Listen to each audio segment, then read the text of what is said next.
Step up in this game like I'm hammering nails. Earth's a flat plane, listen up, I'll tell you tales. Home Depot vibes on my tools, no fails. Level up my vision while the world just derails. Jaron said it first, now I'm tracing the truth. First wanna know, is he chilling or aloof? Now I'm flexing with the facts while they playing the fool. Flat earth, no curve, I'm breaking all the rules. Earth is like Home Depot, got my crew on deck.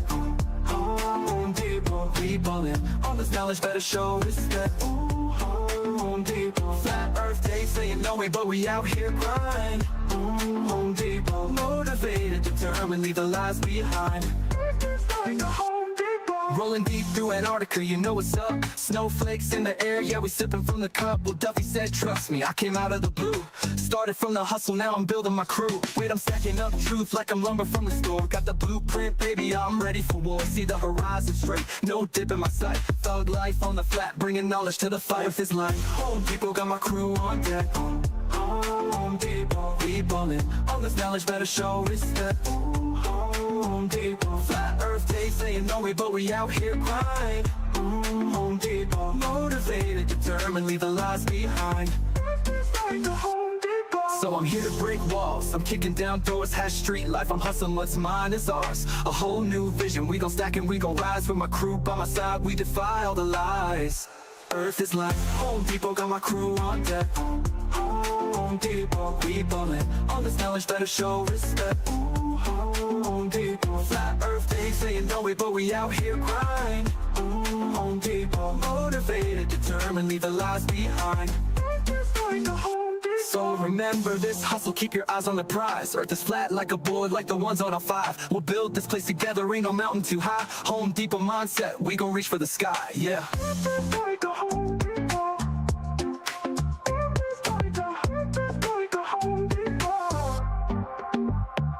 So remember this hustle, keep your eyes on the prize. Earth is flat like a board, like the ones on our 5. We'll build this place together, ain't no mountain too high. Home Depot mindset, we gon' reach for the sky, yeah.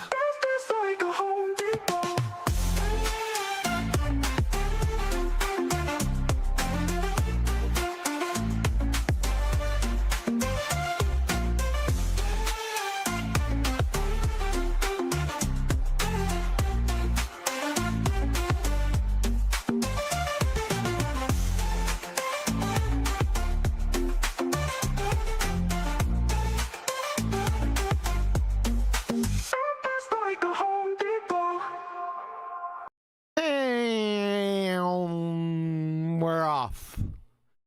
As usual, if you'd like to support this channel, there are PayPal and Patreon links in the info box below. Head on over to Discord and see if there are any ball busters over there. Are there any ball busters in BALLBUSTERS VC, for crying out loud?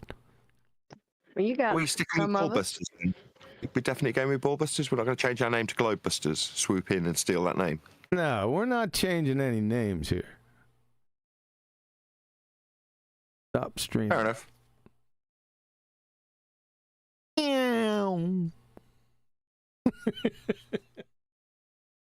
Yeah, this is going to be the second half of McDuffy.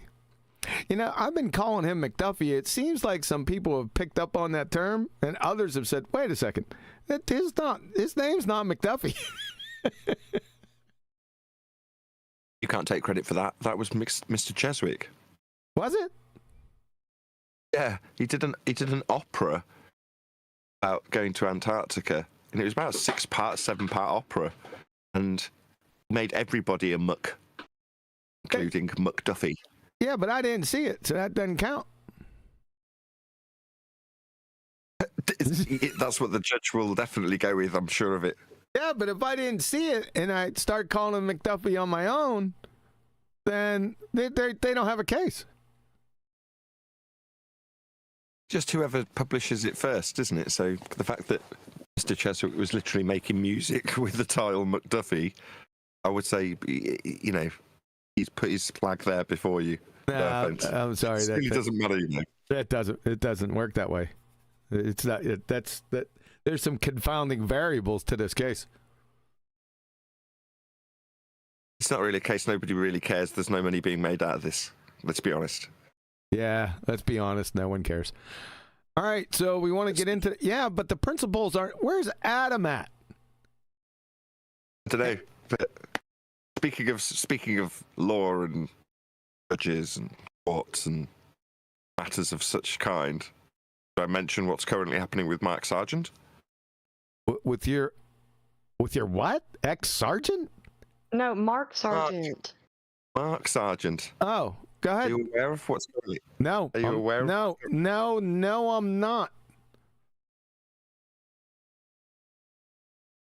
Okay. Well, Mark Sargent, it would seem, is getting legal threats from Robbie Davidson and Patricia Steer and another guy whose name I don't know, because Mark has associated that Bitcoin-y type hustle that they had going on about a year ago. He's associated that with their departure from Flat Earth.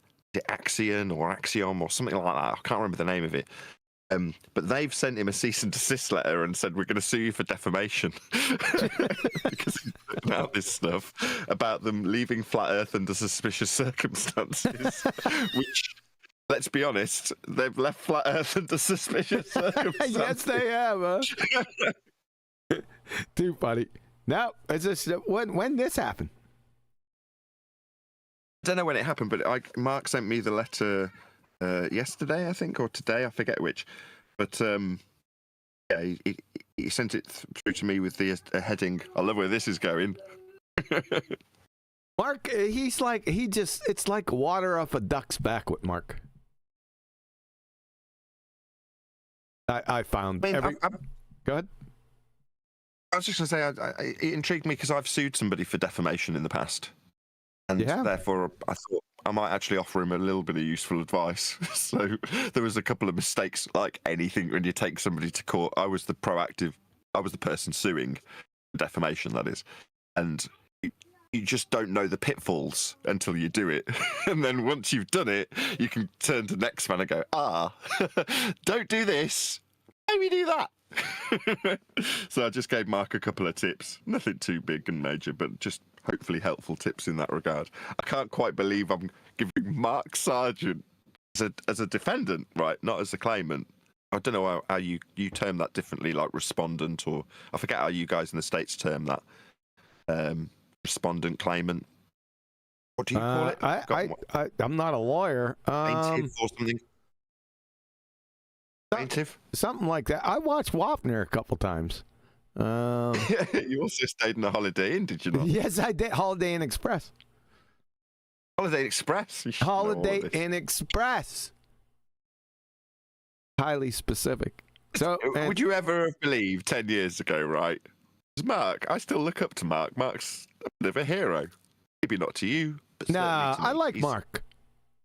I like Mark. I'm over-egging that pudding a little bit. But who would have thunk 10 years ago, when you heard Flat Earth clues, that the guy who'd be sitting alongside him, the gal that'd be sitting alongside him, Patricia Steer, would be hiring somebody from their legal team of some Bitcoin company that they've temporarily represented to send cease and desist letters to Mark Sargent. You couldn't make this stuff up. No. Like an episode of EastEnders. Yeah, I would have never guessed that, because they were like peas in a pod in the beginning. Mark and Patricia Sphere. Sphere. Patricia Sphere.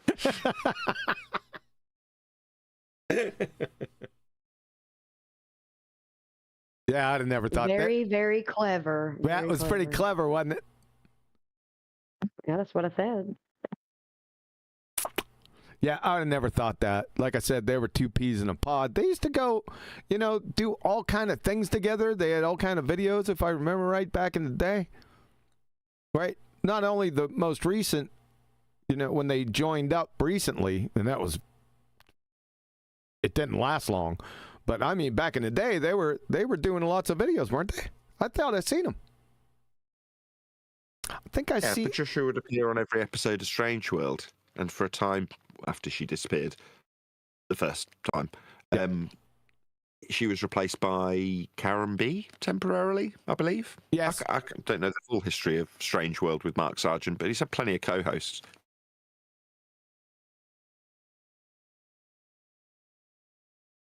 Remember, they were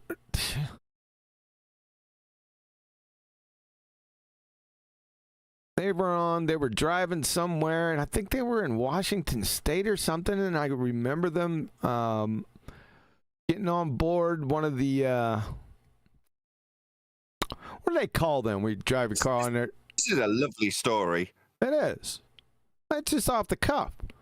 They drive their car on there, and they drive their car on the boat, and they take them across the Sound, and then they get off. What's that boat called? Can't remember. I have no idea what you're babbling about. A ferry. Yeah, it was very interesting video. That one stands out to me for some strange reason. I can't remember the topic or what they were doing. I could just remember seeing them on that ferry. So it sounds like the endorsement originally when Simon Dan came out, and people didn't know what the hell he'd done, why he was becoming popular, but they knew he'd made a video about a gate or something. Oh yeah, that gate. Really good video. It had a gate in it. I can't quite remember what it was about. It was really stupid. Popularity. Well, I was in 24/7, and old Jose, wonder how he's been doing. Hey, Jose, if you're listening out there, shout out to you, brother. He was one of the original founders of 24/7, by the way, Jose Mesa. But I digress. We were sitting in there one day, we were talking, and he said, there's this new YouTuber out. He's a brain dead glober, and his name's Simon Dan. And he had made some comments about him. I said, well, let's roll on over to his video. It was the gate video. Right? And I remember pulling him up. He had 221 subscribers. Right? So I commented. We had it up on the screen. I commented to him. I said, can you tell me what a scientific hypothesis is? The usual thing. And we waited and waited and waited and waited, and finally he wrote some. It was really stupid. And then everyone commented beneath laughing at him, and so he deleted that thread. That was back in the day, boy. Whenever that was the year Simon Dan's channel came out, so it had to be pretty recent, within the first couple of weeks of his channel coming out. Yeah, within those first couple of weeks, it went from Dan making some crap video about a gate, responding to probably CC, all he seems to do, to instant popularity, eating every single Flat Earther's lunch as the algorithm instantly favoured him over every single one of us. Didn't matter what you searched for, Simon Dan was appearing. 220 subscribers. What does Sci-Fi Scam have now? I don't follow the numpty dipshit. Quarter of a million, probably. Let's see. I got to type his name incorrectly because I always say Sci-Fi Scam. Type in my name. Don't type in Dan's. Type in my name. You'll find him quicker. Really? I'm not even joking. That's a damn lie. All right. Sci-Fi Scam. Let's see what he's got. What do you get if you mix the world's... up.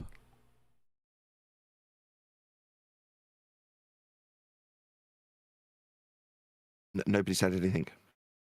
What do you get if you mix the like world's... a nervous tick now. No, he's talking on the video. When you pull his channel up, the introductory video comes on. 626,000 subscribers. It was a very good video about a gate. It was really stupid, man. Hold on. Let me go back. Let's see if it's there. Well, I'm going to have to scroll back a lot. 11 days ago. I do here. Oldest. I missed that part. The first video he did 7 years ago was Gravity is a Thing. Just FYI. All right, that's enough of Sci-Fi Scam. Is Adam here yet? I didn't hear evening. Didn't see him come in yet, no. What I have done, just on the island of the Mark Sargent, Patricia Steer, and Robbie Davidson. Robbie Davidson? And the other dude, whoever he may be, Peter something or other. It's Robbie Davidson and Paul on the plane, right? It could be Paul on the plane. I'd have to go back and look. It's Paul on the plane, dude. Okay, it could be Paul on the plane. I don't know. I didn't really read it. A scan red mark cease and desist letter. Anyway, just to wrap that up, I've sent that cease and desist letter on to Anthony Riley. I don't know if he's if I'm in his good books or bad books. I don't know, can't remember. But if someone can give him a nod, that'd be brilliant. Anthony Riley, Sleeping Warrior. So shout out to Anthony. What is he going to review it? Well, it'd be nice to get his take on it, given his legal training. He usually he usually follows Q11 Ballbusters. He's in the chat usually. Is he out there? Anthony, the heck you doing? Well, I forwarded it on to him via email and on Skype, so hopefully he'll have noticed, and maybe he'll drop Mark a line and give him better advice than I can. So you were defamed. Sir? Huh, that's interesting. Did I know about that and just forgot about it? I don't think anybody knows about that. I think I might have mentioned it to Anthony once. Rich man's tort. Rich man's tort. Right. So I want to start this, but I don't want to start it. Adam, I'm going to write a very strongly worded letter to you. We got Brian here. Brian, what's happening? Let's hear that Chris Mike. Hang on now. Am I so kind of... Are you addressing me because Adam's not here? Oh, Brian is here. He'll fill in for a minute. The important person comes along. Does Adam know that it's starting at this time? Or was he thinking it's starting at 8 o'clock? Oh, my God. It's horrendous. He's just got a wedding anniversary again, third time this year. That's all. Third time in 2 months. But does he realise it's starting at 7 o'clock UK? I'll say it again. Does Adam realise it's starting at 7 o'clock UK time? Because he might think it's starting at 8 o'clock. He's presuming 8 because I think the last time Ballbusters was on, it was 8 o'clock for him and Nathan and me. Isn't it? He's got an event on. Isn't his it? second cousin's former tennis partner's roommate's wedding. Mitzvah. Mitzvah, yeah.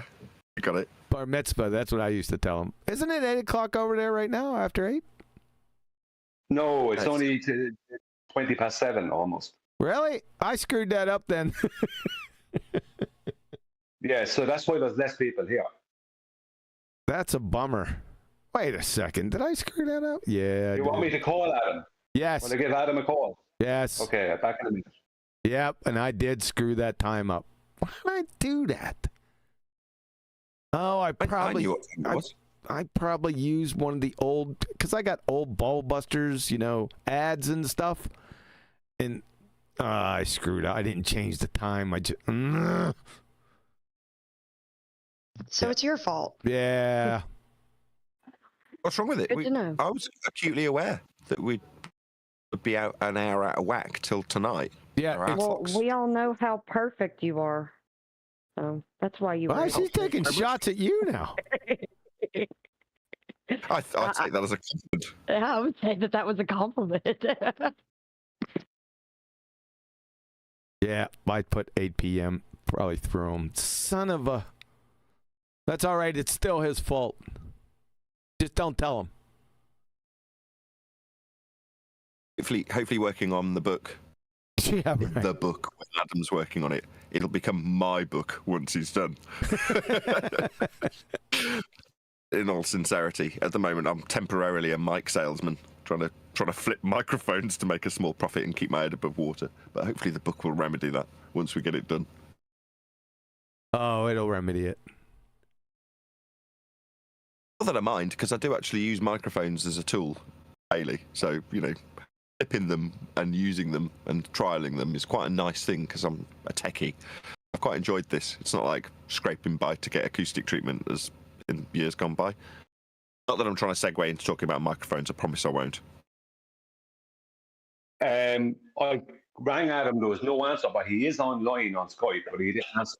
Oh, that doesn't mean anything. That means absolutely nothing. I left him a message. I don't have his mobile. Maybe I do have his mobile, but I can't remember where it is because I don't use it. And if Nathan, if you have his mobile number, you might give him a text or a call. I told Adam not to give it to you. That has nothing got to do with you giving Adam a text or a call. That's I don't know if I have or I haven't. I don't tend to use my phone in all sincerity. I very rarely use my mobile phone anymore. Since I was given one by LVA Paul, he sent me one to replace a crappy old iPhone. That subsequently has gone behind a bed because it's vanished. My youngest daughter borrowed it and then it's disappeared. And the phone that was replaced it didn't have any phone numbers or anything put on it. So from that day to this, I've pretty much not used a phone. It lurks around and occasionally gets used for YouTube Kids. But yeah, I don't really use a phone much anymore.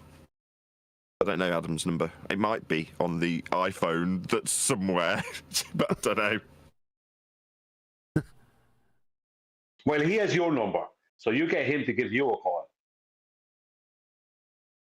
Yeah, if I can find the phone that Paul gave me, again, that tends to vanish quite frequently.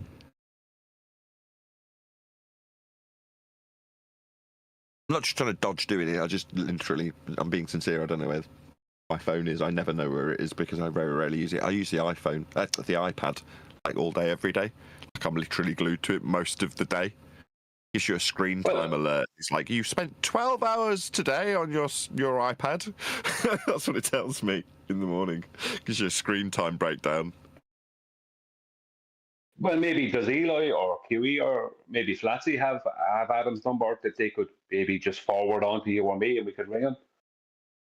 We've got this, Brian. We're fine. I'm not saying that we don't have this. I don't want him to miss out. And I'm not waiting. Out. I'm not waiting another 30 friggin' minutes. There's no possible way. Don't miss out. Is this like your treat to us? Yeah, yes. Oh, I feel totally privileged. I didn't know this was a treat. Yes. Bloody hell. Yes. He didn't want him. It's give it another. What? Sorry, can I make a suggestion? Maybe give it another 10 minutes or so, and I'll give him another ring then. If he hasn't already seen the message at that, he hasn't seen the message yet. So I'll give him another ring in about 10 minutes' time. Give it that length of time. Yeah, well, he'll be here. Yeah, right. He last left 3 minutes ago. Yep. So. Would you give him a shout? Like literally open the window and get out of it. He probably won't hear, but yeah, you can't shout all the way to Nottingham. I want to say this really quick before we get too far from it. QE's treat to you is featuring, your girl here, me. And I don't know how to tell you this, but I'm kind of a big deal. I'm just kidding. I don't think you realise that I always felt as though my presence with you was the treat. But I mean, maybe I'm missing something. This is great. That little stinker, Adam. He definitely seen the ad, too. His avatar's beneath it. Son of a... This time thing. We already established it's your fault, QE. They need to stop doing this. This time thing. Just stop it already. Okay, we had enough. If they do that, then people might actually know what their correct local time is. Yeah. And the world might become confused. Friggin' communists. I've got a window for that. And I mean, not being facetious, aside from my watch and generally knowing where I am in terms of the summer savings times, right? I've got a window though. I know you got time one. On my watch was the time on my watch is derived from the movement of those lights. That movement is averaged, and what we actually have in physical reality is how much light we get throughout a given period over what is averaged to be 24 hours. But in reality, that's meaningless, isn't it? That average doesn't really mean much. It's just a convention. Thanks for that. I'm just saying we all agree on these conventions, and they're only ever, when we discuss them, used against us. The average proves the Earth is a flat plane. You're not wrong. So yeah, you're not wrong. We're not going to get those measurements average unless the Earth's flat. You're not wrong. How is it an average? What? Number one, what's an average? Your time? Yeah, you don't get like 12 hours of day and 12 hours of night, do you? I never really actually counted them. Yeah, but generally speaking, there might be a couple of days where that is the case. For the most part, it's highly irregular, the divide between how much light there is and how much dark there is.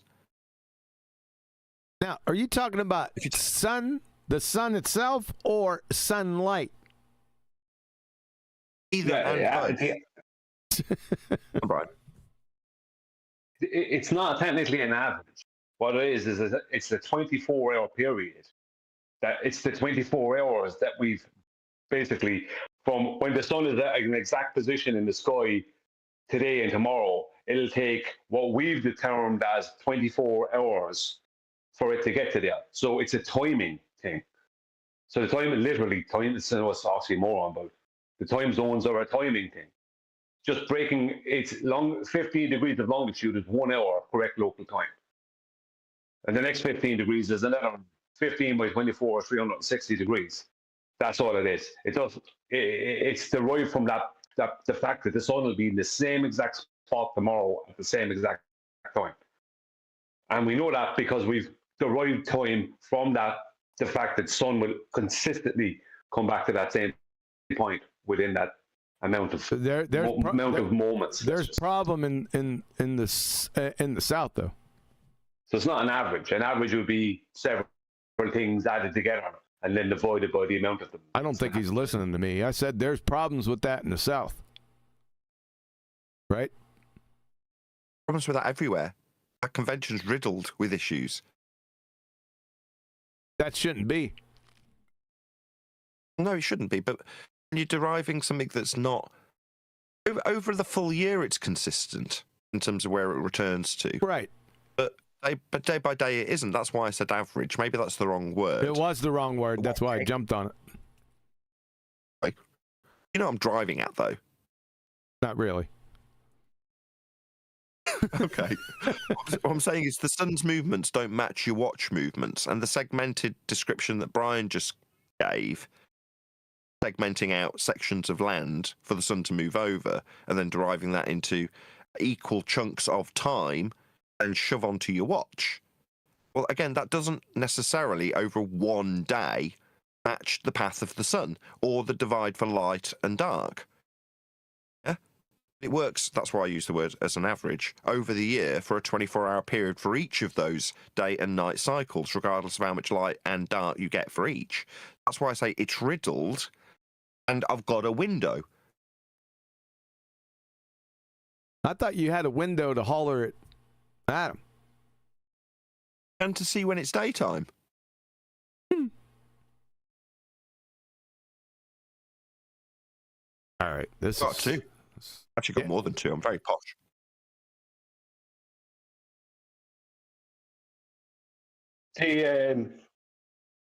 Yeah. What? Meow.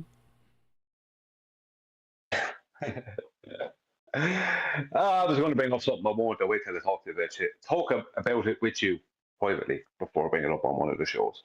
Okay. Yeah, to do with the time. It technically watches, although I understand why they might give it, what reason they might give for watches only having 12 hours on it. Technically, all watches should have 24 hours on it. All watches and all wall clocks should be 24 hours.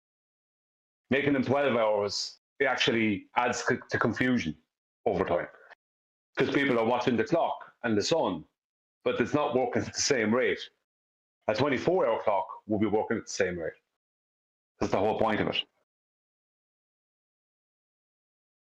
Okay. Very interesting. That's military time is better. Yeah, I was just going to say that. We have a weird system here where we generally use AM, PM. But then if you do anything to do with transportation, like the trains or a plane, always on a 24-hour clock now. Is it? If you go and stand at a train station, they don't tend to have analog clocks anymore. They have like a segmented display that gives you a 24-hour time. Did they just start doing that? They started doing that in the late 80s when they started installing 24-hour clocks on train lines when I was going to school on trains. And they used to, back then in the late 80s, early 90s, have a mixture of clocks that were 12-hour with hands on them and these segmented displays, whereas now it's just everywhere. There might be some old nostalgic clocks still around, but for the most part, all of the train stations just are on 24-hour time. I can't remember. I was all over those train stations back in the 80s in Europe. Frankfurt. You go to Frankfurt, you can get anywhere in Europe on a train. Anywhere. The thing was massive, the train station in Frankfurt. You ever been there? Yes, probably. It's friggin'... Been all over Europe. Yeah. Train stations are something that you tend to frequent when you're going around as a rep. Ah, that's right. I forgot about that. I thought most of your repping was... Yeah, most of it was.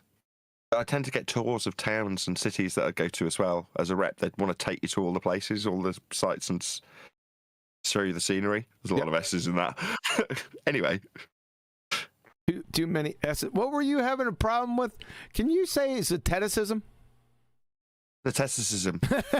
No, you can't. Hypothesization. Hypothesization, I can say, but Hypothesization. A few times. Flatsy's rumpusing you over and over again. She doesn't want to hear your response. That's all right. It was 3 words that I can't quite say properly.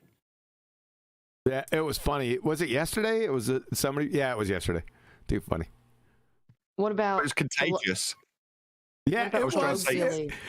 Hold on, Flatsy. It was contagious. You asked Crit, and he couldn't. He screwed it up saying it back to you. And me struggling to say Scientism was contagious, and other people were then struggling to say it. Yeah, like Crit, like I just said. Go ahead, Flatsy. Colloquially. Colloquially. Is that right? Am I saying it right? Jeez. All right, we're not, like I said, I'm sick of this waiting. I got things to do. What? Nathan, just saying to Nathan, just think of the Tet offensive, right? The Tet system. Oh, that'll help them. Hold on. Brian, why don't you go say paradigm? Let's just try this one, Brian. That's the kind of smart note you get over on the politics server. Go on, Nathan. I'll just do the same to you. So what comes next, Brian? First, second. I can say Scientism with a British accent. Go ahead. Scientism.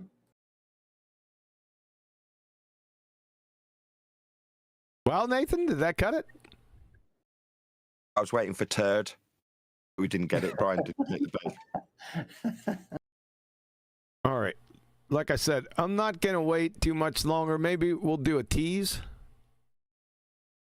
But oh, my God. Sorry. I'm trying to fill in here. I'm trying to save Adam. You're just trying to go, like, leave him behind. No, this just a tease. We could go back and do it. I was gonna tease it. Shut up. The tests. I was gonna tease this for Brian. He brought up a good point the other day. Our Brian's logic here. He found an old video of Wolfie from back in the day, and I noted a contradiction from 8 years ago till now. So you guys, am I sharing? Or I'm not sharing yet. Hold on. Oh, you're not sharing. All right. 1 sec. Colloquially, hypothesization is quite difficult to say, especially if you're a statisticist. Oh, brother. All right. Now I'm sharing. I think I'm saying it right. So I'm rubbing it in. All right. So we got Wolfie. You guys remember this? This is the video that we'll be going over, and we stopped at this point.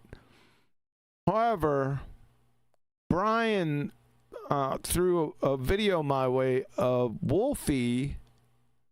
That's not it.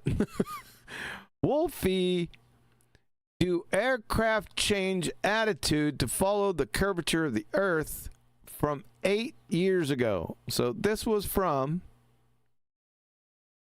we'll pull it up, 22 September 2016. Mr. Wolfie was out here, and I found something very interesting. Thanks to Brian, so shout out to Brian. Let's head back to the original video. Is this presented to you, YouTube? Yes. Can you put the screen cap that you had on a second ago from the other video? Oh, okay. Chocolate's not here, is it? Oh, I didn't put that one.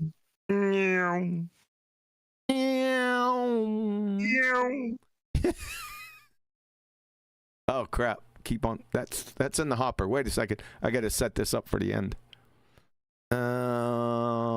We could do back office business. All right. So, so what we're going to have to do, I did mark down the time, so it was at 13:12. We're going to take a step back here, which was hilarious, by the way. So this is very interesting. Let's listen to what these goobers, this goober specifically, Mr. Flathead right here. We'll have to go over that a little bit later, too, again. This is very interesting on what he says. So here we go. On the Earth. Now, I remember Rob Skiba, before he passed away, was talking about taking a spirit level onto a plane. Probably most famously, D. Marble, a flat earther, not only took a spirit level on a plane, but also filmed it. And they seemed to think that this shows that we don't live on a globe and that the Earth is flat. The biggest misunderstanding that I see on this particular spirit level thing is in their assumption, based on where you start on the globe, the spirit level would maybe look like this if you started here, and then as you traveled along over the globe like that.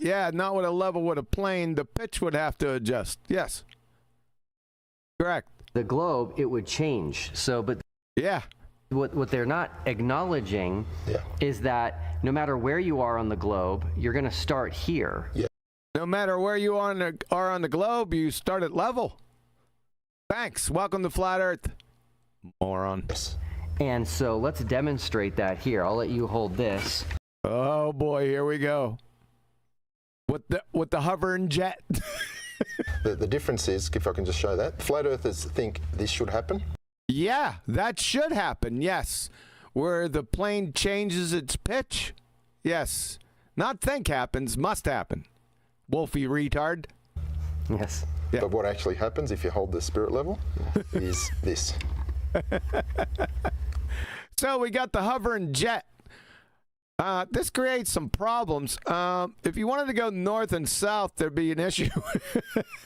Unless the Earth started spinning in that direction. But this is just second grade retard glue sniffers, right? Making complete horses' asses out of themselves. But however, I just wanted you to make note that when Wolfie did it, he said that flat earthers think that it should do that, like change its pitch. This is 4 days ago. We might have a little problem here because he's saying the plane doesn't pitch these days. Let's go back 8 years ago. Let's see what he has to say. Okay, first thing we need to understand is that the Earth is not as small as many people will think, and your typical airliner traveling at 450 knots will actually take 48 hours to travel around the Earth. Now, obviously they won't do that non-stop. They'll have to stop and refuel, but that's the actual rate at which it's going to travel around the Earth. So if we imagine this aircraft is going to travel all around the Earth, it would obviously have to pitch down.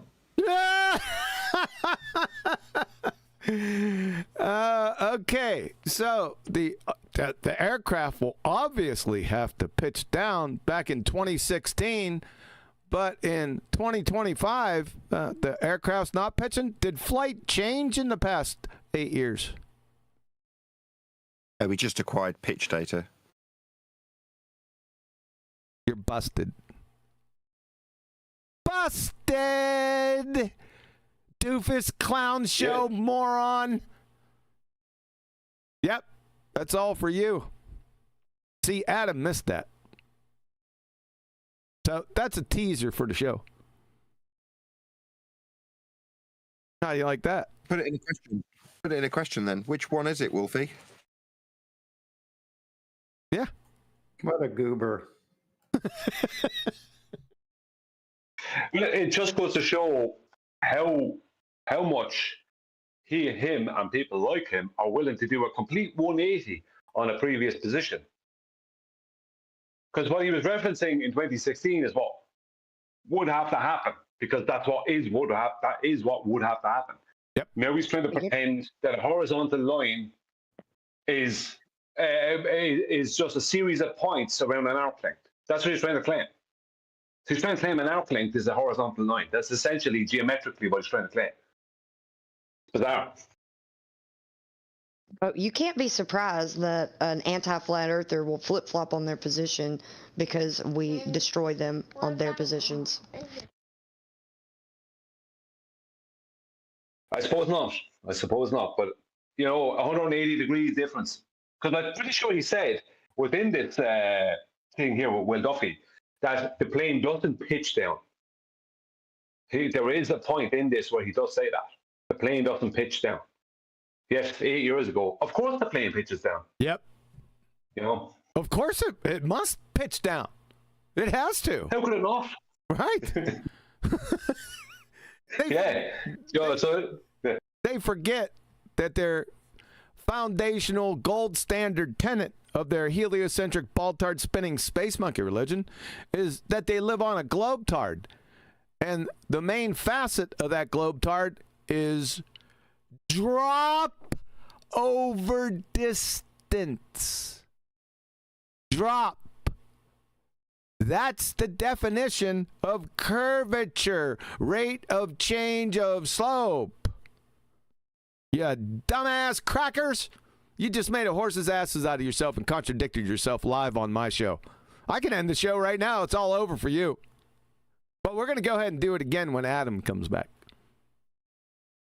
I earlier on there,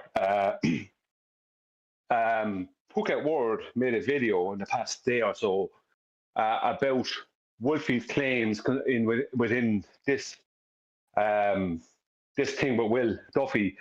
He made a video some years ago, and he referenced it. Sorry, he referenced it within this thing, and the video was about how the HUD in his aircraft is shown above the horizon line. Right now, there's a load of problems. I tore this apart myself some years ago, differently from what Phuket Word did. But Phuket Word did his own thing on it and produced a lot of citation and other things, and proved that what Wolfie was doing was fraudulent, right? But it doesn't matter because where I'm going to is, first of all, Phuket Word did a good job. People should watch his video because that he really pulls it apart. But besides what Nick did, I seen Will Duffy in there commenting to Nick, right? Because Nick is the solid character, so Will is obviously he needs to somehow have a thing with Nick. And I commented to Will Duffy, saying basically attacking his claim of up and down. How obviously him and Wolfie trying to claim we don't understand the geometry of a sphere and what a sphere out would be, as no, you don't understand it, and here are the reasons. Geometrically, you don't understand your own claims. So them saying we don't understand as flat earthers is actually projecting, but they don't even realize it. Now he came back to me with some nonsense about he was trying to something about flights. So there's no flight takes place on a flat earth. All flights take place on a globe. Something to do with what's the term I'm looking for? Flight planning or whatever, right? Now that alone is totally problematic for them, right? But that's besides the point. Where I'm going to is he came back to me with some smart comment about the flight planning or something like that. So I offered him, I said, I'll debate you and Wolfie together, just me for free on Candace Owens, no terms and conditions, because these people always him and Wolfie are constantly trying to add terms and conditions into every time they want to debate someone. Me versus those two on Candace Owens for free. Wait till you're back. Let's see what happens. Just me, two of them, Candace Owens. No, I'm not interested in anything else, only that. Let's see. All righty then. Let me head this back here, 1312. Well, that was pretty funny. We might want to we've already done this part. We'll just wait for Adam and then just go over some parts. This has got to be hilarious. Even more hilarious than it is right now. This is one of the more stupidest things I've ever seen in my life from two complete bozos. So the spirit level is always at the position of up, because up. Up, you can't have up on a globetard. And this rendition right here of a plane flying is moronic. Is opposite to down, and down is always towards the center of the globe. No, it's not. And I already exposed you in the last video. Ladies and gentlemen, Mr. Flathead here. Just see the last video, QE Live, where I exposed that in spades. He's a moron. And exposed again. Yes. Yep. Yes. Now, one of the things that I hear most frequently from flat earthers. That's a stereotype fallacy, but I think we chalked that up on the last show. I think we're at about like 22 of them. Is something about pitch data. Yes. That you just compromised yourself with. We're going to play that over again, by the way. And they like to bring up pitch data, which I think is just another misunderstanding. Absolutely. And how are we misunderstanding pitch data? This is pretty easy to understand. There's the pitch. This is flight from United Airlines 1175 from the black box data. They had a problem with one of their engines and they had to have an emergency landing in Honolulu. As you can see right down here, National Transportation Safety Board. This is the black box data for that flight. We've got some big, well, you have some big problems here. See this pitch data? This is a flight, 2 hours of this flight that we blocked off. This flight is traveling at approximately 500 miles an hour. Just happens to coincide with the example on my website, by the way. So we got a pitch of this flight at 2 degrees. It's flatlined the whole time for 2 hours. That's 1,000 miles flatline. Also, the altitude pressure, that's the altitude of the aircraft, is also flatline at 34,000 feet. How is that possible on a globetard that's curving away from the plane at approximately 8 inches per mile squared? Where's that at on here? I don't see that. If this pitch data is correct, and this flight is flying level and maintaining its altitude, you got a big problem. Because after 1,000 miles, that flight would be 124.3 miles high. Because it didn't negotiate any of the curvature. Remember, you live on a sphere tard, ball-tards. So if this plane was flying flat and level flight, you have some splaining to do. Oh, and by the way, for an ancillary benefit, you see this ground speed down here? Yeah, that's a bit of a problem. Because this ground speed right here is averaging about 460 knots. No, that should be 1,400 knots. Somewhere in that vicinity. Nah, I think knots. Nah, it would be 1,200 knots. Somewhere around that. Because they'd have to take into account the Earth's rotational speed, which averages at 890 miles per hour in the plane's face, as the plane is flying from San Francisco, emergency landing in Honolulu. That's 890 miles an hour. Plus the 500 mile an hour airspeed, yeah, you got big problems. That's 1,400 miles per hour, which is about 1,200 knots. As we can see over here on the knot scale, it only goes up to 500. We got a rooster in the dumbass hen house. So, the National Transportation Safety Board, these cats down here, we want to thank you for demonstrating that the Earth is not rotating. Have a nice day. How you like that? You will see that again, by the way. Over and over and over again. Comments, questions? You guys still there? Still here. I'm just getting us ready. Guess who's not here? Let me guess, Adam. Adam. My word. No, who else isn't here? Alice and Bob. They can't handle Alice and Bob, man. That's an oldie. Say again? We used to give intensive care bear a hard time for not being here. You know, your mic is hovering around Brian's logic territory there, Flatsy.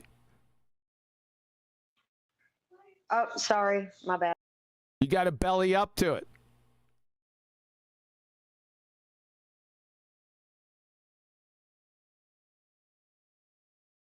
All right, let's see if there's any questions out there in YouTube land since y'all are being quiet, doing other things, waiting for Adam.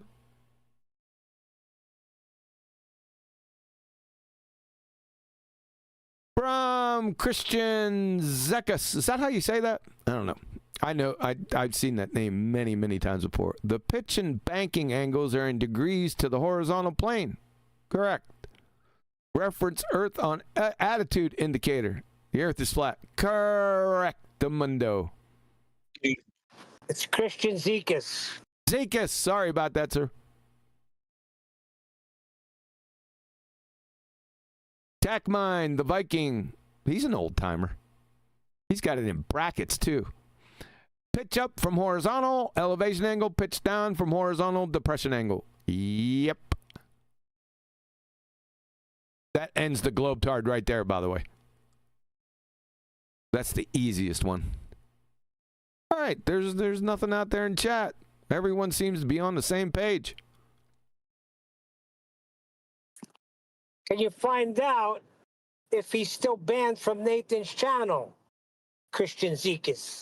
He isn't. He never was. Well, he says he is. He can't get on, so something happened. That's nonsense. So I went to his channel, checked, unban him. It's a pain in the ass because CC isn't exactly an easy channel to find. I did. He isn't banned.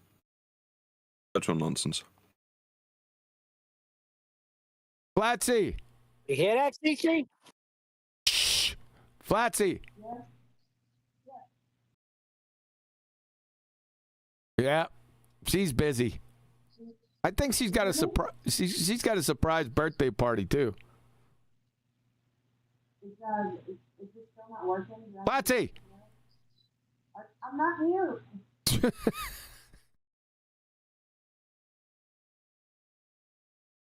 Flatsy, yoo-hoo. Oh, now she's back. Can you hear me? It's real low. No. What do you got? Cake icing on that mic? No, it's my new headset or earphones. They weren't working in politics, but we can't hear you. You can't hear you. Your mic's broken.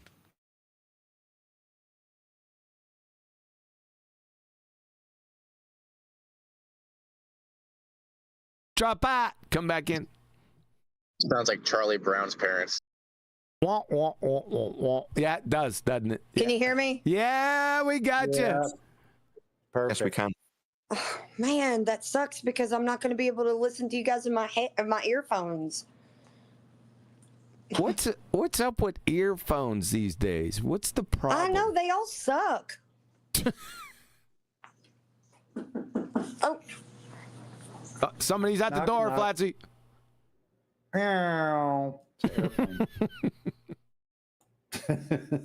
It's an airplane on level flight the whole time. I like how they said, if you don't mind, yeah, they start in level flight like the bubble level is showing, and then they end up going, let's say, from Los Angeles to Sydney. And when they get to Sydney, they're still in level flight. What's up with that? That's kind of unusual on a globe, isn't it? Yes, according to what Wolfie just said on back in 2016, that's highly unusual. Yes. Yeah. So, Flatsy, we have some business to attend to. That's what I was saying. I know you're at the door right now. See if you can run back. Oh, Back in 8 years ago, Wolfie must have known the benefits for lying. He's a pilot, right? Yep. He knew back then, you Wolfie, right? Knew it would be advantageous to lie. And then you spent quite a significant amount of time telling Brian that it would be $160,000 to get all the pitch data. What you mean is, it was $160,000 worth of lie that you told 8 years ago, right, Wolfie? You lying shitbag. You knew you needed to lie. Wolfie knew it was flat 8 years ago. Yep. Yes, sir. Now, what about how they said to Brian he wouldn't be able to read it anyway? Remember, that was the other nonsense they were saying? Yeah, he knew he'd be exposed for having lied about how flat Earth is, and he damn well knew it as a pilot, didn't he? Yes, he did. Certainly obvious now. What's going on? The reason they've come at us so viciously for 10 years is because they all know what lying shitbags they all are. They all know Earth's flat. They've had to lie about it, haven't they? Yes, sir. Let's check what he has to say again. First thing we need to understand is that the Earth is not as small as many people will think. Really? How big is it? We'd like the measurements for that, by the way. FYI. And your typical airliner traveling at 450 knots will actually take 48 hours to travel around the Earth. Now, doesn't it depend on the direction? What if it's going with the Earth's rotation? Will it ever get back to where it started from? At 460 knots? Yeah, you're a little bit challenged with math, aren't you, Wolfie? Obviously, they won't do that non-stop. They'll have to stop and refuel. But oh, that's really important to have to stop and refuel. It would never get to its destination unless it increased its speed over that rotational speed of the Earth. Yeah. At that specific latitude that it's flying over. That's the actual rate at which it's going to travel around the Earth. So if we imagine this aircraft... Let's start imagining. ...is going to travel all around the Earth, it would obviously have... There it goes. There's the pitch. It would obviously have to pitch down. Yes. Have to pitch down. Look at it doing a whirly whoop. Upside down now. That's what you're talking about, Sonny. He's down in Australia land right now. Yeah, when does the pitch data show that? That's what I want to see. And pitch the upside down gyro. Whirly whoop, here we go. 60 degrees. Back again, 360 degrees. That is absolutely hilarious. Thanks, yeah. Wolfie. Yeah, thanks a lot, Wolfie. You glue sniffing fungus muncher. Now business time. I got ads in here. I got to get this back ready to go again. Welcome. No, not welcome. Welcome to Flat Earth. Okay. Okay, you're an empty dipshit. That's where we're at. Okay, listen, we're at 2:59. Where is Adam at? He should already been here. Might just have to accept that we've lost Adam. Might just have to accept that you need to turn your mic up. Might just have to accept that we've lost Adam. Yep. He's not. It's 3 o'clock right now.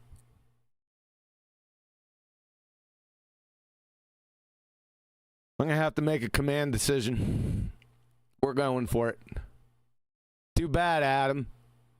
Like I said, you got a strongly worded letter coming in your direction. Let's try this one more time. All right, we got that set up. Meow. Meow. Let's go back to 1312. We'll do it one more time, and then we'll head back and start over again. 1310 should do it. Okay, this is Wolfie Clown Show, the ball-tard moron pilot, no less, from 4 days ago. Let's see what he has to say about this. On the Earth. Now, I remember Rob Skiba, before he passed away, was talking about taking a spirit level onto a plane. Probably most famously, D. Marble, a flat earther, not only took a spirit level on a plane, but also filmed it. And they seemed to think that this shows that we don't live on a globe and that the Earth is flat.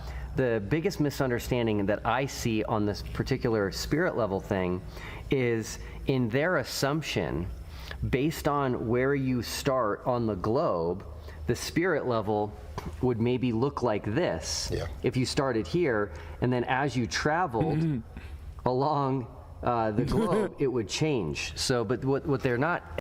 yeah, that's what Wolfie just said. We'll get back to that. Acknowledging is that no matter where you are on the globe, you're going to start here. Yes. You're going to start, no matter where you are on a globe-tard, you're going to start at level. Makes perfect sense. And so let's demonstrate that here. I'll let you hold this. The difference is... Hold that hovering jet. is, if I can just show that. Flat earthers think this should happen. No. You said that would happen. We're going to get to that in a minute. Yes. What actually? Yeah, it's so funny, huh? Yeah. That's what should happen. Goobers. What happens if you hold the spirit level is this. So the spirit level is always at the position of up. What the wait a minute. I have something to say about that right there, that hovering part. I thought the Atmo was supposed to be moving with the rotating Earth. What the hell happened there? The spirit level, it's in its own reference frame. Because up is opposite to down, and down is always towards the center of the globe. That's incorrect, and we exposed you last week on that, or on last Tuesday. Yes. Yes.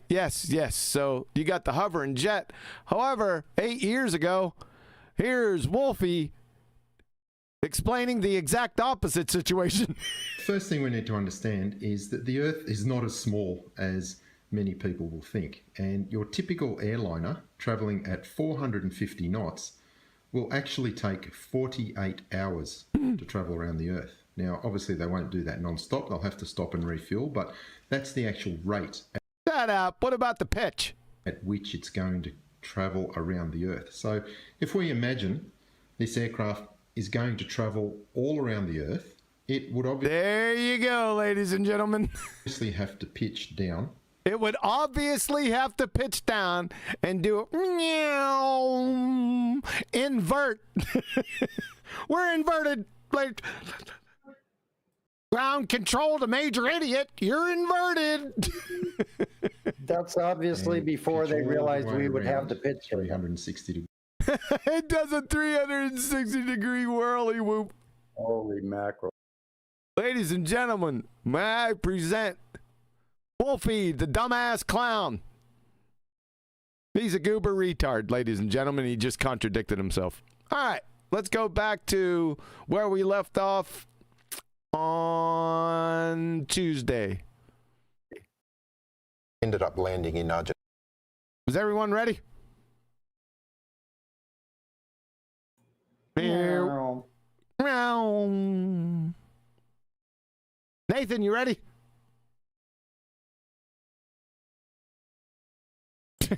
Nathan, you're supposed to do a round with the never mind. With the never mind. Brian, you ready? What to be sure? Oh, to be sure. I'm not ready. You're not ready? What the? I'm ready. Who said that they're ready? Eli. Oh, Eli's ready? Okay. Did Brian say he wasn't ready? I think this bit's been drawn out long enough. It's not a bit. All right, we're going. Which was our alternate. But our flight was absolutely in the southern hemisphere at all times. And But your flight in the southern hemisphere, that's begging the question fallacy, was absolutely in the south the whole time. Oh, why wouldn't it be? it went You don't get to use south. away. Say again. You don't get to use south. South's direction on a flat plane. Oh, correct. You did, yeah. Wolfie, you have to stop using flat earth terms. You goober. Flathead goober. See the flathead over here? He has a lot in common with another flathead that we all know and love. This guy right here.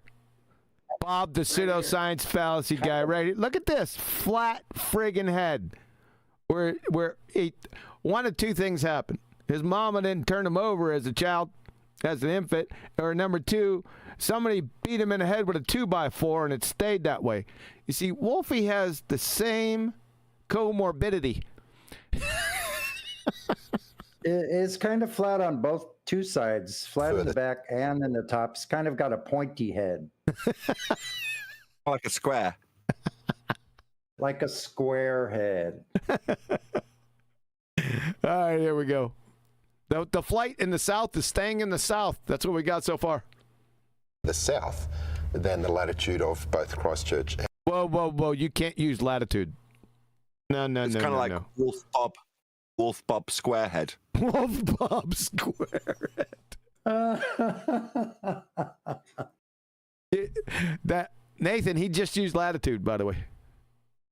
You don't get to use latitude, dickhead.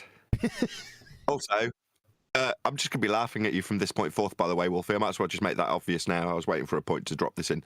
You already know it's flat and are having to lie your way around that awful truth. We know it now, Wolfie. You knew it for 8 years, and it's why you've been bracing against us. That amuses me greatly.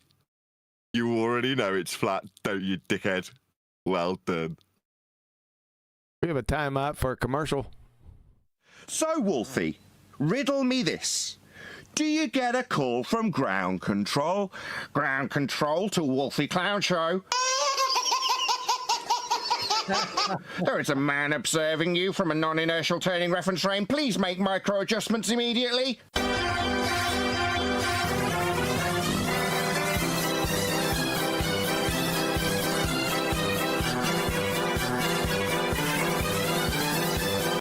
Do you get that call, do you, Wolfie, you stupid buffoon? Look like it's drifting. Yeah, ground control to major idiot.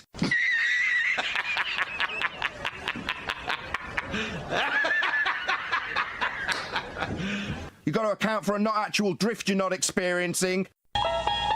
You unlock this door with the key of retardation. Beyond it is another dimension.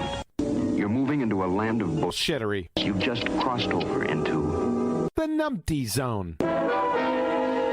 You are so dumb. Damn. Context, that's Anthony Riley actually catching out Wolfie in a comment, right? Wolfie is telling Anthony Riley that he does account for Coriolis on the plane. Me underneath in a comment going, what, have you got a bleeding Coriolis button? It's not actual. It's observed from the non-inertial turning reference frame. Hence me saying ground control to Major Clown Show. You've got a man observing you from a non-inertial turning reference frame appearing to drift. You're not going to be rectifying that from the aeroplane, as Wolfie has suggested to Anthony Riley in a comment. So, as I say, the fact that Wolfie this whole time has had to lie his way around $160,000 pitch data because he knows damn well that he's having to bullshit his way around any correction being made and it being measured with respect to a plane, which he's known all along. I mean, this is really what we're facing. We've been puzzling ourselves over why they'd be so abrasive with us, why be so combative. Because at some point, like Wolfie, they've probably had to lie through their back teeth about some awful truth in regards to a flat Earth being measured that they hate. And they don't like the fact that they have realised it. They don't want to internalise it. They want to externalise it. Therefore, it gets projected onto us. No. You've realised this, haven't you, Wolfie? Oh, you're one of us. You don't like it. Less. That's why all the aggression, Wolfie. Oh, how sweet. He's rejected. He's not one of us. I reject him wholeheartedly. There is no us. Earth's just flat, and Wolfie damn well knows it. Do you think he actually knows? That's begging the question. I know he knows it. Why would he have to lie in this instance 8 years ago? He's a pilot, isn't he? He knows what the plane's doing. He knows damn well. That's his whole shtick. And he's had to lie about it. He spent 8 years bracing against us because the awful truth being revealed, it's not about his side finding out he's lied. They don't give a shit. They're not going to hold him to task on this. It's not about that, though, is it? You know, his crowd finding this out, they'll shrug their shoulders in indifference. They won't care. They're more intrigued with finding some way of making us perceivably be viewed as liars by the public. Right? Now, in Wolfie's instance, it's because he is a liar. And what's he lying about?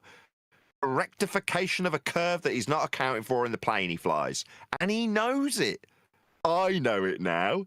He's known it all along. Everybody knows. Like I say, it's not because of the consequences he might suffer at the hands of his own side. They don't care. But that's not what this is about. Listen to you. I have the second. All right. Sorry. Go ahead. I have to second what Nathan said there, because Wolfie, right, according to himself, has been a pilot for decades. So he would know if he had to pitch down. He would know that. Now, 8 years ago, he said, of course the plane has to pitch down to go around the globe.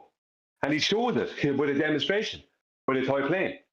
It inverting, basically, from its original position, right, halfway around the globe. So he knows that what he said there is just a fact of what would happen on a globe. But he also knew back then, and knows now, that he never does that.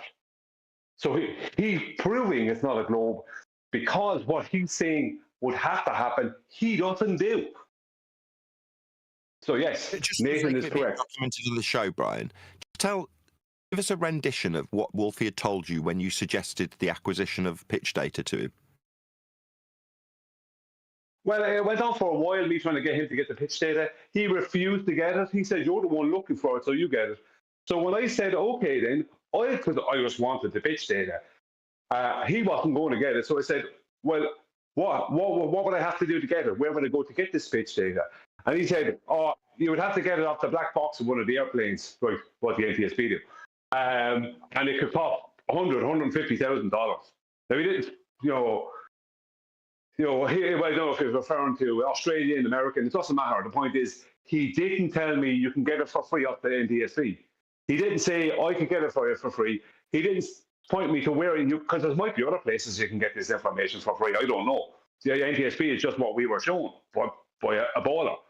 But the point is that he quoted a figure of 100,000 plus to me to get the pitch data.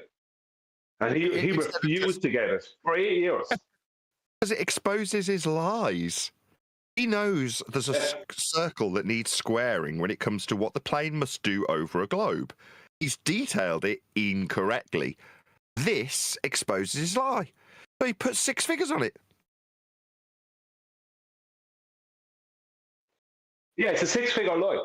Because why would he state in 2016 as a commercial pilot, and he told me, if I'm not incorrect, that he was once a military pilot, which means he would have flown jets at much faster speeds than what a commercial plane goes at. So he'd be talking over Mach 1, do you know what I mean, with a fighter jet. Why would he say in his own video, of course the plane has to pitch down, knowing that he doesn't pitch down, knowing that doesn't happen, he never corrects for him. Because he knows the awful truth. That's the point. Yes.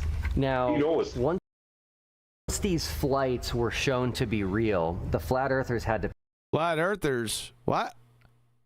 Another stereotype fallacy. About 23 or 24 now. Expect. Guess what you should expect?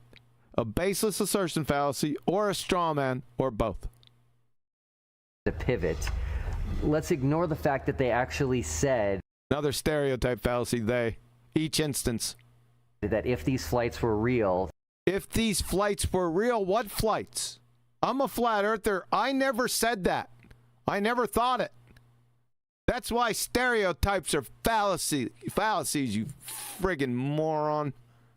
That would end flat Earth and it would prove the globe. What?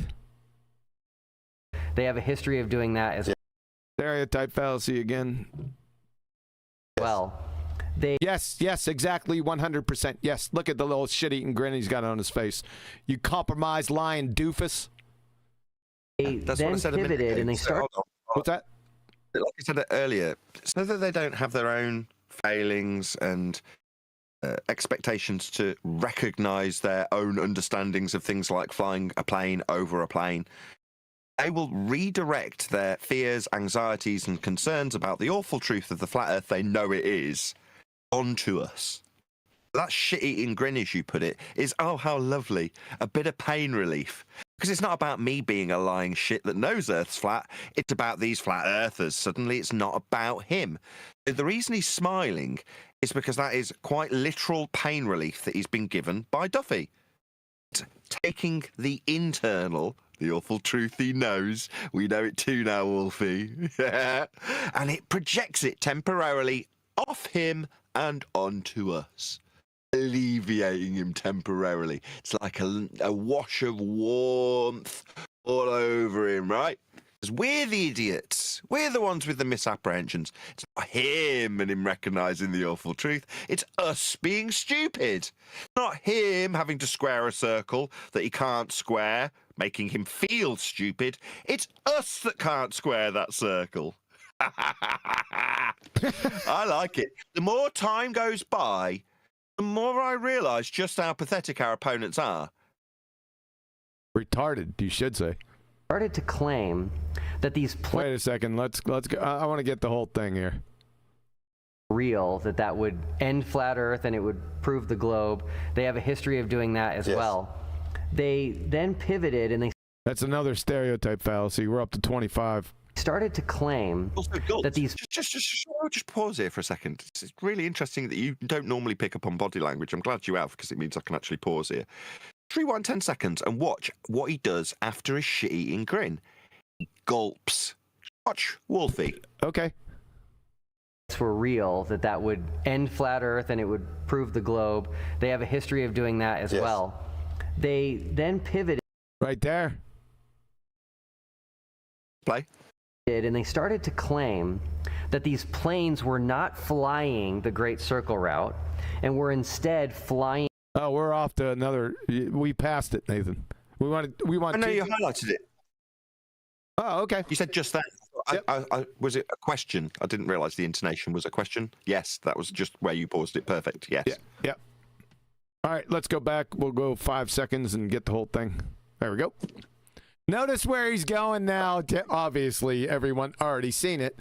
To his straw man globe projection fallacy again. It's like a dog returning to its vomit over and over again. I was going to say, has he already destroyed this right now? This is one instance where I don't mind giving Wolfie the credit where he might be owed it, if you might want to call it that. If you hadn't been brought your attention to the lack or failings of the azimuthal equidistant North Pole-centric globe projection, otherwise known as Gleason's map, he's already destroyed this. Now, I will give him it. He said before he went to Antarctica that there is one thing you might achieve here. That's destroying the Gleason's azimuthal equidistant North Pole-centric globe projection. We might do that at the end of it, we said preemptively. Now, he has actually achieved that, if you want to take as read the observations as presented. And I'm willing to do that for the sake of this discussion. Why is he now flogging a dead horse, metaphorically? What's up? Who's interrupting? Heroes. You're off mute, mate. Can you hear us? Heroes! My bad. Evening. Oh, now he shows up. Heroes under control. Oh, we got him. Hey, Adam. I can only apologise. I thought it was only going to be a little bit late, but I've seen the messages, and I'm very late, so my apologies. This is a treat, Adam. No. Say what is a treat? You being here in our presence. Oh, that's all right then. I thought I was going to get a rollicking for being late, so apologies, guys. No, you sound actually conciliatory, so I'm not going to dog yet. It would be reasonable. I would have some mitigation in that it did say 8 o'clock. So I thought I was going to be apologising for like being 20 minutes late till I seen Eli's call and that. So sorry. Okay, fair enough. What I missed? Where are we up to? Can you just wipe off the sneakers for me, please? Where? Who is ruining my show? Sorry, me, I suppose. I was just saying you're welcome. While everybody was deliberating on how to reach Adam, I just reached out. So. Oh, I see. Well done.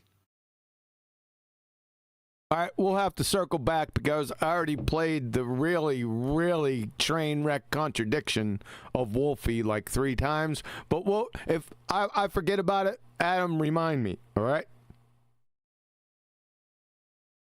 So. All right, we just started with this with the main. We're starting off where we left off, so you haven't missed much. Here we go. These planes were not. Have I missed the? Yeah, you definitely. Well, everyone missed that because I did it right before I played the intro. Here we go. Flying the Great Circle route, and we're instead flying a straight route over a flat Earth. Here we go with this straw man idiot fallacy again. Like I said, a dog returning to his vomit. What is this, like 2015? Why are we here? Map over an AE map to get there, which then meant that the back of the seat showing you the flight route was being faked. They would take magnetic compasses onto planes and try to show, oh, it's actually flying in a different direction. Who the hell would do that? Has anybody been on a plane where they fake the back of the seat? What he's saying is, let's just unpack that. I don't want him to get strawman by us because he hasn't been clear. So to be fair, we get it in the neck for not being hyper specific in terms of how we detail things. And speak for yourself. I was speaking for myself with reference to you telling us off for not being have more hyper specificity, you might say, QE. That's right. Correct. At all times. Right. Right. Well, his lack thereof is not something I want necessarily held against him. Yeah? He's just not as well trained as us. And what he's driving at is the globe picture you'd see on the seat rest on a flight, where it shows the path of the plane with respect to a globe in the diagram. He's suggesting that when we see those globe depictions on the back of the headrests on the screens, they're faked. That's the straw man he's trying to burn. So we're clear about his straw man he's trying to burn without any hyperspecificity attached to it. I thought that he was saying that the back of the seats were fake.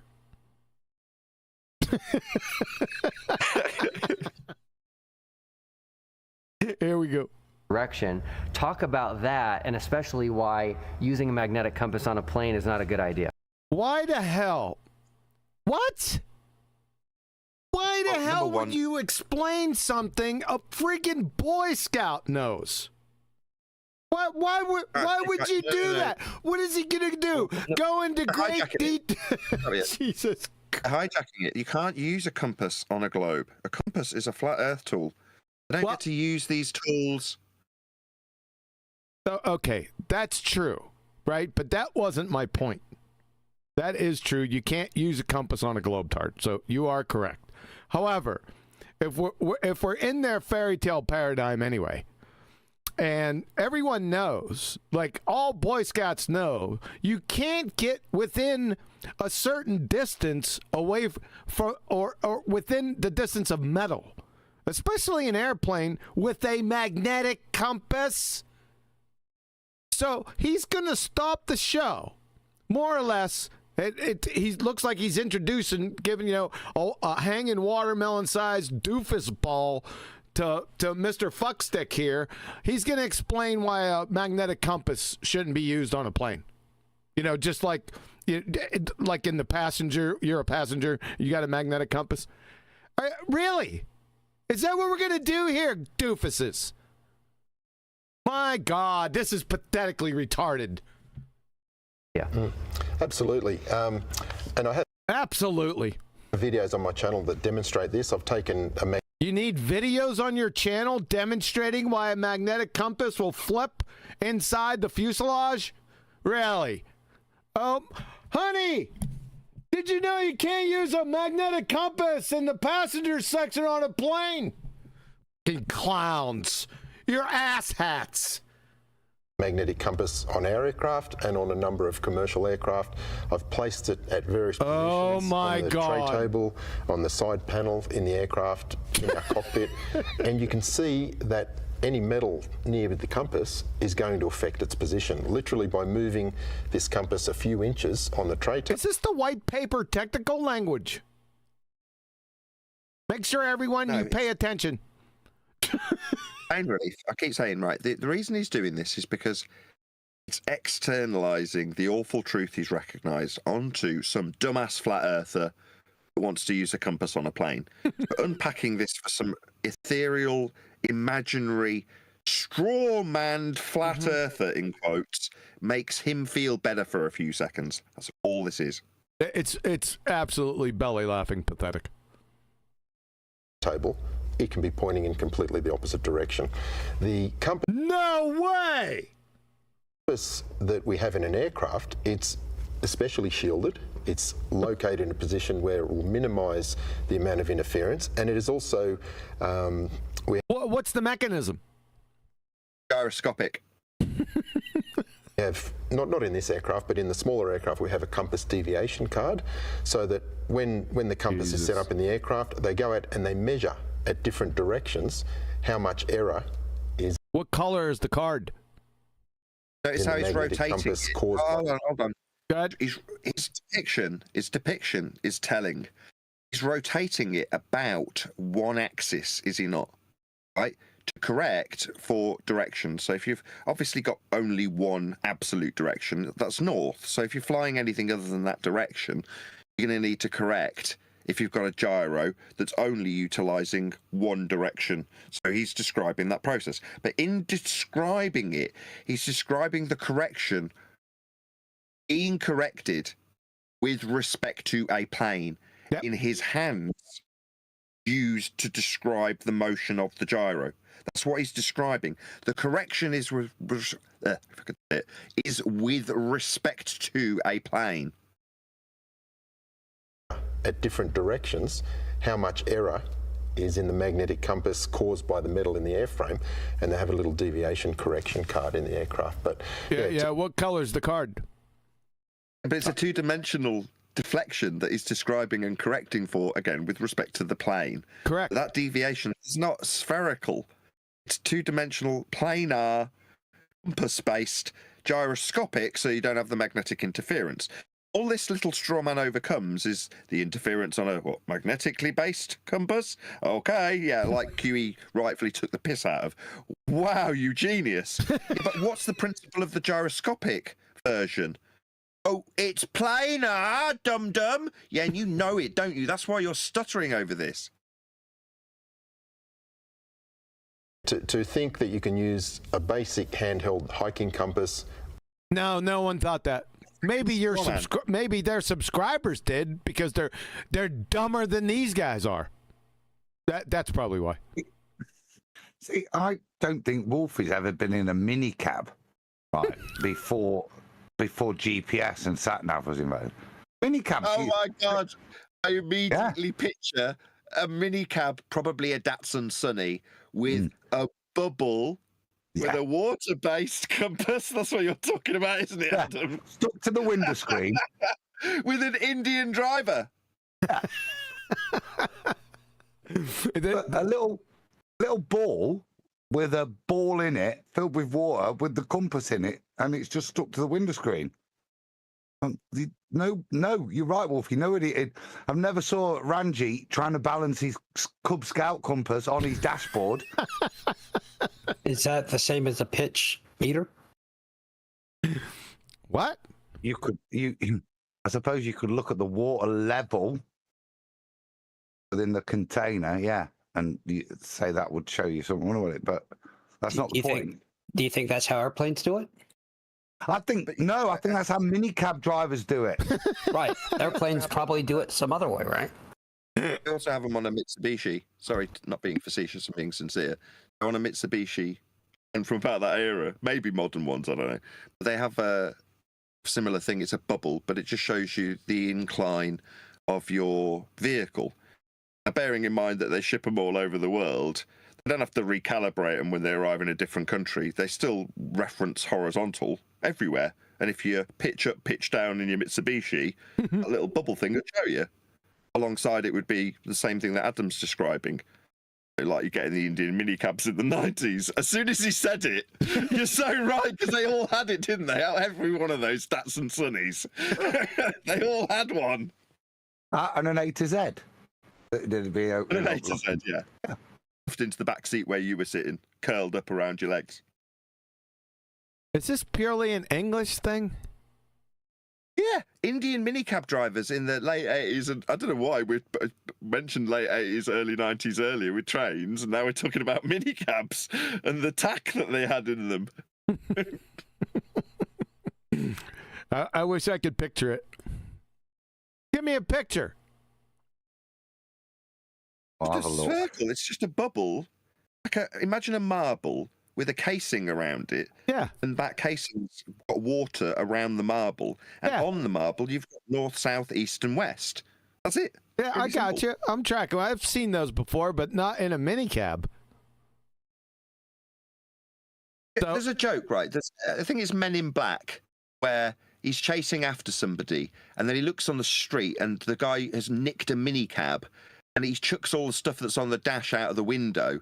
And Will Smith sees all this like gold junk and snow globe and stuff on the middle of the street, and he says, "He's in a minicab," and then starts running down the street.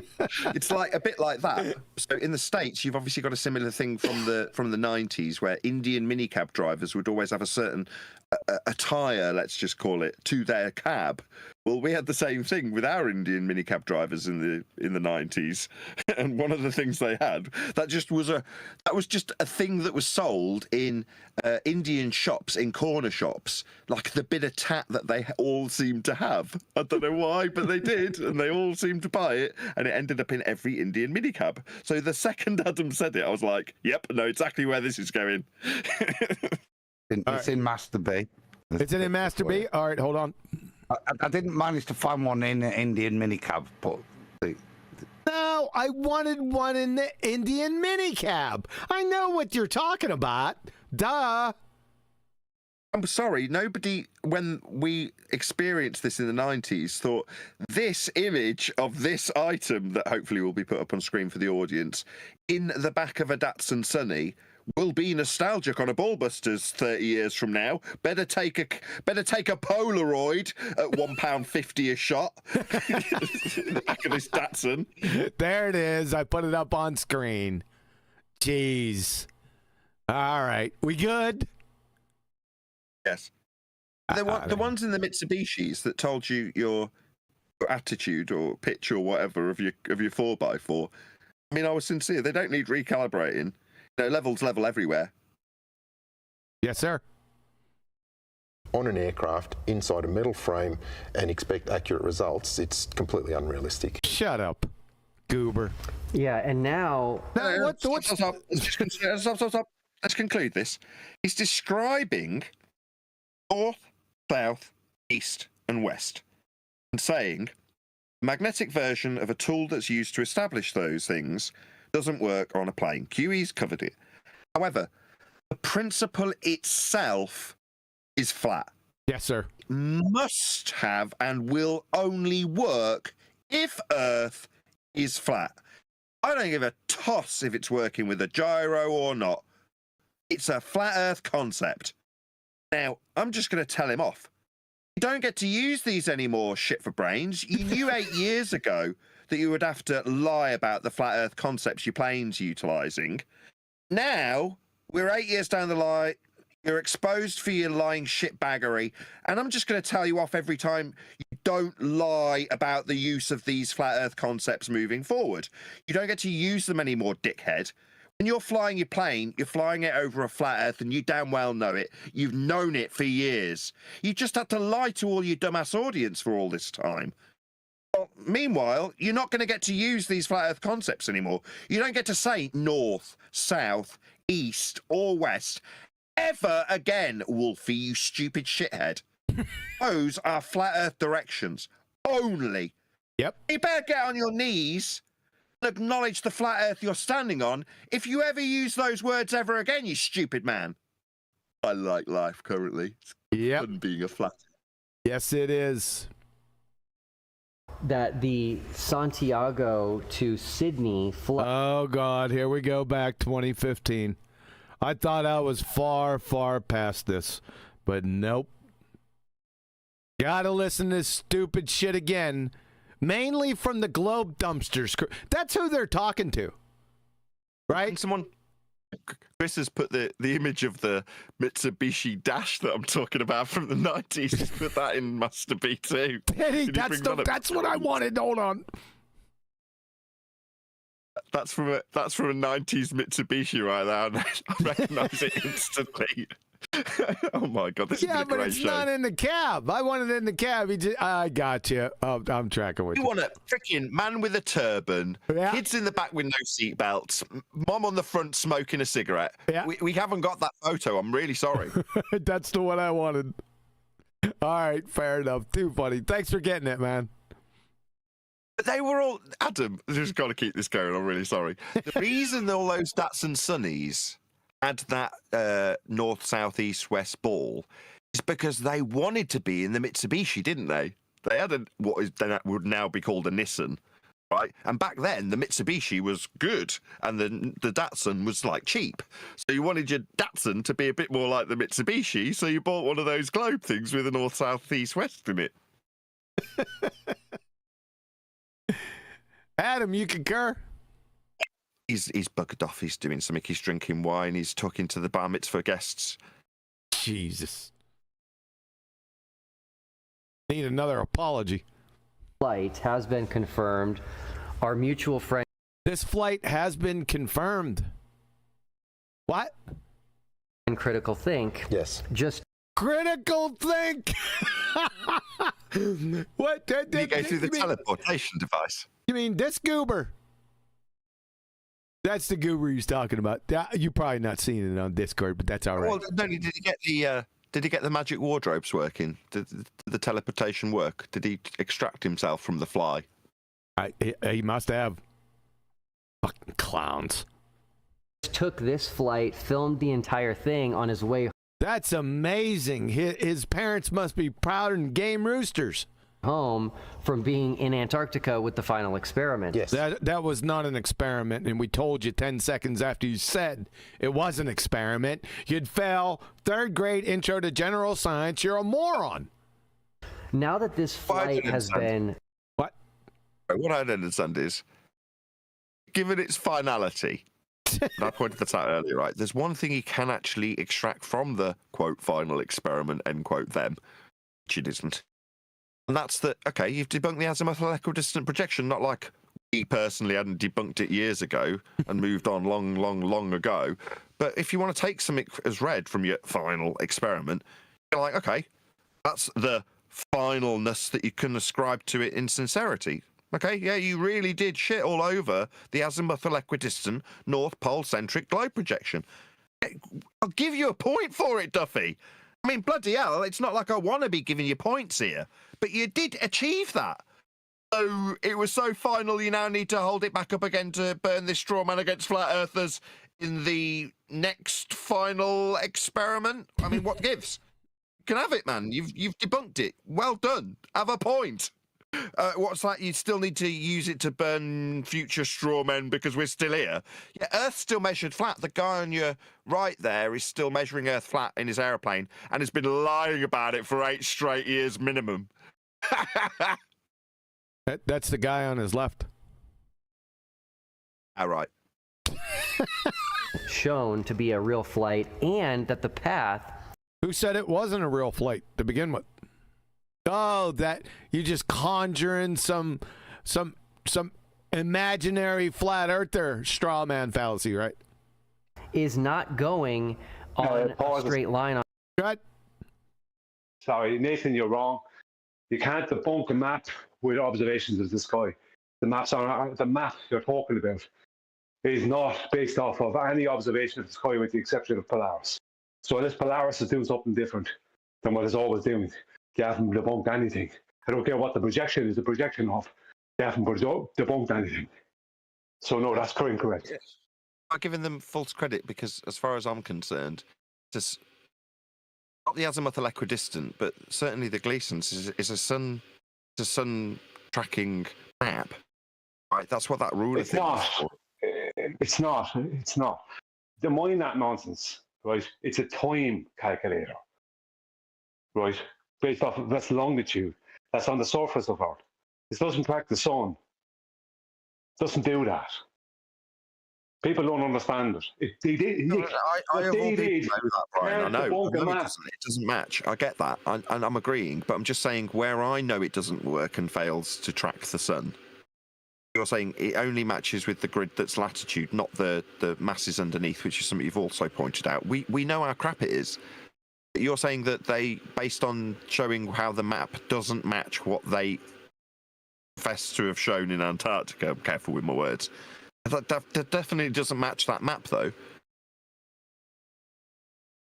The map has nothing to do with the sun. Do you understand? The only part that the sun has connection to any map is the longitude positions. And they're an idealized, broken up 15 degrees per hour position. It's not the sun. The sun is not. The map is not based off of the sun. No map is based off of the sun. So seeing what the sun is doing or any other celestial body, with the exception of Polaris, has no bearing on any map. What you're doing is falling into the trap of accepting their BS. Yeah, you son bitch. Well, my bad. I'll take it back. You get him, Brian. On a flat Earth, that was very easy to show because people who take this flight can film out the window and occasionally. They're filming out the window. Oh my God. Really? What are they looking at? Occasionally see Antarctica. Yeah. They're seeing Antarctica out the window. Oh my God. And they also travel to the south of New Zealand. Yes. Before coming up north. Now you can south and north. You can't have that on a globetard. You better stop using flat Earth terms and phrases, Duffy. Really sorry, I've got to take umbrage with some of the things he's saying. So he's suggesting that when these people are elusive, they're not being presented, but these imaginary, potentially, people that are pointing their cameras out the window on this flight and are alleged to be seeing Antarctica. Now, that's his claim. I'd need that bolstering with some actual evidence. That is to say, I'd need it proving that the landmass he was suggested to be stood on is the same landmass that they're alleged to be seeing out the window. Fair enough. Now, as it stands, he's just saying it and accepting that that is the case because what? And me, I'd need a much higher standard than that when it comes to the potential layout of the actual territory of the ground. Suddenly I take what he says a bit more seriously. Up until now, it's fun and games. No. If verified could be useful, what you've got is a sweeping generalization, baseless assertion. Shit that I cannot rely upon and is not useful to me. I'm sincerely interested in this. I did investigations into it many years ago because I was interested and still am interested in the world we inhabit. When this tosser, that's Will Duffy, spews these sorts of baseless assertions about the potential layout of the territory, it just disgusts me. Because it's useless, isn't it? Very true. Good catch. To Sydney. And so now on a flat Earth, which takes the southern hemisphere and makes it just huge. It takes the southern hemisphere and it puts it like this. They now have to make a route that goes 2 to 3 times the distance. Here we go with the idiot straw man fallacies from friggin' globe dumpsters and affiliates. That's who they're attacking here, by the way. I never said anything about this Santiago to Sydney flight, ever. And I'm a flat earther. What is this bait? What is it? We're at Tiger Dan status, aren't we? And if he draws a big archy circle around the projection, that is total straw man. Is this really where we're at? I can't figure out flight routes on an azimuthal equidistant projection. Therefore, I've debunked it. The Tiger Dan reference is the point that whereas flat earthers, we debunked the azimuthal projection in recognition of what it was. Yeah? Something from a globe. Yes, sir. 2016. Distance. There it is. No, it's just imagine that. That seems logical, doesn't it? Because flat earthers are stupid, so instead of going in a straight line, it's one of the few flat Earth maps that holds. So, do you know who's still held to task for this back from the Tiger Dan days? Being the flat earther that could ascribe themselves to the awful straw man failing. There it was. Who? Probably Dave Weiss. David Weiss. Dave Weiss. Yep. So Dave Weiss is. This is literally in the last 2 days happened. So JLB, when hosting the Ball Earth Skeptic Roundtable with David Weiss, has David Weiss on record discussing this anomaly, let's call it, and saying if they could show the flight, it could only work on a globe, and I would relinquish flat Earth if it was demonstrated. And it got demonstrated, Dave ploughed on regardless. I'm familiar? Bulletproof. Yes. Certain people that are at the cutting edge of the shitty end of all straw man that get held up, and they grow in popularity when they fuck up beyond all useful endeavour for a flat earther. They fucks up on a massive scale, leaving everybody looking like complete spastics. Here we are, 8 years later, he's one of the most popular amongst us. It doesn't matter if he starts up a new channel because one gets shut down because he can't keep his mouth shut about COVID. He'll still be at 100,000 subscribers within a very short period of time, won't he? Oh, because he fucks up on a royal scale continually and aids every single Ball Earth straw man they ever try to burn. You've got Dave to quote, "Yeah, it's definitely a globe if they can do this flight." Okay. Really big bald Dave. Give him the most flat Earth subscribers there are. Make him our figurehead. Yep. Call him Flat Earth Dave. Get him on every single talk show. That's how it is laid out. The game's rigged, isn't it? For them. And then I get broad brushed with all their horse shit. Right? In a stereotype fallacy. Pisses me off. Accurately map what people are seeing out the window, and that flight is just not possible either. No, that's right. What flight's not possible? And I think a lot of the explanation they have for that is that the airplane is flying in. They had for that. The explanations that's another stereotype fallacy. We're up to 26. I'm a flat earther. I never had any explanation for this. You know why? Because I didn't fucking even pay attention to one iota of it. Because it's a nothing burger. And I recognized it back then. That's why. In extremely strong jet streams. Now, oh, God, here we go. This is what I'm talking about. Globe dumpsters. Shout out to globe dumpsters. That's who they're talking to. You're not talking to actual flat earthers. You're talking to true earthers. Ladies and gentlemen, I recognized it earlier. Never going to get a jet stream that is 100%.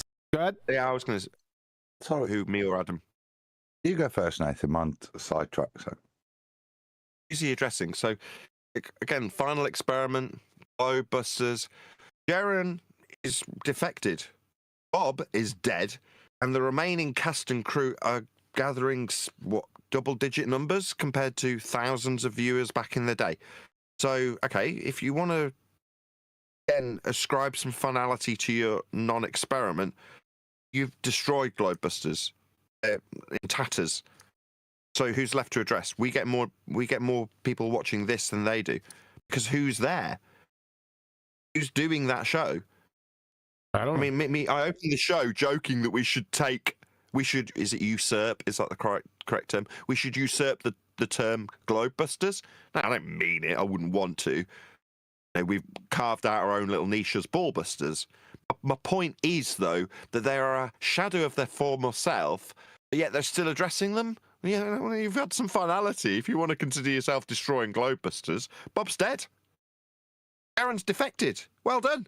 He was there. You paid what, 500 grand for Jaren to defect? Now, other than, like, again, we open with this, Mark Sargent getting cease and desist letters from former flatties like Patricia Steer. I mean, I really would love to see Patricia Steer in court with Mark Sargent suggesting that she's lost work. I'd love to see her clarifying her losses. That would be epic. Oh, yeah? Which jobs did you apply to, Pat? Let's see that list. Who turned you down now? Because of Mark? What were you applying to? What work were you seeking? I want to see all this shit. It's like an episode of EastEnders at the moment. It's glorious. Life is sweet as a flat earther. It's so much fun. We got Wolfie and the confessions thereof. He's always known it's flat. We got Pat Steer suing Mark Sargent for defamation. My God, it's like an episode of EastEnders. Why? Why is this all going on? Yeah, it's because Earth's measured flat. You don't need it to be about that. You don't need the subject to be about Earth being flat. Pat Steer and Mark in court, that's what you need it to be about. Wolfie debunking a magnetic compass, that's what you need it to be about. Right, final experiment in Antarctica, that's what you need flat Earth to be about. Not about Earth being measured flat. Let's just get it as far away from that as possible. Let's turn it into a freaking pantomime. Because then no one will recognise the awful truth about how Earth's dealt with by everyone always. When a globe believer goes back to not ridiculing flat Earth, but just dealing with the world and how it's dealt with, I can satisfactorily deal with it as a flat plane, knowing that idiot flat earthers everywhere are being ridiculed for just saying those words, that they have to deal with Earth as a flat plane, like they are currently doing as a globe believer. Like Wolfie does on a daily basis. And that awful truth leads them to brace against us and call us the stupid ones. And in reality, it's their own messed up pain that they're having to project. It's an interesting world that we live in. Very, very interesting indeed. The powers that should not be in the hidden hand we formerly ascribe to these dickheads, with their pathetic little childish selves projecting their pain out into the world. That can be a powerful and seemingly massive entity, but in reality it's just a bunch of little kids worried about how awful it would be to be wrong about their religion. Did Adam want to add something to that?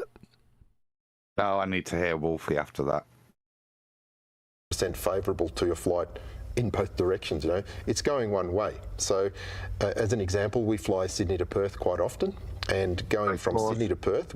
Oh, you're going to have a problem here. Go ahead, Adam. Showing it, I was going to say, look, it's going one way, showing his hand flat. This is I've got a question, because it alludes to what Nathan's saying. All they've got is chaff, misdirect, straw man. The compasses on an airplane flight, I don't know. Do you guys have any flat earthers that have done that, used that, purported that? I've been quiet for a while because I've been racking my head. Right, it's Max Egan, isn't it? Is the guy back in the day when he was dabbling, because there was lots of like popular conspiracy theorists. Oh yeah, Max Egan did that on the San Diego flight. Yeah, now I remember that. Yeah. Go on. Yes, go ahead, Adam. it wasn't flat earthers, but it was something that somebody that kind of washed the hands of flat earth because he had much bigger fish to fry. I think he was his words. Went and did, but avoiding the mitigation that a compass can't work because of metal tubes. That what he did show, and what's relevant to the straw man with the Tiger Dan nonsense is that.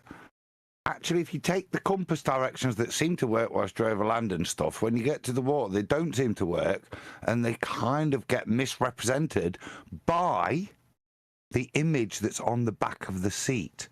So this is what was bugging me. What are they describing here? They've got something, and that to me is what it was. Max Egan, and it says I'm flying this way, but I'm not, according to the back of my seat. Yeah. But that wasn't flat earthers. But that relates to mapping more interestingly than anything, yeah? And great circle routes, apparently. Yeah, you're right. Good bring up, Adam. I had forgotten all about that. Yeah, Max Egan's not a flat, wasn't, well, I don't know what he is, but he wasn't a flat earther then. That's for sure. Yep, good call, Adam.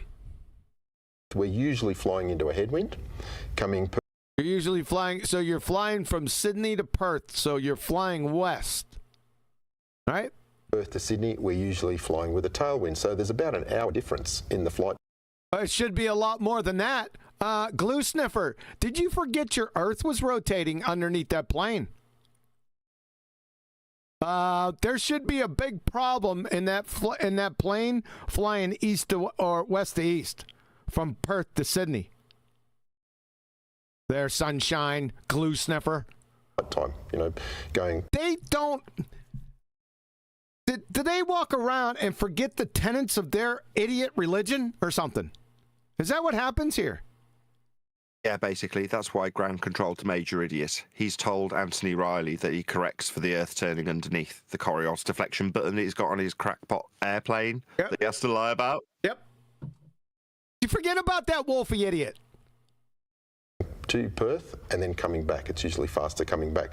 But their argument is that it's usually faster coming back?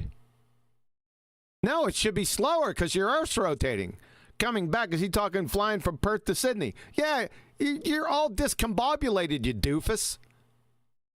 Let's just conclude it for the audience's benefit. Wolfie's confirming Earth doesn't turn underneath anything, and in order to observe Coriolis deflection, as is claimed by a globe Earth that's alleged to be the cause of the deflection in the stars at 15 degrees an hour, that is a claim that involves Earth turning underneath. It's a non-inertial turning reference frame that ipso facto must be turning underneath shit to induce the Coriolis effect they claim.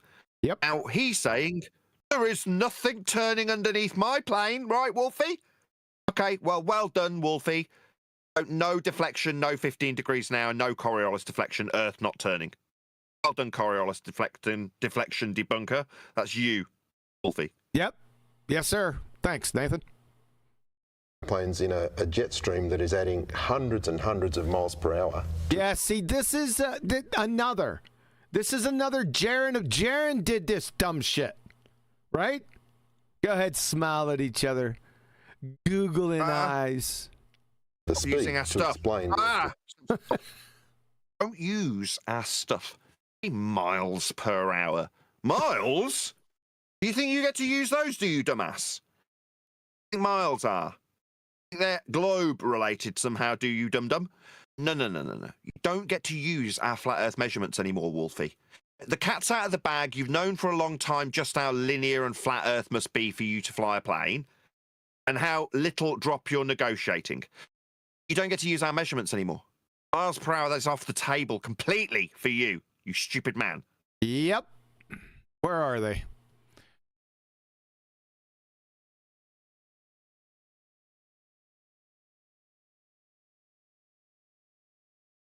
Yep, they are. From Mass at Florida State University, distance is measured in linear units. Wolfie Clown Show, such as inches, feet, yards, miles, meters, centimeters, millimeters, kilometers. There are many other units of linear measure but those listed above are commonly used. Statute mile, encyclopedia.com, a unit of, guess what? Linear measure. Nautical mile, unit of linear measure. Let's define linear from Cambridge. Consisting of or related to what? Straight lines. Wolfie Clown Show. It's going to get worse for you, bunch of idiots on the globe, because everything you use is related to the flat Earth you inhabit. So don't get us wrong. We take great pleasure in doing this, but don't use our stuff. That's right. Did you hear him? Don't do it again. Distance. And another thing I've heard is that the planes fly faster than what we're told. Completely wrong. You know, this aeroplane that I fly, it's... Here we go. He's dealing with Jaron again. Jaron and his horse shit. All globe dumpsters. That's who they're... You already converted his dumbass. He's a true earther. Never a flat earther, by the way. How long are you going to whip this dead horse? Yep. Yep. How long are you going to do it? It's fast. It can cruise up to 90% of the speed of sound, but it can't fly faster than the speed of sound. You know, it's not designed for that. Who cares? This is nothing burger. Type of engines it has won't operate. Say again? You need a flat Earth for the speed of sound. Yes, you do. Faster than the speed of sound efficiently. He did it again, Nathan. It's just ridiculous claim, especially to think that airliners are flying faster than the speed of sound. It doesn't. Nathan, is that stuff? Doesn't happen. Yeah. Yeah, and so we hear from flat earthers a lot. That, oh, do you? Stereotype fallacy. 26. And again, it's their misunderstanding. There, 27. That a plane would constantly have to nose down to get over. Yeah, it would. Specifically. Hold on. Wolfie, what's that shit-eating grin doing on your face, friend? You need to play the clip again. What was that, Duffy? Need to nose down? Why would he be smiling about this? Maybe he's been exposed on this very show. I don't think he realised that would be the case. No, he didn't. Let's hear it again. It's their misunderstanding that a plane would constantly have to nose down to get over the curvature of the Earth. But what they don't realize is in creating these impossible flight paths for these non-stop flights in the Southern Hemisphere, they're actually making a huge curved path. Yes. Which... What does pitch have to do with a curved path? Why did you bring... Totally. Huh? Did you catch that? This is non sequitur. About to shout shenanigans, QE.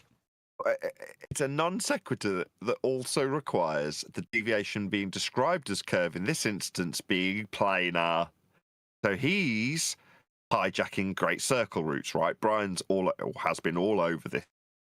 That isn't spherical, right? So they're debunking the planar deviation in a curve, as opposed to a spherical actual curve path that they'll take, because they don't. Let's go back. I'm gonna go back. Let's hear this. Flat Earthers a lot. Well, that, and again, then the moment, isn't it? Because that's the disconnect I've heard. The thing they must be frightened of, the thing that we've got wrong, our misconception, is then addressed by dodgy flight routes. No, it's not the point, is it? No. The point is, if you're going to traverse over a surface that falls away and reorientates in as a direction for you, you're going to have to mitigate for that if you're in straight and level flight. Yep. And it's their misunderstanding that a plane would constantly have to nose down to get over the curvature of the Earth. But what? Yeah, that's what Wolfie said 8 years ago. You ready? Agrees. That's logical, right? Let's hear it. Okay, first thing we need to understand is that the Earth is not as small as many people will think. And your Oh, Adam, I forgot to brief you on this. This is Wolfie6020 Clown Show from 8 years ago, September 22nd, 2016. You're all caught up to date. Yeah, I remember this from back in the day. It's another meow. Meow. So he just sort of shook his head at about the plane pitching down, that flat earthers think that the planes would have to pitch down. What do you think about this, Wolfie? Typical airliner traveling at 450 knots will actually take 48 hours to travel around the Earth. Now, obviously, they won't do that non-stop. They'll have to stop and refuel, but that's the actual rate at which it's going to travel around the Earth. So if we imagine this aircraft is going to travel all around the Earth, it would obviously have to pitch down.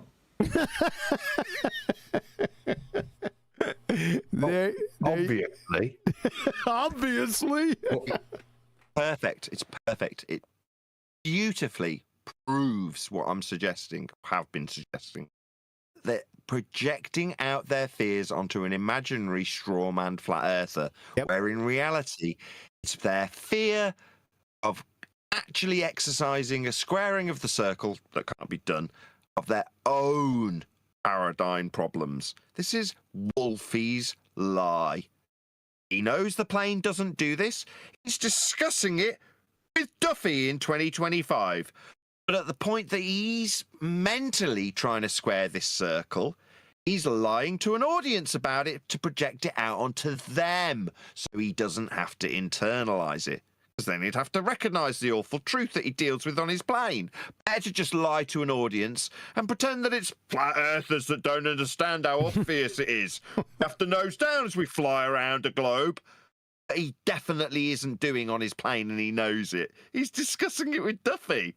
Exposed, clown. There's no doubt in my mind why he'd have to lie.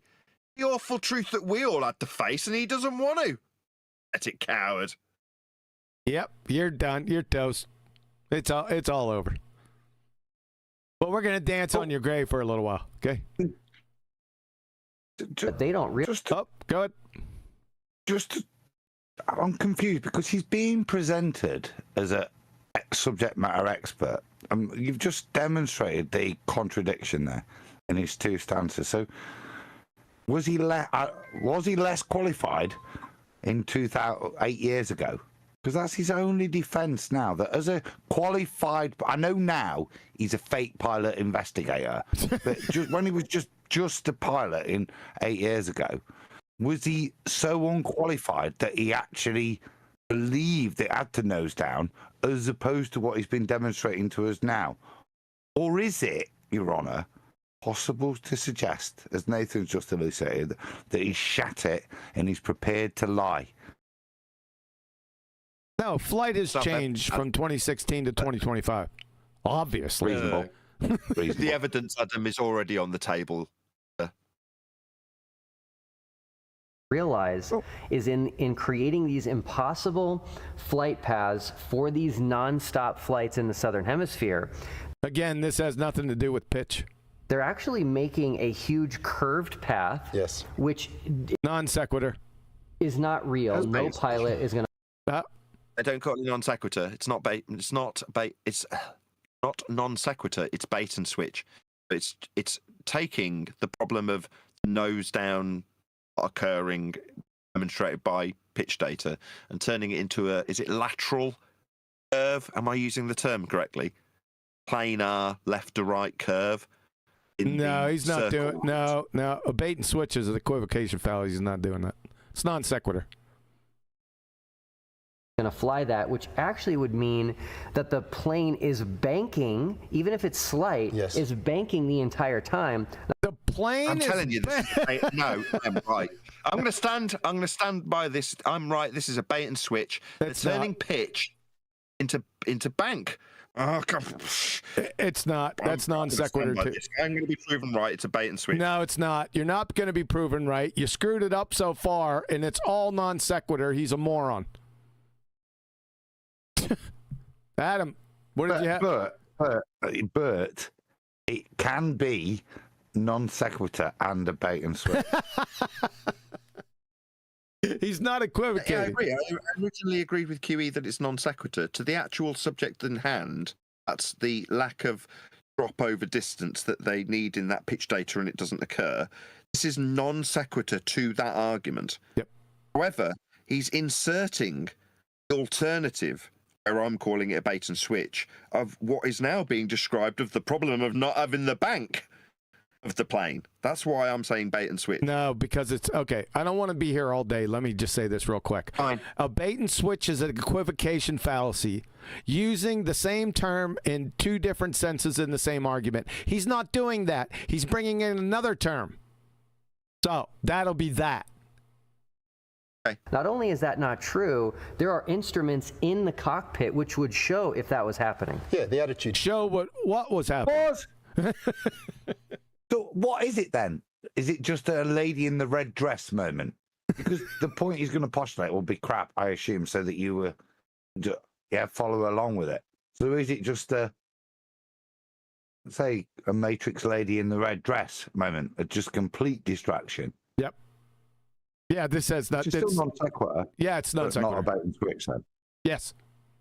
Indicator shows us angle of bank. It's not super precise down to the decimal points of a degree, but if we were turning at all, who gives a shit? It's a nothing burger.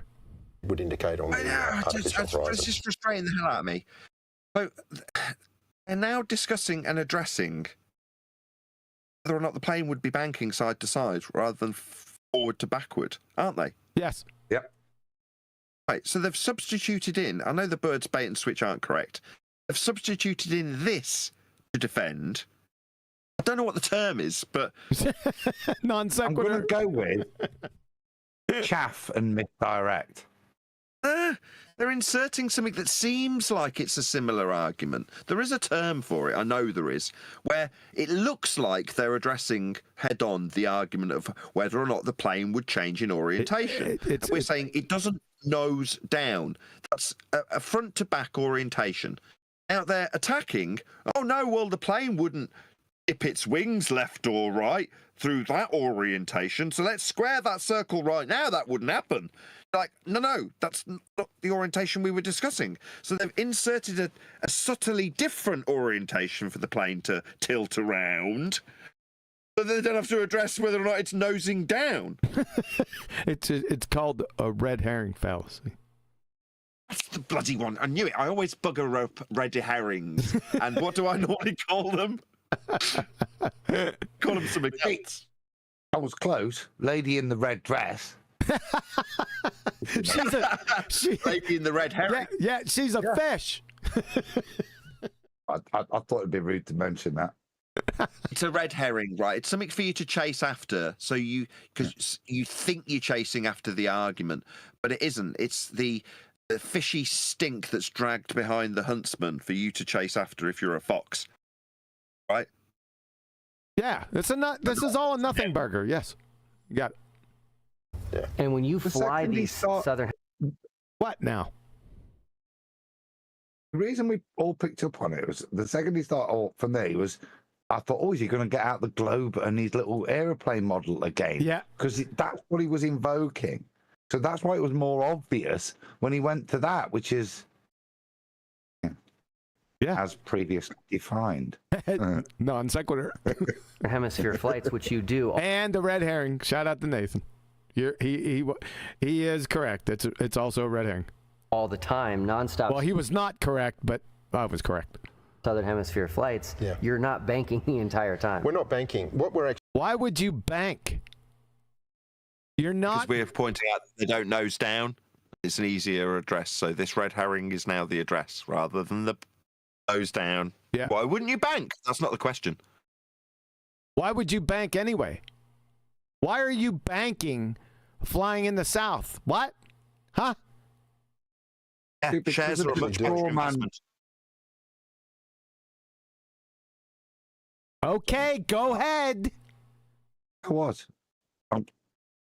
I would assume this is based upon the straw man that's just been presented on screen with the weird directional route that a flat Earth would take, because they think they have to traverse around the ice wall to get from LA to New Zealand or wherever.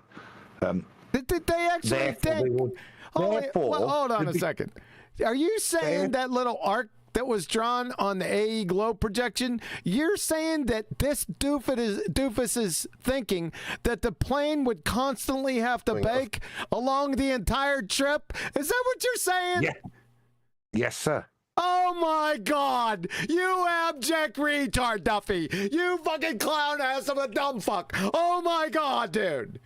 What do you mean? Why are you suddenly recognising it now? I've been trying to say that for the last 10 straight minutes. Oh, you said it was equivocation fallacy. It wasn't.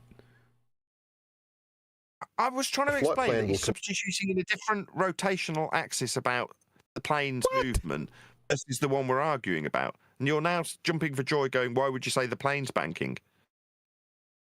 That has nothing to do with your idiot equivocation fallacy that wasn't. What the hell are you talking about? I'm talking about, why would they be talking about banking? Because they're morons. Because they're ruining my joke. Why would they be banking or even talking about it when they've got such an exceptional financial advisor right next to them? That'll help. Consists of multiple points. So even though Sydney to San Diego Did he ruin might that be punchline 3 times, didn't he? Three times I nearly got the punchline in. Great Circle route. We may not always fly that perfect Great Circle route because the why not? Flight planning computations will take into account other factors such as the wind, weather. You know, for example, the Great Circle route might be a straight line. But it is a straight friggin' line. Hold on, stop. You're going too fast. Look at what he's doing, right? So he's talking about the flight planning and the weather. And what he showed with his hands was how, presumably, ground control, in all sincerity, he needs to adjust where he can fly. Now, what would they adjust? They'd adjust the height that they're flying to go above or below whatever weather's going to cause them a problem, or they can go around it. Now, every description that I've just given you will be given to him as a pilot with respect to the plane of reference he's flying over, right? Yep. He knows it, we know it, cat's out the bag in that regard. I don't need to reiterate it, but it's fun, isn't it? Yes, it is.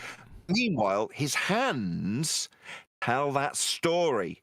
Go back and watch what he does in terms of describing with his hands how the plane will move when he's got I've forgotten the complicated words that he made it more complicated than it needed to be in answer to the question Duffy put to him in the first 2 words, computational adjustments or something like that. But he shows what the plane's actually going to do to negotiate their way around these issues. So it's telling. Such as the wind, weather. You know, for example, the Great Circle route might be a straight line, but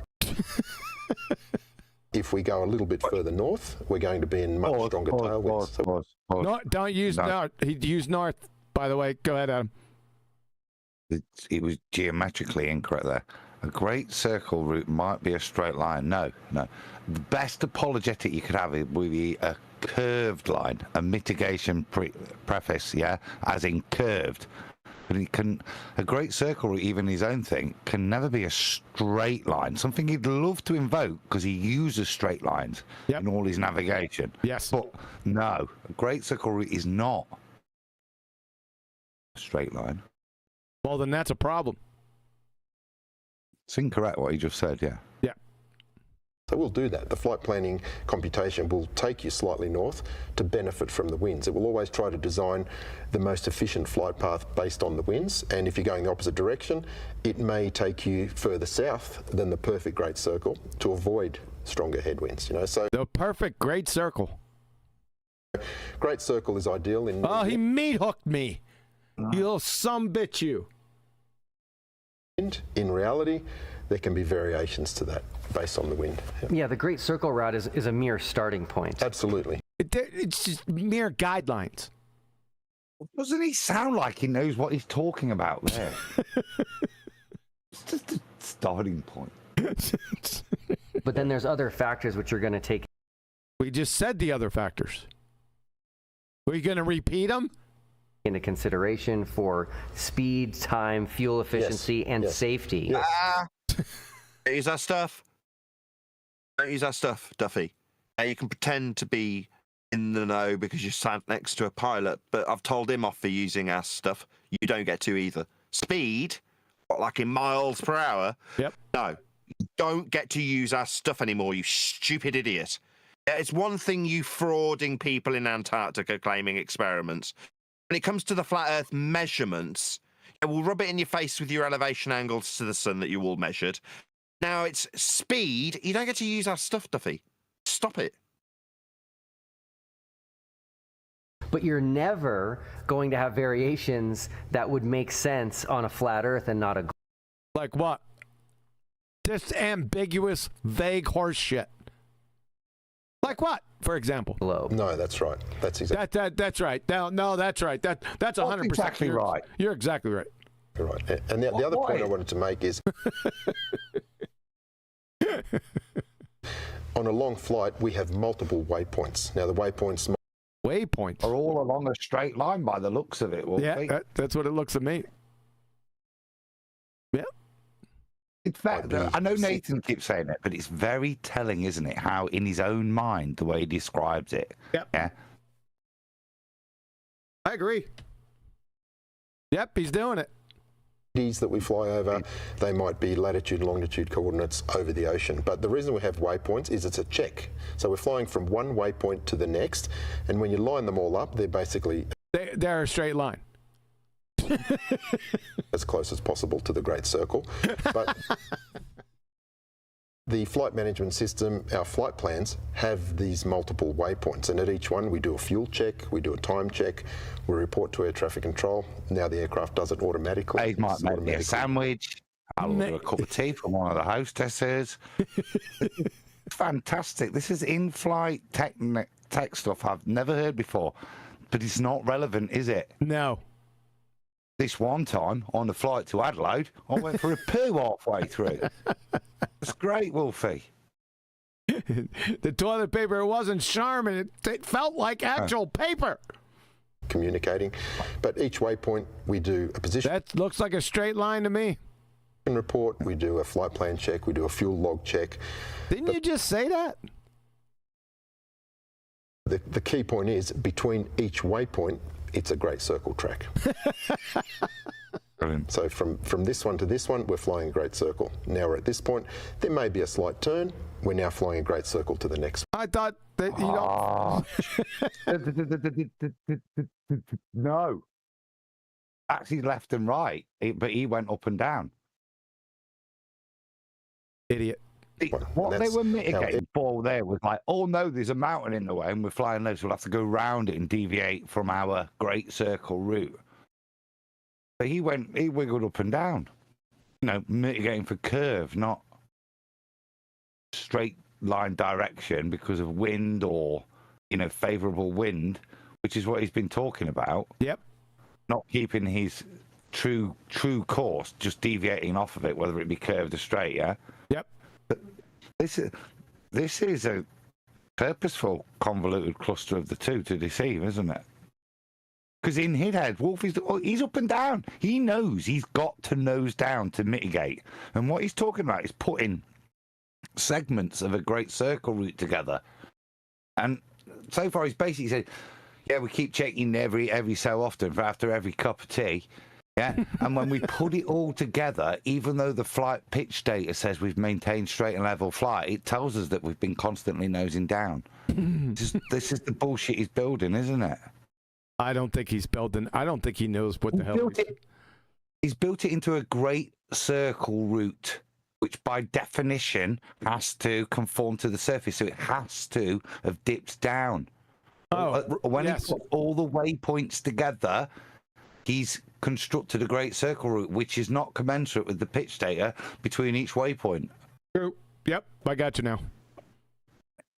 Every track and distance on a flight plan is calculated. Great Circle to Great Circle to Great Circle to Great Circle. Everything's. You get a Great Circle. You have a Great Circle. Everyone gets a Great Circle. Yep. Now, Wolfie, one of my favorite things was at the very beginning of you getting into this whole flat. Is that it? Yeah, that's it. It was complete nothing burger. It went off into nothing, never, never land. That's it. If I put loads of straight bits together that show I never nose down, I can make a great circle route. More or less. With no evidence, and I still don't know what we get wrong when we look at stuff. Yeah, I told you it was a big old nothing burger. It went off into nothing, never, never land. Now, Wolfie, one of my favorite things was at the very beginning. Constructing logical fallacies and pseudoscience non-experiments. Of you getting into this whole flat Earth debate when they were. Wait a second, didn't we go over that in the beginning? Now we're going back to it like a dog returning to its vomit. All right. Saying that you're a fake pilot and that you're lying. Oh, see? no. Yep. Got to go back to 2017 when somebody said a mean thing to Wolfie. Yeah. I'll prove it. We already dealt with this on last week's show, that they got nothing burgers, so that's what Mr. Vest Idiot's going to do. One of the things you did is you were actually interacting with a flat earther. Oh, no. While you were in the air. Correct, yeah. And so my question to you is, how did you have internet access when you're flying at 40? Now we're going back to Duffy's internet access. Remember in his house that he built in the friggin' Never Never Woodlands? How was I supposed to get internet access? He was asking to Jaron and Mr. Ping Ball Golf Ball. Remember that, guys? That's his point. He's Mr. Big Internet Guy. Dumbass cracker. 3,000 feet. The aircraft I fly and the previous one have satellite-based internet. Satellite-based I internet. was going to say satellites. You say before I was going to... Yeah. Satellites. Like everybody else's internet access. Yeah. Elon made us Starlink back then, just for his pilots. Yeah. Where are these satellites at, Wolfie? They ain't a second law of thermodynamics violation, you moron. Poke you right in the friggin' eye. You dumbass cracker. Essentially works all around the world. Oh, it works. That's a pragmatic fallacy. Vague pragmatic fallacy, by the way. It's quite an expensive system, obviously. Who are you, Phil Bell? It was expensive. Therefore, glob. It's not as fast as NBN or broadband. It's reasonably quick, but it's satellite-based. The satellite antenna is in the tail of the aircraft. Oh, in the tail. Why is it in the tail? And we have an app that shows the different regions. You know, it's communicating with the geostationary satellites. Ain't no geostationary satellites, you glue sniffer. You just violated Boyle's Law, Charles' Law, Gay-Lussac's Law, parts of Avogadro's Law, Dalton's Law, Brownian motion, and the second law of thermodynamics. If that satellite is in geosynchronous orbit, and orbit, you need a flat Earth for those calculations, but I digress. How are you still breathing? Flathead, how are you still breathing? Those two are mutually exclusive principles right there. You're a moron. And as we fly around the Earth, it may lock onto one satellite for a period of time. Yeah, and Penelope Pitstop was Bruce Lee's grandfather. And when it becomes closer to the region of the next one, the little dish will transmit across. And sometimes... Sure, and Liberace's sister was a Saudi prince, a Mau fighter pilot, and Sasquatch. We can be flying across the Pacific and we'll have momentary dropouts in the internet access, 1 or 2 minutes, and that... Oh, no, pause. I was about to say, as evidence seems to be, because the machine tells me it's coming from a satellite. But when I'm out there, right, where there's nothing to block it, just ocean and air, up to the vacuum of space, with the satellite miraculously doing its stuff, sometimes it'll cut out. It's all right when we're over land and there's mountains and shit in the way, but, you know, sometimes... Odd admission of truth. Not well, it's moving from one satellite to the next, but essentially... One satellite to... Yes, and Anna Nicole married for love, and Pol Pot was her florist. We can fly anywhere in the world and have good internet access. You ain't flying over a globetard, that's for sure. Yeah. Now, flat earthers tell us that stereotype fallacy. 27, 28? Internet is mainly coming from undersea cables. Yeah, it is. Mine's just under the ground. There's no sea anywhere near me. Just under the ground. Into a little box, through a cable from the ground into my house. Yeah, well, everyone knows that. It's clearly established. That's correct. So let me just take a wild guess that the satellite antenna on the... Yeah, sorry. Sorry I've been missing as well. He just we're not complete like. Well, I'm sorry about it. He just told a complete lie, as flat earthers don't claim that 95% of all internet access comes from undersea fiber optic cables. That's the official stance on it. Yep. Not me as a flat earther claiming it. That is officially the situation. So him denying that or trying to make it out to be some kind of joke is him going against the official stance, not me being his logic. Yes, you're correct. You're correct, Brian. That's correct. Good point. Yeah, I think he's going to straw man us again. Yeah. I think he's going to say flat earthers claim that on long haul flights we have to have a really long Ethernet cable connected to the back.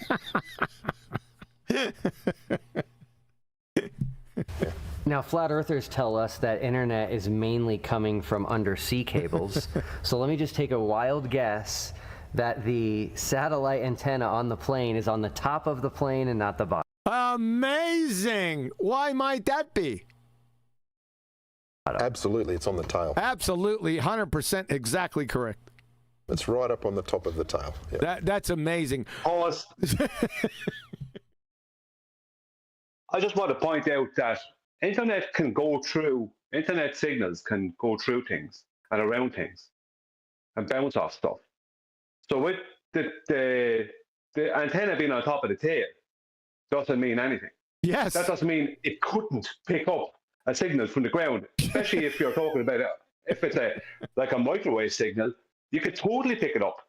Supposedly they sent them to the moon. So you tell me they couldn't send a signal from the ground up to the tail of a plane? Maybe that's why it's on the tail of the plane and not inside the plane. Yeah. Yeah. Or for aerodynamic purposes and a lot of other purposes, I'm sure. Yeah, this is a one big nothing burger. They're all proud of themselves, right? You glue sniffers. So as close to the satellites as possible. As close to the satellite as possible. So not underneath the plane, but 30 feet higher to get it closer to the satellite. What an ass. Just pause a second. Adam, I know you want to say something. No, Might be on the same lines as what I want to say. Enough of a clincher for me. You go, mate. Is your distance from a claim, let's just work within their paradigm. Is a distance from a claimed satellite, does that have anything to do with whether you get the signal or not? No. Considering, yeah. So what does it matter if it's closer? The furthest from the claimed satellite it can be is the surface of Earth. Yet we still supposedly get these signals on the surface of Earth. So having it on the top of the tail of the plane makes absolutely nothing. It's a nothing. Sorry. Yeah, I know. It's they're doofuses. They're second grade retards are in the corner blushing. Mr. Magoo got your lunch, you dumbasses. There is a option. You got something? You want to add something? I'm just trying to think of an analogy of what they're actually claiming, because Brian's point's correct. It doesn't really matter, does it? It's like assuming that if I've got a radio and I go to the top of the highest mountain, which is above the transmitters, that I'll get a better reception by turning the radio upside down and sticking it in my arm.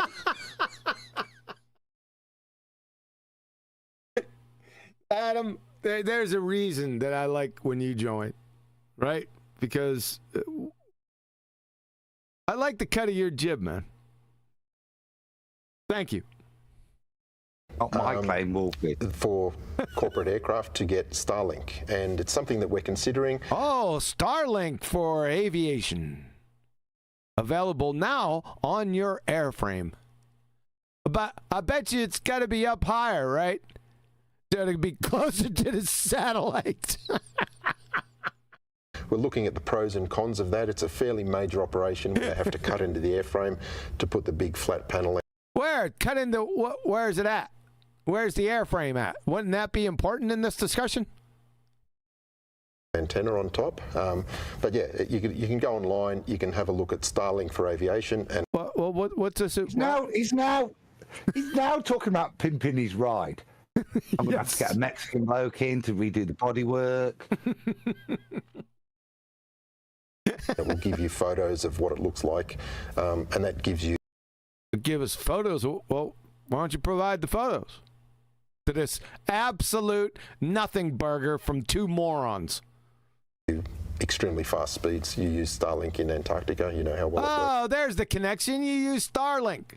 Yeah. You know how it works because you use something. You know how it works. Is that what we're going for here? Really?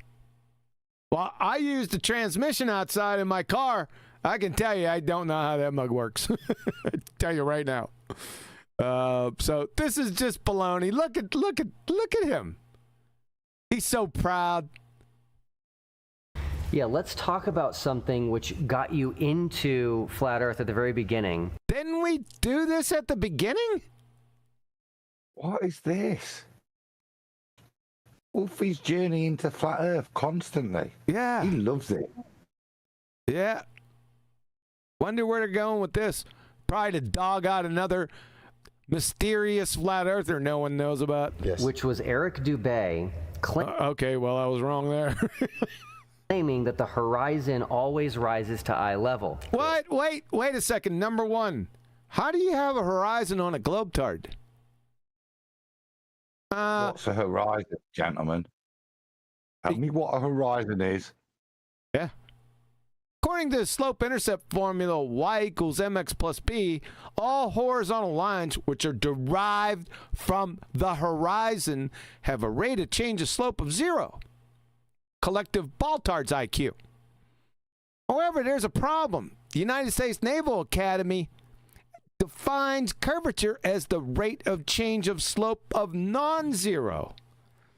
So how can we go out in reality and see horizons everywhere that have a rate of change of slope of 0, but yet be told by the fairy tale heliocentric Baltard spinning space monkeys that there is a rate of change of slope of non-zero in every direction along a tangent from our feet? How are you going to reconcile that? You'd have better luck distilling Alexander the Great's tears out of the Euphrates than to square that monkey. Goobers. Now, interestingly enough, Austin Whitsitt made this same Here we claim. go. Yep, here to the globe dumpsters. That's who they're talking to. I told you that before. This is a pointed direction towards globe dumpsters, the non-flat earthers. There are two of us. It continues now. To us at dinner when we were in Chile before flying to Antarctica. So this is something that has been stated by flat earthers for a decade now. Stereotype fallacy 28. They're still saying it. Here's what I... Saying what? Slope intercept formula. No one's saying that, save for me. I've seen is that if you go, say, into a hotel and you go to the top floor... What? Did what? We're off to the... I heard a bunch of flat earthers say that the other day. On, Neil. No, I'm saying I heard a bunch of flat earthers just say that the other day. If we go to a hotel room, we go to the top floor. Yeah, he's right. Is Wolfie taking his plane up there? I asked at the beginning, what's the horizon? And what they'll do is piss around now. Yeah. And tell me what the horizon. Now I'll go to the top of the Burj Khalifa and see the sunset again after I've watched it set at the bottom. Brilliant. Well done, Pastor Will. Yeah. What's the horizon? On deck, you scabrous dogs. Hands to the braces. Now bring me that beautiful horizon. Drink up me hearty Joe-ho. The horizon still looks like you're at eye level. Yes. What about the rum? Why's the rum gone? Why? But you're really not that high off the ground considering the size of the Earth. Correct. Now a pilot... Size of the Earth? What's the size of the Earth? Now a pilot up in that hotel room... Someone who routinely flies at 40 and even 45,000 feet tell us... Feet?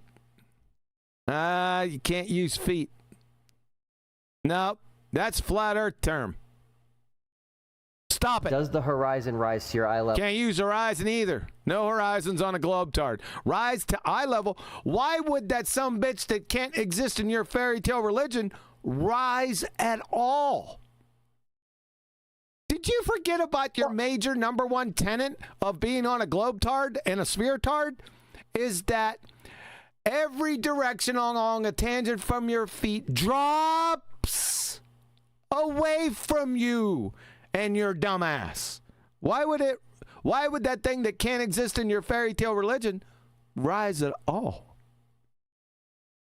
That's the question, isn't it? That's rhetorical. Level up there. No, it definitely doesn't. And definitely, 100% definitely doesn't. It's definitely not. Nathan's right. This is all about cope for them. They're not debunking anything. They're not even trying. They know it's flat. This is all ball of cope. You took the words out of my mouth. It's in our flight nice to manual. be like me with Neil for a change. Yeah, exactly, Neil. You took the words out of my mouth. This is all for cope. Cope? What? From a couple of dopes? These guys are abject morons, man. You don't. No. Somebody said it into my comments. I can't remember who it was, but to give them credit. But someone was saying, I think it was about Bob. Bob believes all the spam bot commenters telling him he's wonderful for his video that's double speaking and using flat Earth measurements constantly. That was the theme of the comment that I got, and it relates to this. By projecting out their fears and concerns onto us, the flat earthers, rather than internalizing them, they get back a reaction from the people they're publicizing this to. That works in the same way as pain relief, right, Neil? Yes, sir. That's what it's all about. This is all ball of cope. They don't care that they're two numpties. Ballers watch this and they're happy. When you said Bob, you talking about the flathead Bob right here. You can't see it though. We're saying then that this is a dope-a-dope. It's a dope-a-dope. Dope-a-dope? No, it's a dope-a-dope. No, it's a dope-a-dope. That's mine. You didn't say that. I got it. I was one letter alphabetically before you. Yes. Well, I was wondering, what was the rate of change of slope of the line from the observer to the horizontal with the sextant? Oh my God. Depends how high that observer was. Distance. Depends on how high that observer was. Usually not very high. Oh, yeah. So not horizontal. It's parallel to the horizon. That's a dip correction. Oh, it's a slope. It's a dip. No. The Earth's not sloping. Oh, yeah. Shut up. Yeah. Shut up. The Earth's not sloping. You're just higher. If you were on a rubber ducky life preserver, there would be no slope. The straight line. Shut the fuck up. Shut your mouth. Why are you talking through QE? Shut your damn mouth, you moron. Doesn't mean the surface is sloping. Who is this? It says a Hayoka, idiot. You friggin' bozo. Get out of my friggin' chat. My God. Does the horizon rise to your eye level up there? No, it definitely doesn't. And why would it rise at all? Like I said, it definitely doesn't. You're shifting around in that chair, aren't you? So this is another idiot straw man fallacy, right? It's an attempt to mischaff and misdirect. However, I'll let you describe it later. But we as flat earthers recognise it's called the dip correction. We recognise that as the observer's height above the flat plane changes and increases, there is a mitigation for where that horizon will level.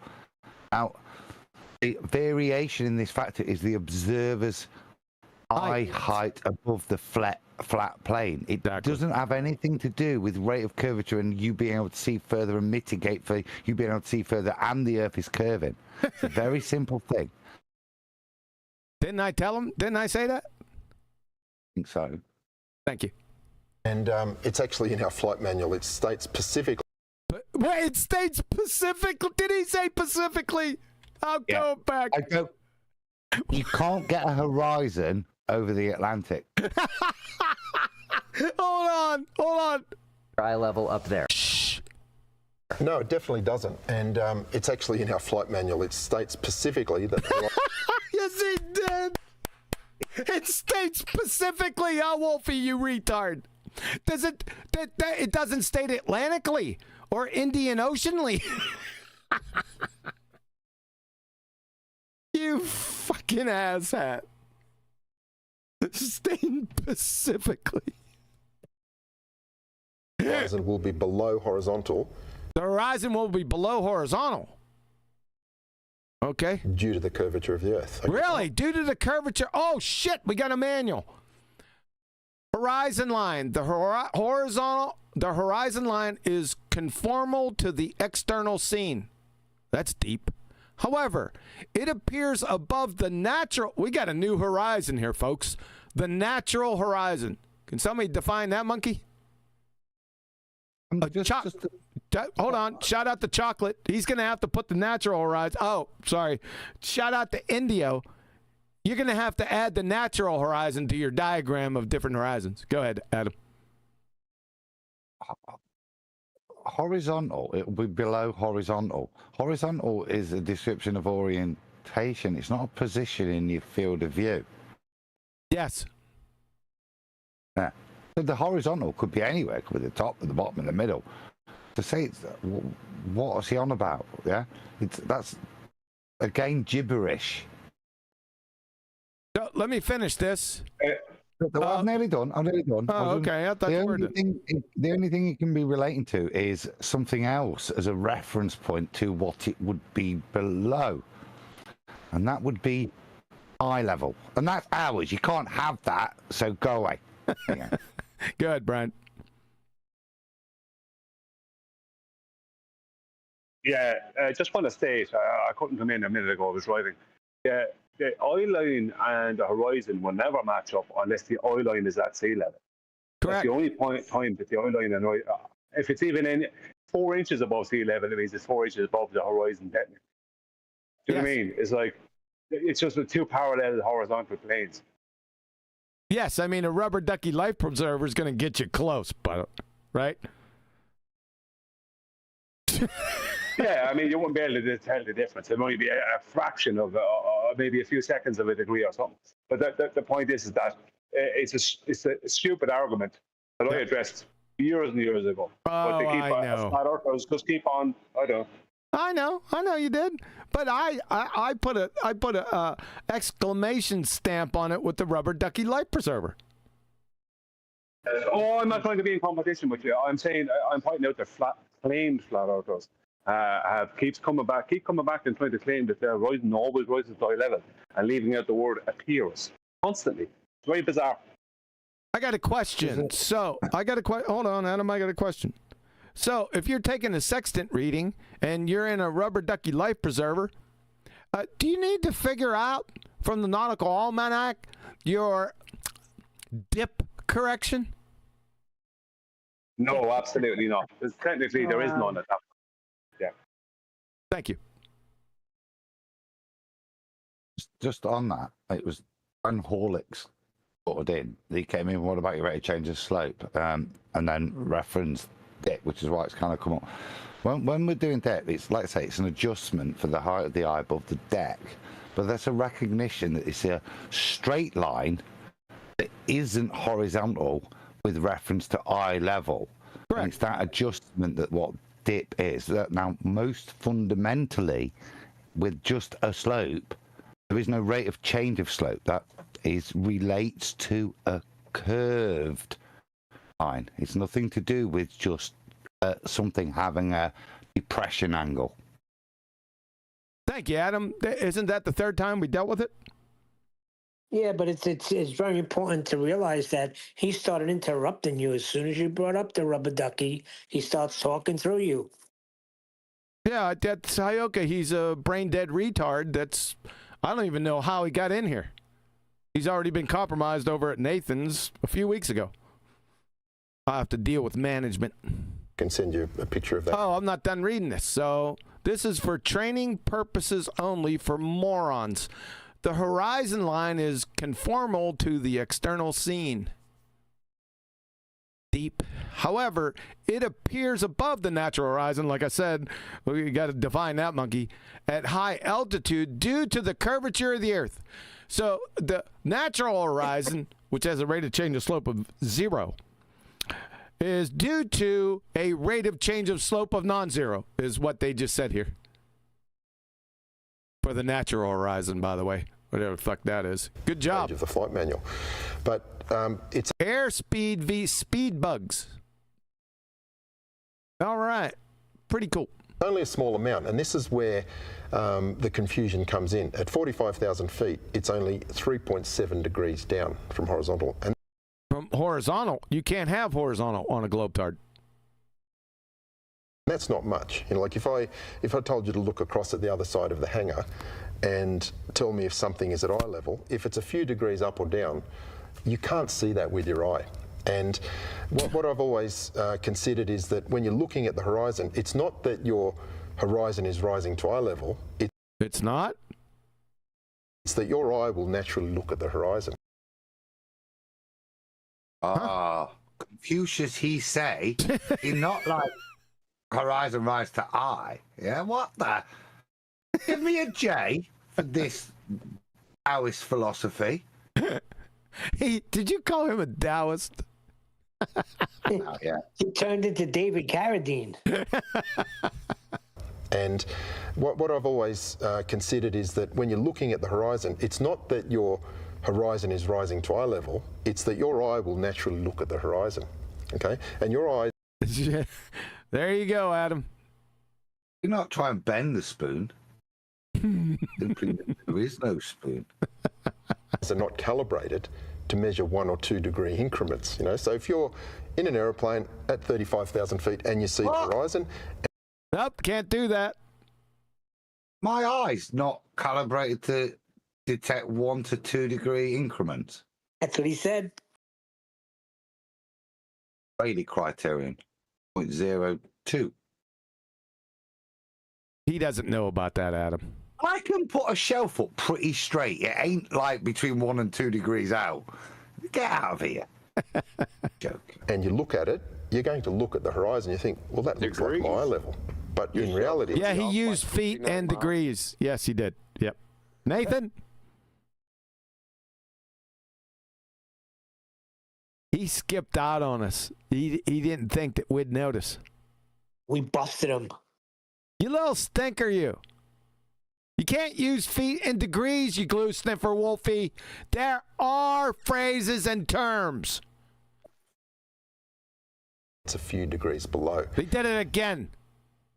In the aircraft that I operate and the previous one, we have a head-up display, which is a visual depiction of essential flight data, and specifically the pitch attitude of the aircraft. And oh, we're getting into pitch. The what? The number of degrees with respect to a horizontal plane indicator. Love it. Also, the true horizontal line. A true, we got a picture. Oh, God, there's the curving horizon. Making it not a horizon. Taking us on the moon. Yeah. And that rate of curve. That rate of change of slope there. What? That'd be worth calculating, wouldn't it? He's down Louisiana flying. This is Lake Pontchartrain, right? This is hold on. This is Planet New Orleans Parish. That's what this is. Is that the moon over there? Right there. See that? All right, go ahead, Brian. Yeah, just saying, this is what Nick from Phuket World channel was addressing. It's he showed that the only way for that to happen is for him to have his oil line below the HUD line. Because what he's supposed to have as a pilot is have his oil line in alignment with the HUD line. But he's showing here that his oil line isn't in alignment with the HUD line. Now, he showed he actually got citation and other things and went through the whole lot as to how the HUD is designed and the purpose of it. You see, I know all these kind of things, and he went through the whole rigmarole. But I went through this with Wolfie years ago, and he had no answer for it because he can't answer.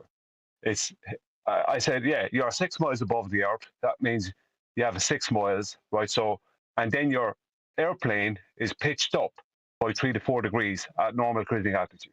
Actually, between 3 and 5 degrees. So it's 4 degrees. So whatever dip that he's trying to claim to the horizon, which isn't the leading geometric edge of a globe earth, so it's not a point of tangency, whatever nonsense dip he's trying to claim, right, it can be seen now and again with the human eye, right, from an airplane, has nothing to do with a globe. It's purely to do with what the plane is doing, how it's being flown, and the fact that the horizon is not a geometric edge of a sphere. It's an optical location. And for all we know, what he's looking at there could be clouds. It's just it's dark, so you can't see. Do you know what I mean? So this is nonsense, what he's showing here. Yep. Not on nonsense. Yep. Yeah, it's about this on my channel showing. Too late, but go ahead, Adam. What is he showing here? What's the heads-up display for? Why is it overlaid when he's at 45,000 feet? Why does maybe that horizon, which is yet to define what it is, change in its position to the heads-up display, horizontal and straight line flight reference point, right? The thing that they've bothered to set up beforehand. Let's make sure the plane's working and flying in the right direction at the right pitch, and that's at the reference point. So the optics, because you can only can't tell between 1 and 2 degrees, as Wolfie's saying, that's the reference point. Keep that where the instrumentation says. Well, and you're also well, I'm nearly done. Okay. All right, go ahead. But where is the instrumentation referencing it? Is it saying I'm 45,000 feet or 30,000 feet up? So let me look at the leading edge of the ball and know where to position the heads-up display. Or is it reference from when the plane was on the ground, it started up the gyro, fully erected it to make sure it was correct, and that is the point of reference, so that irrespective of what you see, because sometimes there might be clouds and you don't see anything, you've got a point of reference, and that reference comes from the gyro. Yes. So I'd pick number two. Number two from those choices. That's I'm picking. Sorry, I just want to just point something out to the audience. Because the horizon is not the leading geometric edge of a globe, because it moves around, right? Because it can appear to be further or closer to you, right, within the space of an hour, right? And that's no different than if you're in an airplane. It will still, due to weather and the air and the amount of humidity and everything that's at a distance, will determine how clear the horizon looks to you and how far away it appears, blah, blah, blah. If you try to use the horizon and try to just always keep, let's just say, a 3-degree pitch above the horizon, right, that would, first of all, because the horizon's below the plane, right, because it's on a different plane of reference, what would happen is you would have a pitched down position. That's why they're using gyroscopes, so they hold a pitch right above a parallel plane. It won't work the other way around. And if that horizon gets closer to you, a 3-degree pitch above a closer horizon is going to bring you up. And a 3-degree pitch above a further horizon is going to bring you down or vice versa. The point is that you're going to actually be below the actual horizontals from your oil line if you're trying to use the sea horizon or the natural Earth horizon. You're going to end up, that 3-degree pitch is not going to allow you to fly the plane. You have to have a parallel horizontal to reference. You can't use the Earth's horizon to do it. That's why they have these things. Yep.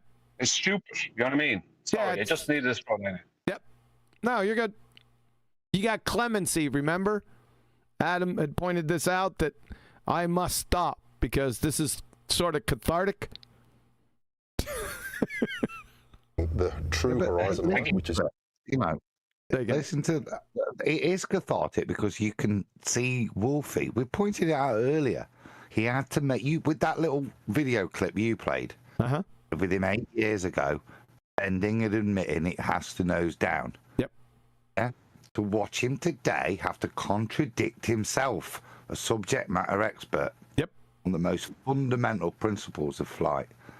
I think you were right in 2008 when you were a bit more naive about how you had to misconstrue information to people that hadn't made their mind up yet, Wolfie. Yep. He's busted. True horizontal, and the Earth horizon is several degrees below. You can actually see. Why would it rise to begin with and you can't have horizons on a globe? I already went over this. Stop using our stuff! See it in the pitch scale. It shows you how many degrees below it is. Piss off. As well as that, there's been other times where we've been flying across the ocean and we see the sun setting or the sun rising, and when the sun doesn't set or rise on a globe-tard or flat Earth, that's rhetorical language. What's he going to come up with now? Sun first comes up over the horizon.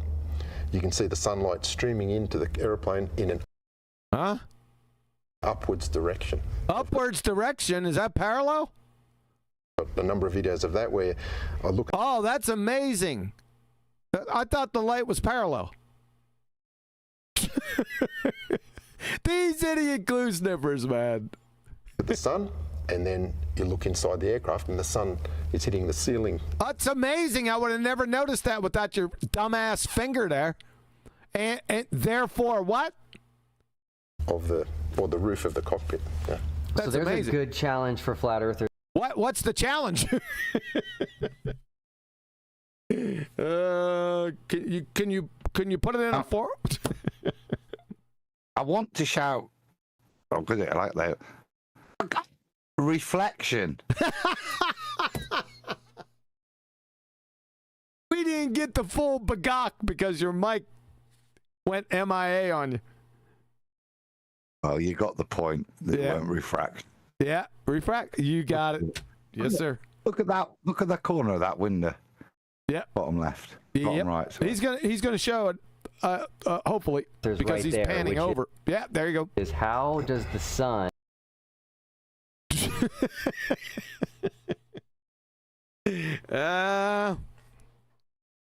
This is actual. Listen up, globetards. This is actual true refraction. By the way, I'm not going to tell you why, glue sniffers. And light up the ceiling of the. No, I'm not doing it. No. Reason. No, I'm not doing it. Cockpit of a plane flying at that height. Yes. I think there is literally no answer that they can give. You'd be wrong. Oh, I can give you one. Well, I know exactly what you're talking about, but I'm not going to, Adam does obviously, but I'm not going to say it. But no, my answer is the inverse square law of light. Yeah, you can do that. That's how light behaves. Yeah. It doesn't go in straight lines. We already covered it, Brian. You're late to the party. You can't pile on now. Give. Now, just to make sure I'm understanding this correctly, on the globe, that doesn't exist. Horizon. No, you can't have horizons on a globetard. My word. Stop using our stuff. Should drop as you increase in. No, not as you increase. It should drop, period. That thing you can't have in your religion shouldn't rise at all. Holmes, you dumbass cracker. This is like going to a Catholic church and you say Mary, and they say, who's that? That's what they do with their Earth curvature. They forget that the Earth's supposed to be curving. That means dropping away from you. That's what this is like. You retards. Altitude. Correct. And so using this 100% exactly.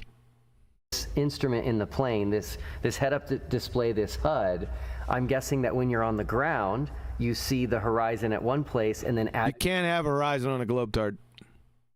As you increase altitude, you see that horizon dropping below eye level. 100%. It shouldn't rise. How many times I got to tell you? Stop using our stuff. You know, if you're looking at... Did he say 100%? I'm guessing that when you're on the ground, you see the horizon at one place, and then as you increase altitude, you see that horizon dropping below eye level. 100%. 100%. Exactly right. 100. You're for sure. With ultimate confidence. At ground level, the HUD horizon line is on the horizon. You know, if you've got a clear... You sure? Where's the horizon at here?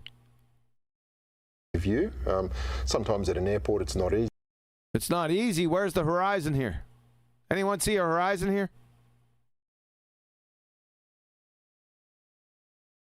That wasn't rhetorical. It's the end of the road. Easy when you've got buildings and whatnot, but if you whatnot, did he just whatnot us? Can see a clear horizon, that horizon line will be. Yeah, if you could, there was none in your video there, you doofus. Exactly on the Earth's horizon when you're at ground level, and the higher you go, the gap continues to increase.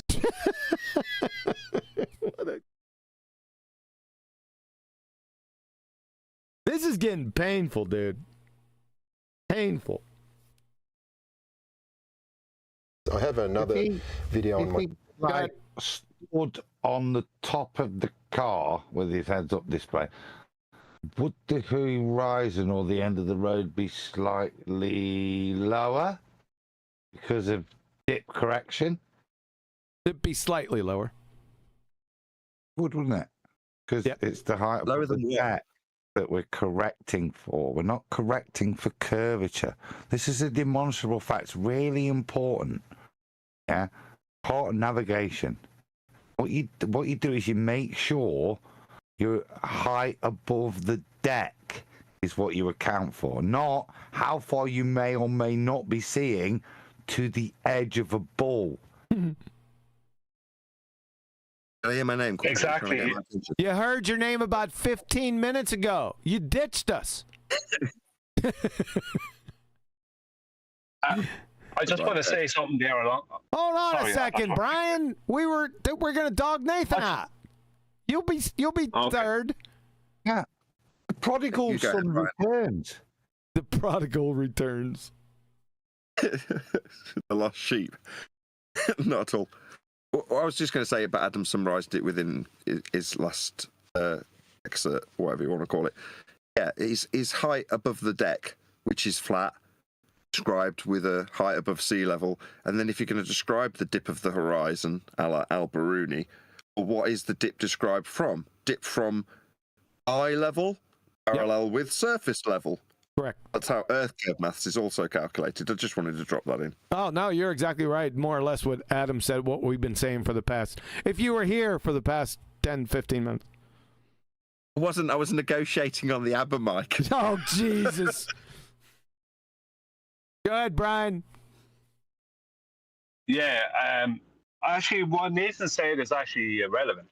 See, what's going on here, right, is they're trying to beg the question. Why are you going to punk him up? He's right. I said it's relevant. Oh, I thought you said it's irrelevant. No, I said what Nathan said is actually relevant. What I meant is okay. What Well, I want to say. I apologize. Carry on.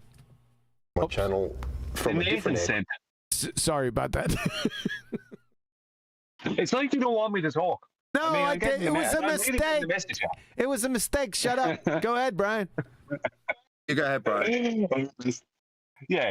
What they're doing, right, although they won't say it, is they're trying to beg the question that the horizon that they're looking at in this stupid photograph is the leading geometric edge of a globe, and it matches their eye height above whatever point on the globe they think they're flying over. That's what they're doing. So they're literally, and that's not part of their paradigm, by the way, but they're literally trying to claim the horizon is geometric. That's what they're at. The very thing that was debunked years ago, Black Swan. Yep. Right?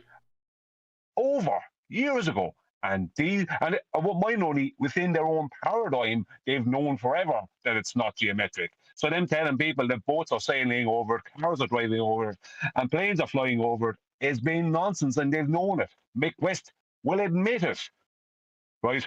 And yet still these two lawyers, absolute lawyers, are trying to give the impression that the horizon's geometric.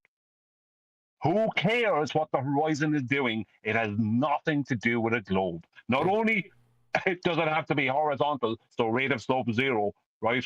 But it's an apparent location, not a geometric edge of some sphere out. Yep. I'm sorry, it annoys me. That level of low-lifery annoys me.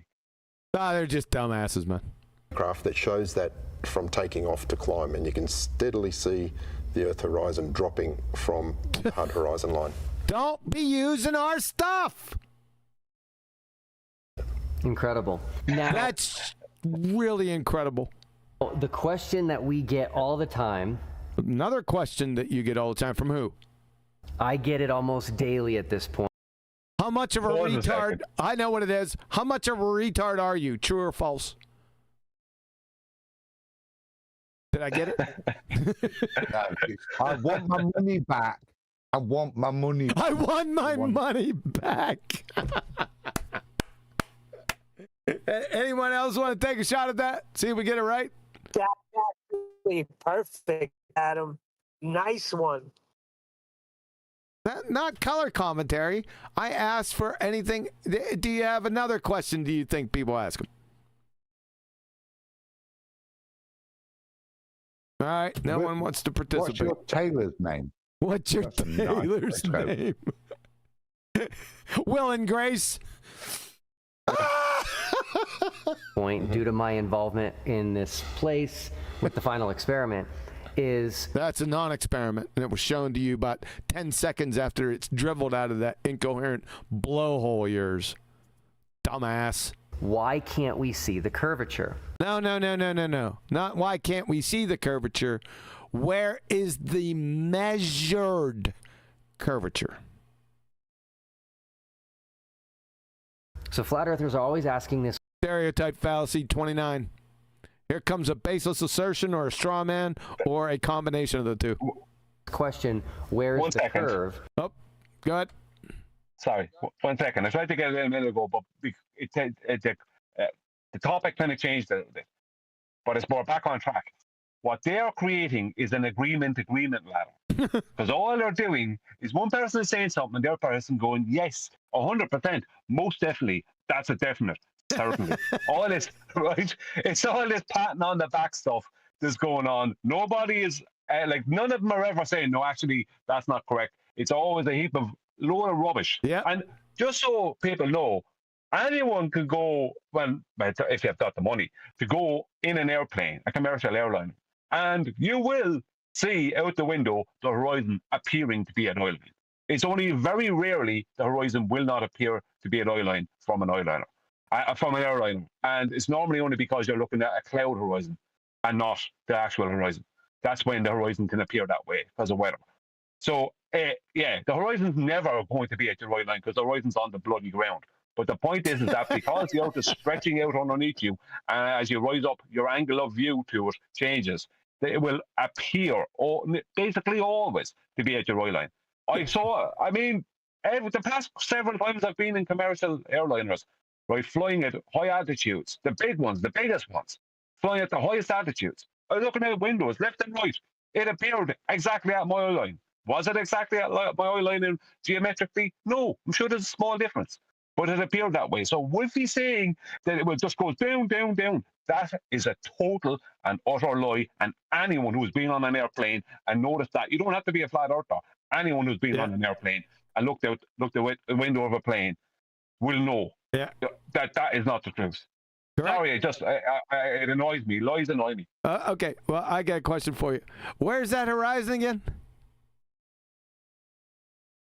On a flat earth. Now, you said it earlier. I knew you wouldn't get it. It cracked me up. It's on the bloody ground. Oh, sorry. Yeah, it's on the air. It's not up in the air with you. Do you know what I mean? It's not. It doesn't fly with your airplane. Stupid idiots. That was a nice one. It was a nice touch. Thanks for that. Involvement in this place with the final experiment is why can't we see the curvature? No, the non-experiment. Oh, I rewound. We can't do that's double jeopardy. So flat earthers are always asking this question, where's the curve? And the easy response from the globe side is... What would be the easy response? It's here. It's here. Look. Ta-da. Yeah. The measurements. Yeah. Yeah. Anyone guessing? I have no idea what he's going to say next. All right, here we go. You can see the curve if you get high enough. If Absolutely. You get high... you can't. Absolutely. 100%. 100%. Brian's got onto this. 100%. Yeah. Yeah, what drugs do I need to get high enough to see it? They got a problem. They're going to have to throw Neil Smoking Degrassi under the bus with this one, I think. He might smoke enough. He might be high enough. He might. Who? Yeah, he might. Okay, high enough.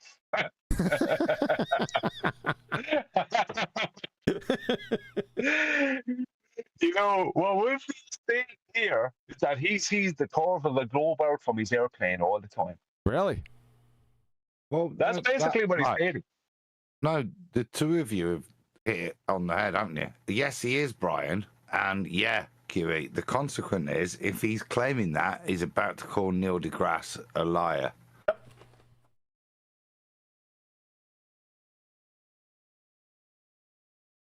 All right, so you want me to continue? I was high enough off the earth. So here's my question for you. High enough off the... Whoa. That's altitude. You can't use that. That's a flat earth concept principle. Stop using our stuff. We got to start charging them.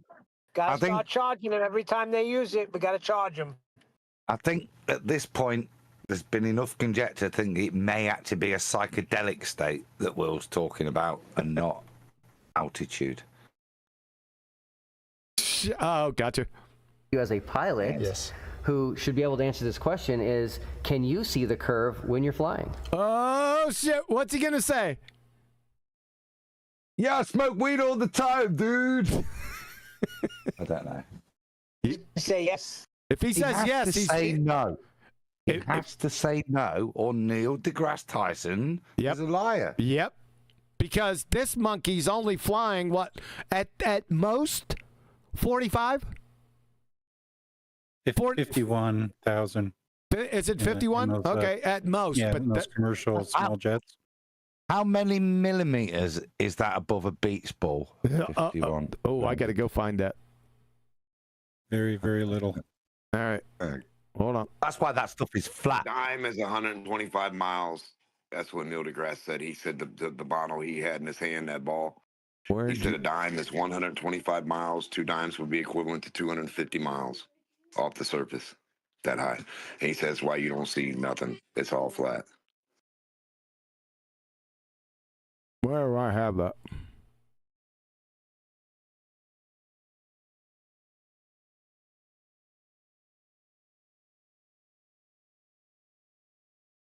What are you after? The number of millimeters? Oh, perfect. I got it. I have it as one of my things right now. Somebody brought this up in politics the other day, so I snatched it and saved it. All right, before his answer, because I got a sneaking suspicion. If the moon is... Uh-oh, there he is. You know what's going to happen, Wolfie. It's going to be your ass. Right? Mr. Plain Whoop-de-doop. Let's pull a J. We got to get the whole thing. Here we go. Get high enough. If Absolutely. you get high enough off the earth. So here's my question for you as a pilot. Yes. Who should be able to answer this question is, can you see the curve when you're flying? 100%. I tell you.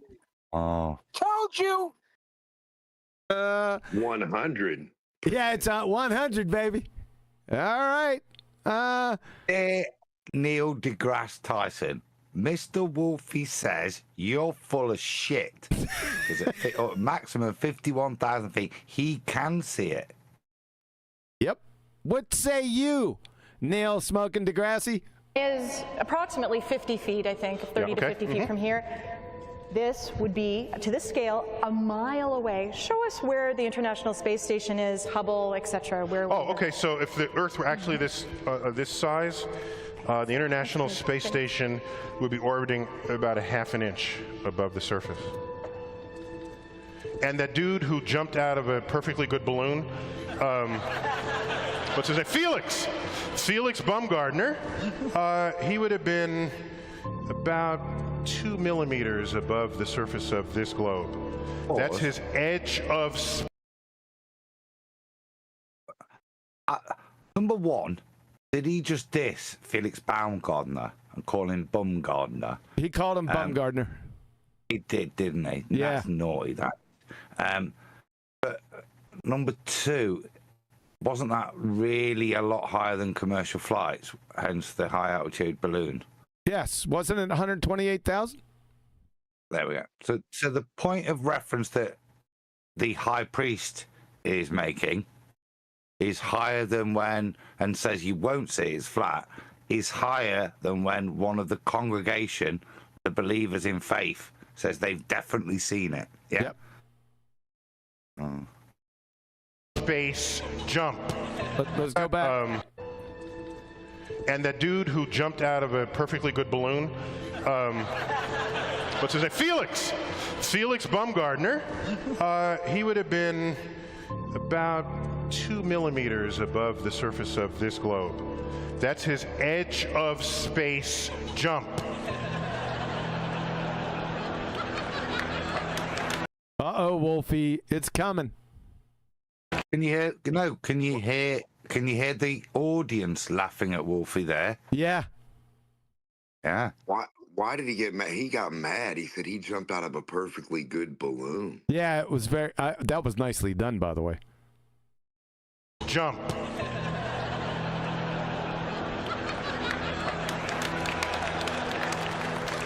Now, you know, I don't. It's fine. He wants to. I don't have a problem if he does it, but the honesty of it would greatly diminish what I think people thought he was actually doing.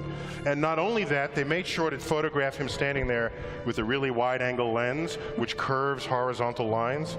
So in the photo, you see this curvature of Earth's curved horizontal line. That's interesting. From NDT there, they made sure there was a really wide. No, are you claiming that the Red Bull jump was a flat Earth plan to show a flat horizon? Listen to his language there. That's interesting.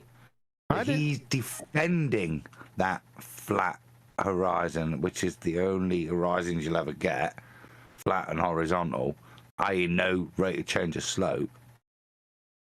Let's go back and you know what? I haven't really listened to it closely like you guys are doing. Okay. Did you want a Jay? Only a little one. It was just yeah. Okay. So my ramble was valid. All right, you got one. And not only that, they made sure to photograph him standing there with a really wide-angle lens, which curves horizontal lines. So in the photo, So they made sure. That's very interesting language. I never caught on to that. Okay. It's a double negative in a way, isn't it? Yep. That's very interesting, Adam, that you caught on to that. I pride myself on being a good listener. It's been a while since, like I said, they popped it up on politics the other day, and I snatched it. So, but very interesting. Curvature of Earth's surface, and he said, "Wow, he's in." Can we get through this? Sorry. Sometime in the No. I tried to get. You were talking after. You were talking. I didn't want to jump on what you were saying because I can shout him. What he's saying is they had to fake curvature. Yeah. Without saying it. Yeah, without saying it. You're right. Yeah. Yep. That's how it came across. I don't know if he meant it that way, but that's definitely how it came across. Go ahead, Adam. Oh, yes, he did. That's what I'm saying. It's almost a double negative. What the Red Bull jump made sure they used images that showed that there was a curvature of the Earth so that they could mug people off. That. Okay. That's your indictment, Neil. Yeah? Yeah. What I would want to say to Wolfie is, and I need, not a J, just a back arrow. Watch Neil when he describes travelling the surface of a ball. He doesn't do straight lines with his hands. He just bends them at a rate of R. You can see it. So in the photo, you see this curvature of Earth's surface. Look at that arm drop. Things straight like Wolfie shows. And he said, wow, he's in space. Look at that. No, he's not. At that height, you don't see the curvature of the Earth. That's your ass, Wolfie. Your ass. It's all over. Twice the height that Wolfie. More than twice. No, more than 2 times. 2.5 times. Ouch. Yep, it's all over for you, Wolfie. That's important because that's the second compromise now, isn't it? Oh no, there's been a bunch of them.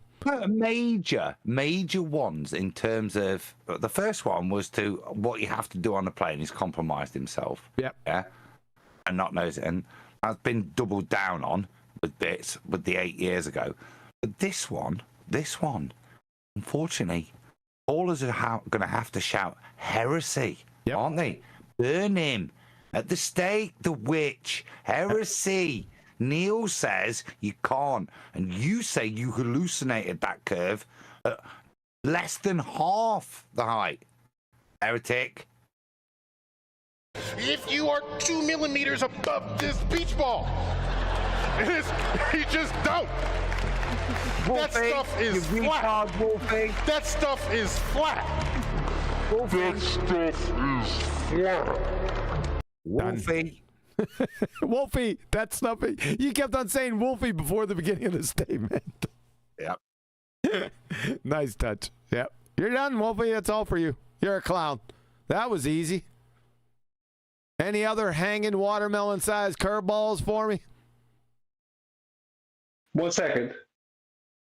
According to what Wolfie is saying, if somebody, anybody, whether they're a flat earth or not, takes video from their plane seats looking out the window, and their horizon appears to be at eye level, right, and it's not curving, that's the end of it. According to Wolfie, then that's the end of all his claims. It's over. He has to just basically leave the arena at that point. Because what he's claiming is that the horizon is not going to appear to be at eye level, and it's going to be curving at a rate of R, and it's visible, and you can see it just with your own eyes. Because he doesn't have, like, is he claiming to have special R goggles on him in the cockpit? Or is he just do you know what I mean? Or is he just looking out there with his eyes? He can't have any special R goggles on him. You're not allowed if you're being a pilot. Your eyes have to be good if you're a pilot. So he would have to just be using his eyes, and he's claiming he can see this Earth curve from the cockpit of a plane. So anyone who just happens to show video that contradicts what he's saying means that it's over by his standard. And I have actually photographed it and filmed it. Oh, photographed it. Good job. In videos. There it is. Here we go again. If I could just grab the globe. That's like Tron. Those videos. It's Tron. Has he put that grid on? That's a nice grid, man. I like that grid. It's beautiful, isn't it? That's what I'm saying. It's like Tron. Again, the mistake flat earthers make is they believe... Stereotype fallacy. I don't believe shit. Hold up. He just pulled out a lovely grid. I'm thinking something's going to be presented to me. That's what I thought, but no. Boys! No, we're back out in the classroom. Meow. that a pilot should be able to see this curve. Now, in reality, at 45,000 feet, we're only just on this scale, No, it's a lot lower than that, dumbass. Slightly above the Earth. So what we can see... Slightly above the Earth. is probably about that much. We could probably only see about that much of... Only about that much. We need the numbers. No way. He's about to claim that he can see curvature on the x-axis, but not the y-axis. You sure? That's what he's about to claim. Yep. All right, let's see. To a limit of 45,000 feet. Say it again, Adam. To a limit of 2 pinkies in diameter. Is that official? Is that his official position? Yeah. All right. And what we're looking at is that horizon, which is at our field of view. So it's only such a tiny part of the Earth that we're actually looking. We can't see it. You're. Come on. He's almost there. He's nearly there, isn't he? He said it's limited to 2 pinkies. Right? What's limited? Still not said the edge. Yeah. All, has he? Well, give it me. Well, he can't see it either because his big fat ass hand is in the way. No. We're not seeing. It's not about not seeing it. It's not like Earth where we're not seeing it anymore because it's so far away we can't resolve it anymore. It's a point of obstruction. Yeah. So whether it's 1 pinky, 2, the number of pinkies is the point where there's a hill in the way. True. And he won't mention that, will he? Well, he's a knob gobbler. What do you expect? 1 degree per 60 nautical mile curvature. We're seeing. Whoa, no. Don't you dare use nautical miles. Nope. No, they're straight line linear distances. They exactly. Stop using our stuff. Seeing the edge of that small circle of our vision, and that the edge of the small circle of your vision. What? No. You see. What is the horizon, Wolfie? Is it the edge at the limit of your vision, or is it the leading edge of a ball? Because you've invoked it earlier that it drops at a rate commensurate with a 3959R. Yeah? Exactly geometrically. Something Brian pointed out, at no refraction, that correlation you presented earlier. But what is it? Because now you're saying it's the edge of our vision. Yep. Therefore, it wouldn't correlate to R, would it at all? Correct. No, it does. Shut up. That's the curvature that we're seeing. So it's not the... That's the curvature that you're seeing. Who's interrupting my show? There's a physical horizon and there's an apparent horizon. Okay, you're done. You're a fucking idiot. There's not 2 horizons, Glue Sniffer. There's only 1. My God. Are you a fucking retard? Show 2 horizons. I want to see 2 horizons right now. I give you the floor. Let's go. I wanted them ballbusters. Is this ballbusters? Now, hold on a second. Shut up.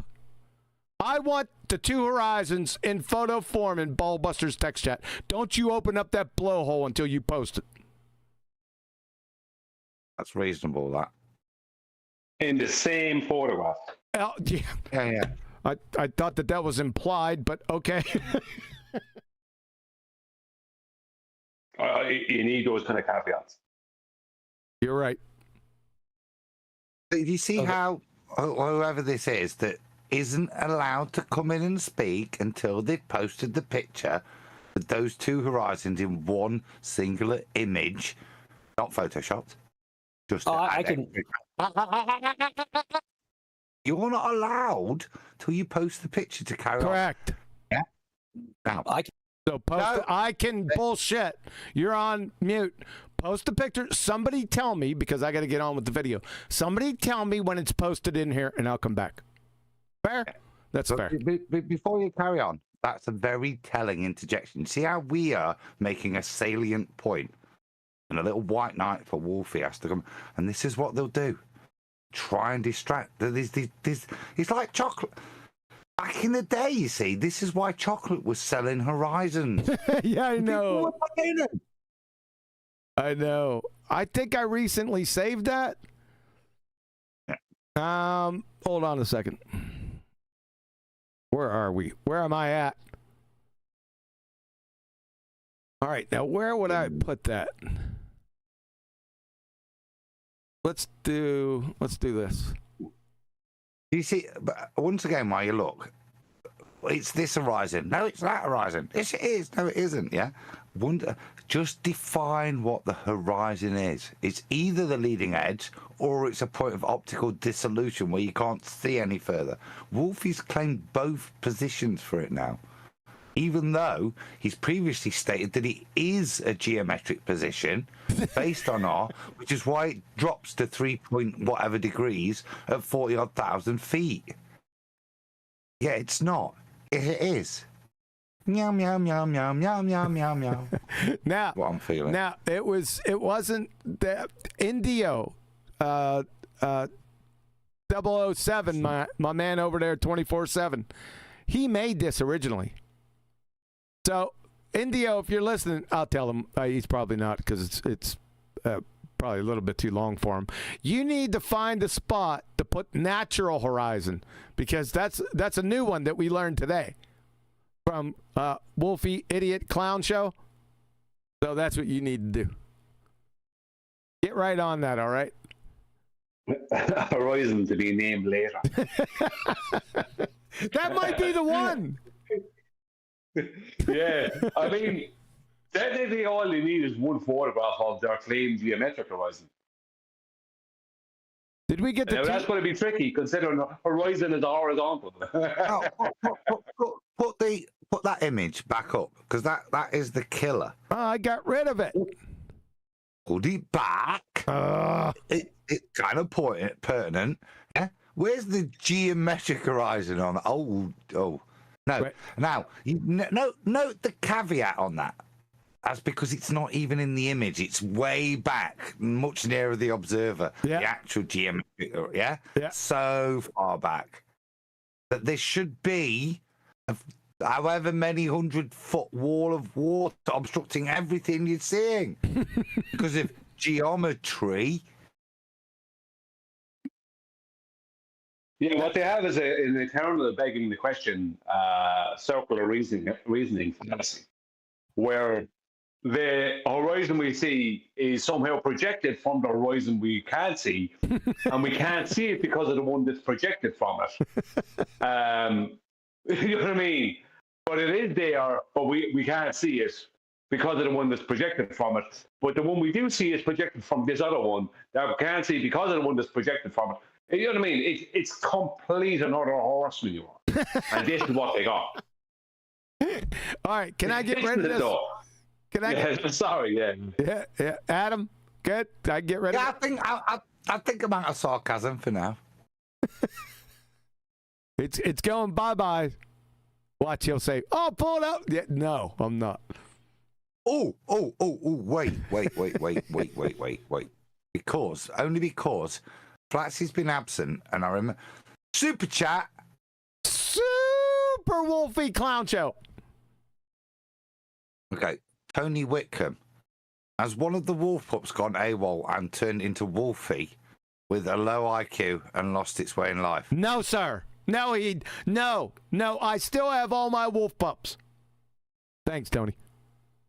Next one, Super Chat. Super compromised, Wolfie. Super Chat. Hey, she's back. Wait a second. I'm looking at all the Super Chats I've got. Wait a second. I got ripped off here. I got 1, 2, 3, 4, 5 Super Chats, Flatsy.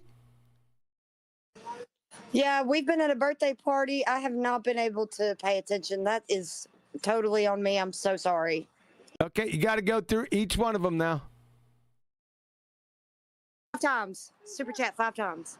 Super Chat, Super Chat, Super Chat, Super Chat, Super Chat. That was really good. He counted them too. Way to go, man. Good job. Yep. You redeem your mother's neglect. That way, bugger. Super bugger. That was nicely done, Booger. It was nicely done, by the way. Go ahead, Flatsy. That's my baby. I know. Yeah. Well, go ahead, Flatsy. Oh, sorry. You want me to read all 5? Hell yeah. Okay, hold on 2 seconds. I got it. You're silly. You guys are silly gooses. Can I do that, Mama? Mama? Yes, baby. Can I try to do that one? Yes.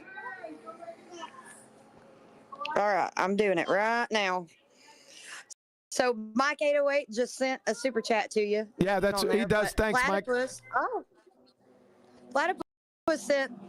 Let's call this guy the circle jerk. I wonder which one he was That's a talking good about. one. Yeah. Yeah, I don't know. Incredibly Cherry sent a nice little cartoon like sticker. Yeah, nice. That's Tony typical. Whitcomb. Tony Whitcomb sent has one of the wolf pups gone AWOL and turned into Wolfie with a low IQ and lost its way in life? No, sir. No, Pretty sir. good, He Tony. hasn't. Right there. But y'all wait on me. And then Bear Pelagic Coffee sent finally got a little real refraction. Keep up the good work. Yeah. Yeah. Thanks, guys. Thanks, Bear Pelagic. You're exactly correct. You finally got some real refraction. Thanks a lot, Flatsy and Bugger. That was really good, by the way. Yeah, sorry. There's a lot of people, so if you heard some background noise, I was trying to cover it up so nobody said anything sensitive. No. Flatsy. As always, you're juggling too many things. Are you back in the game, or do you want me to keep an eye on Super Chats? You'll have to keep an eye out because we're still here. But we're all, I think, in the process of heading out and leaving, but it's going to be a minute. Okay. 10-4, man. I'll keep an eye until you say you're back. Damn, I forgot what horse shit we were on. It was almost pleasant for a bit, wasn't it? Yep, let's get back to reality. Back to reality. It's curvature of the horizon based. Shut up, Adam. Shit. And that's the curvature that we're seeing. So it's not the curvature of the Earth. No, you don't. No. You need to go, Jay, on that. Do I need to full Jay? Yeah, but just to get us back with the flavour of the bullshittery. Okay. I gave you a J. There's no J's attached. I just give them to you just when requested. I acquiesce immediately. Yeah, they were generous, man. The 1 degree per 60 nautical mile curvature, we're he used that nautical miles again. No. I do need 1 degree per 60 nautical miles of curvature. Let's get that definition down. Just that he's just claimed. Another nautical miles. No, what he just said. What his claim was there. He's claiming nautical miles are curving. No. He's not? Let me hear him again. Oh, you want it again? Oops, wrong one. Not seeing the 1 degree per 60 nautical mile curvature. There you 1 degree per 60. Nobody sees the curvature. You've just said that. What we see is in 60 nautical miles, and I'll come back to Kiwi's point, in 60 nautical miles, which is a straight linear distance, we see a 1 degree change in the elevation angle of Polaris. Correct. Flat Earth measurement, Wolfie. No curvature involved at all. Stop using our stuff! Stop using our stuff, dude! And nautical miles are linear. I already showed it. You're already compromised with that. We're seeing the edge of that small circle of our vision, and that's the curvature that we're seeing. So we're seeing curvature.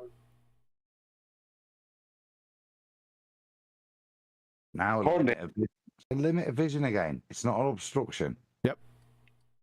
Yeah, point of order, Kiwi, you're just showing your thumbnail. Oh, sorry. Thanks for catching that early, man. Appreciate it. Oh, we got to pull. We got to do another I got to do a J. I'll do two. Oh, I can't do it right there. That's not the curvature of the Earth. Shut up. The 1 degree per 60 nautical mile curvature, we're seeing the edge of that small circle of our vision, and that's the curvature that we're seeing. So it's not the. That's the curvature. You get my point there. Listen. That's the part I'm trying to get you to. You need to go Jay again because you keep stopping it and talking while he's saying, "This is the point you need to be listening to." Go back and just listen to what he just said and what he says. So shut after. up. So everyone shut up. I gave 2 J's, and then here we go. And I'll go the whole way without saying anything. Feet. And what we're looking at is that horizon, which is at our field of view. So it's only such a tiny part of the Earth that we're actually looking at. We're not seeing the 1 degree per 60 nautical mile curvature. We're seeing the edge of that small circle of our vision, and that's the curvature that we're seeing. So it's not the curvature of the Earth, it's curvature of the horizon based on... It's not the curvature of the Earth, it's the curvature of the horizon. What a doofus, you dumbass. Yeah, I got it that time. Is that the part you wanted me to hear? Hello? Yes, sorry, I was trying to talk. Yeah, that is it. Yeah, I caught it. Good job. The curvature of the horizon, but not the curvature of the Earth. So, a nothing burger. No, that's not a nothing burger. That's a direct contradiction. He's a moron. But then the only curvature that's possible, then, at this point, if he is admitting that it's a point of optical dissolution, the only curve you ever see is the curve of the lens. Yes, sir. On the small circle of our field of vision. When I say small circle, it's about 250 nautical miles from 45,000. You can't use nautical miles, I'm telling you. Stop doing it. Stop using our stuff, dude. Feet. So in all directions, we're only seeing the horizon at about that distance. Can't have horizon on a globetard. We already went over that. But absolutely it is absolutely 100%. Evident, yeah. Now... Yeah, absolutely it's Pause. He went with what was the about it absolutely was? Can I get a J there? Because that's supposed to be that's your finale. Yeah, after drawing circles with your finger, telling me it's nothing to do with geometry of the Earth, but it definitely proves it's a ball because it's got nothing to do with curvature whatsoever. It's a limitation of optics. And then, can I get that? Yeah, I already gave it to you. 250 nautical miles from 45,000 feet. So in all directions, we're only seeing the horizon at about that distance. But absolutely it is evident, yeah. Now, with my... Absolutely it is. Evident. The thing we're not seeing is evident. Yes. Brilliant. You absolute ass clown, Wolfie. Look at what you've descended yourself to. I want another J, just to confirm that he's just said that. All right, just keep your drawers on, Brian. And then it's all yours, Brian. From 45,000 feet. So in all directions, we're only seeing the horizon at about that distance. But absolutely it is evident, yeah. Now...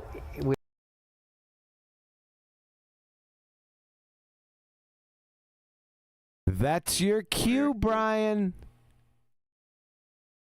Sorry, my headphones went out. He just gave a distance to the horizon. There is no distance to the horizon.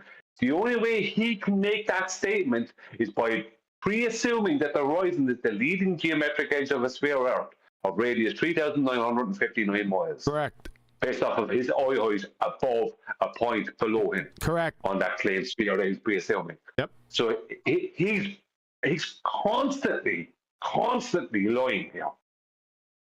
You got him. You're exactly right, Brian. With my limited experience, you've been doing this a lot longer than I. Not limited experience, limited intellect. You're a retard, son. I have.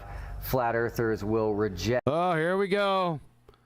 Another vague, ambiguous stereotype fallacy. Any evidence that you give them, which... Really? Show an example. You haven't provided any evidence here, only contradictory evidence to your heliocentric ball-tard spinning space monkey religion. That's all you've done here, you two bozos. Goes against a flat Earth and supports the globe. Yes. Poor shit. Yes, 100%, exactly.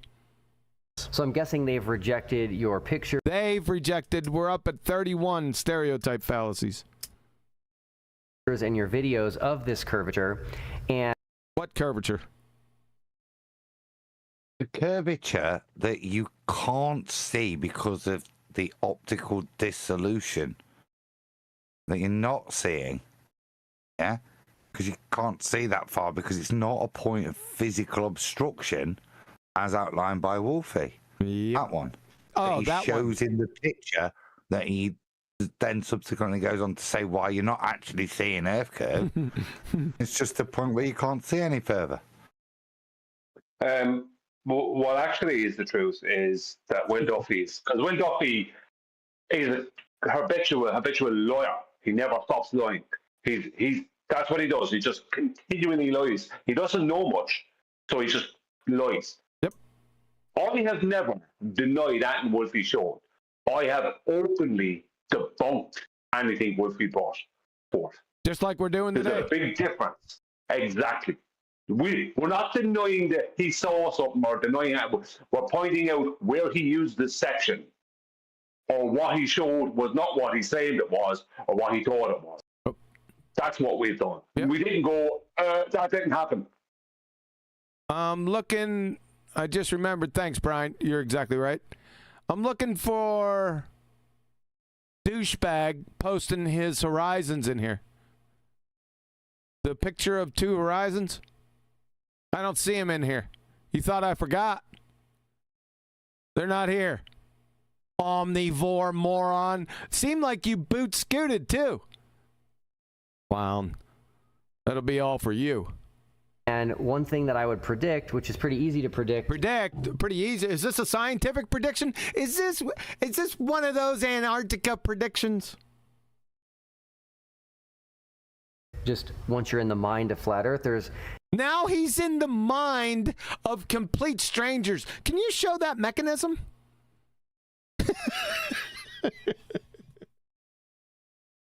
Oh my God, dude.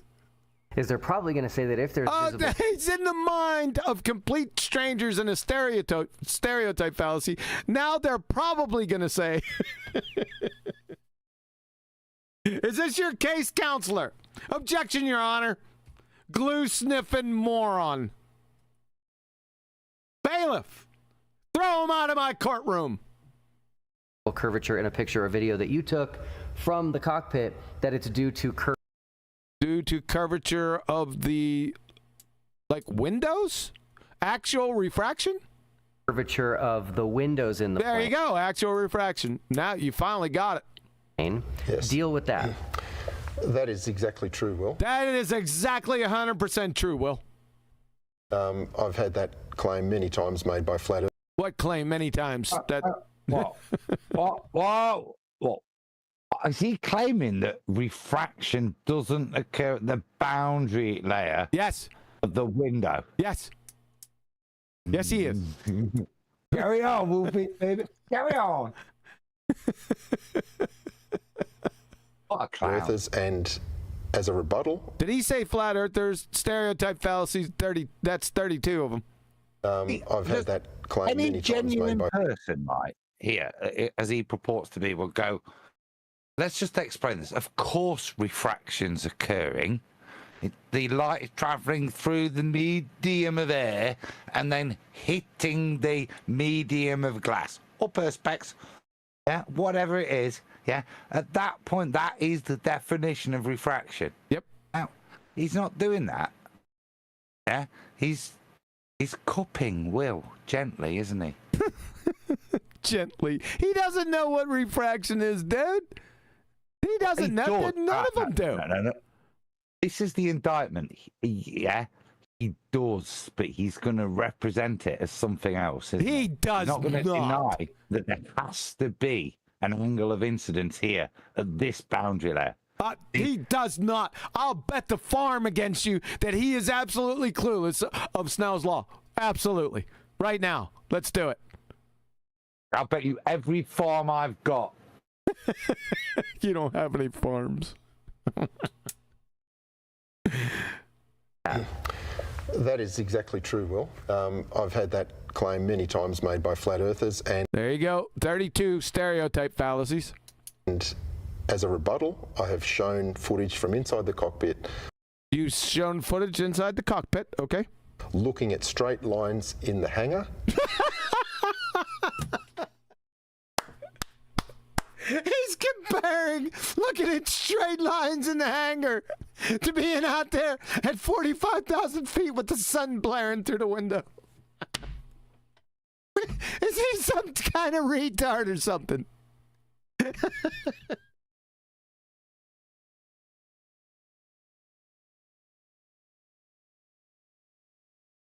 Dude.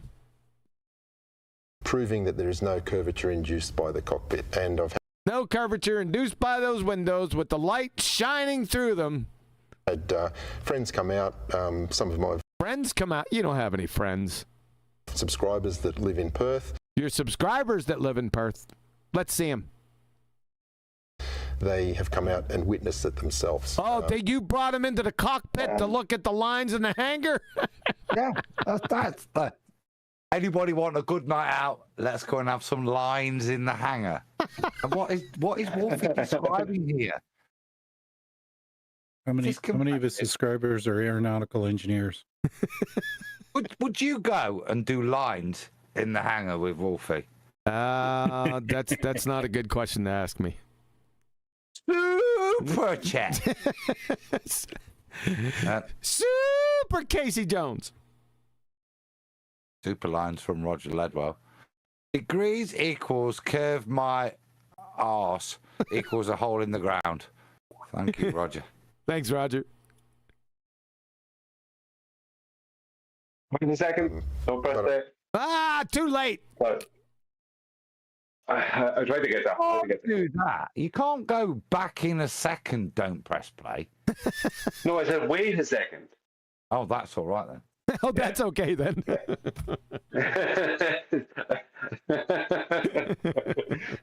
Well, what I was trying to say is what you notice about a lot of these supposed claims of curvature, they're always when the sun, right, is hitting the horizon, right?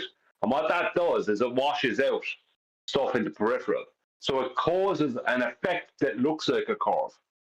That's what they've been at that nonsense for years. So it's trying to induce a non-curved curve. It's what they're doing via the sun. That's what it is. That the sun washes out, so it washes. What happens is it was all dark and your eyes can see it, right? Right, because you adjusted to it.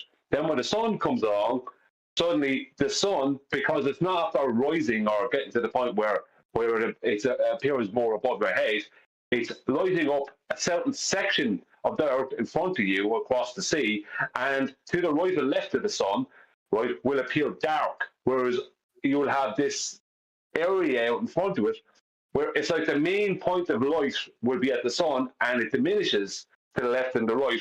And so because of that, it gives the impression that the horizon's a curve, but you're actually not seeing the left and right because the sun is basically washing out that part. It's nonsense. He showed it in his HUD photo. That's what's happening. It's nonsense.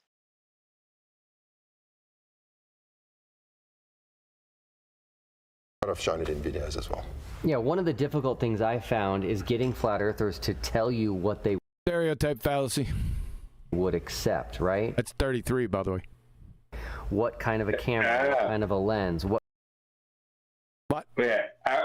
So he found it difficult to create an agreement ladder. Yep. That's what he's really saying there. Because that, like, he's just want to point out, his most recent nonsense with your man Creaky Blinder, where they're going to have an high altitude balloon. I mean, it's not 2016 anymore. It's high altitude balloons, right? But his question, right, and this is the flat earthers. Duffy's question is, what camera lens would you accept? Right? Now that's nonsense because no camera lens, there's not one camera lens in existence that doesn't have barrel distortion. Correct. And even when they try to remove the barrel distortion, there's always a certain amount of it. So him saying what camera lens would you accept? My answer is the one that doesn't have barrel distortion. That means the one that doesn't exist. Right? That's my answer to it. Because it's a joke. But no doubt, which someone is going to say the blah blah blah lens. Do you know what I mean? These frauds that are out there that are causing us problems, the real flat earthers. Yeah, he wants some of them to buy in so he can justify his retarded horseshit. Yeah. My rebuttal there, just so we could move forward, would be whatever lens you wish that you think will see the geometric edge of a ball. Nicely done. To tell you what they would accept, right? What kind of a camera? No, what evidence we would accept? Number one, scientific evidence of the actual kind. Logical arguments that can be demonstrated in reality. Claims that are without logical fallacies. So, those three. Demonstrations of Earth curvature. Yeah, measurements. Measurements of Earth curvature. That's the type of evidence that we're looking for, glue sniffer. What kind of a lens? What kind of a test to show you that the window... What kind of a test that we could show you that the window's what? In the plane or the window in the cockpit is not causing this curvature. It's refraction, you dumbass cracker! Wow. And they don't really want to do that because... That's another 34. Yeah, I did that, and Wolfie didn't understand it. Yeah. Once they say, I will accept this... 35 logical fallacies, stereotypes. We know the truth of reality. You don't know the truth of reality. Sorry to interrupt. Are you back? Again? I just wanted to highlight the whole time that just wanted to say Rayleigh Criterion's dropped an engineering document into Master B. It's measuring the distortions caused by curved cockpit windows in jet aircraft. Oh, really? Drop that in. That was actually my sarcastic comment I was going to make. And Wolfie, as a subject matter expert, are cockpit windows curved or like my grand's patio windows?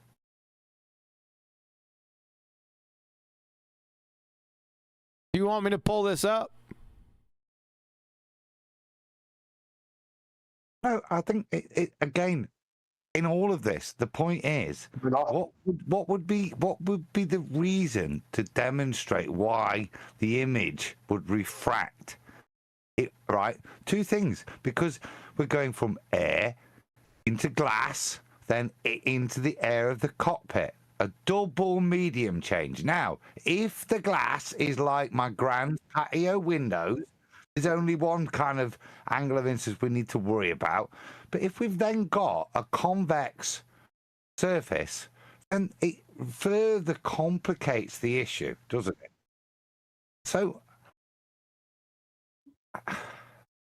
why is he denying it is the point. They're kind of trying to hand wave away the most basic of things unnecessarily.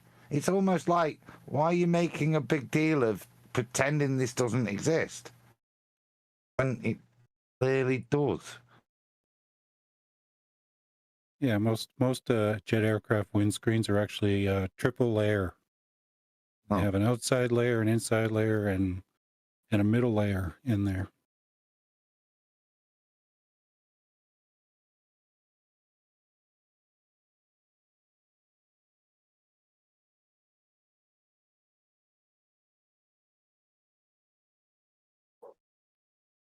I mean, all of that is just demonstrating refraction by the looks of things. And actually points where there's issues, isn't there? Oh, there you go. Couple of boffins there, QE, at the bottom. I'm sorry, I've been on mute the whole damn time. I'm looking for the conclusion section, so it doesn't have one, so I could go through it quickly, just to get the summary, but it's not here. It's not going to say, in conclusion, a pilot's view through the cockpit has no effect of refraction. It's not going to say that, which is what they're trying to invoke. Yeah, we'll have to go through this some other time. I appreciate the document, though. I'll keep it and go through it. It's a it's refraction, so, I mean. Yeah, well, the document speaks to the fact that they spent a lot of money studying aircraft windscreens to make sure pilots could see through them okay. Right. Good. Yep. Understood. I mean, that to me is a fundamental principle of any windscreen. We'll be able to provide that, and then they'll kind of be stuck. Yes. Now let's talk about something else. They'll kind of be stuck. Flat Earthers have made a huge deal about over the years. Why is my mouse not working? Is it running out of battery life? It probably is. That's another stereotype fallacy, by the way. I think 2 of them. So that we're up to 37? Which is emergency landings. Yes. So. Oh my God, we're going back again to 2015.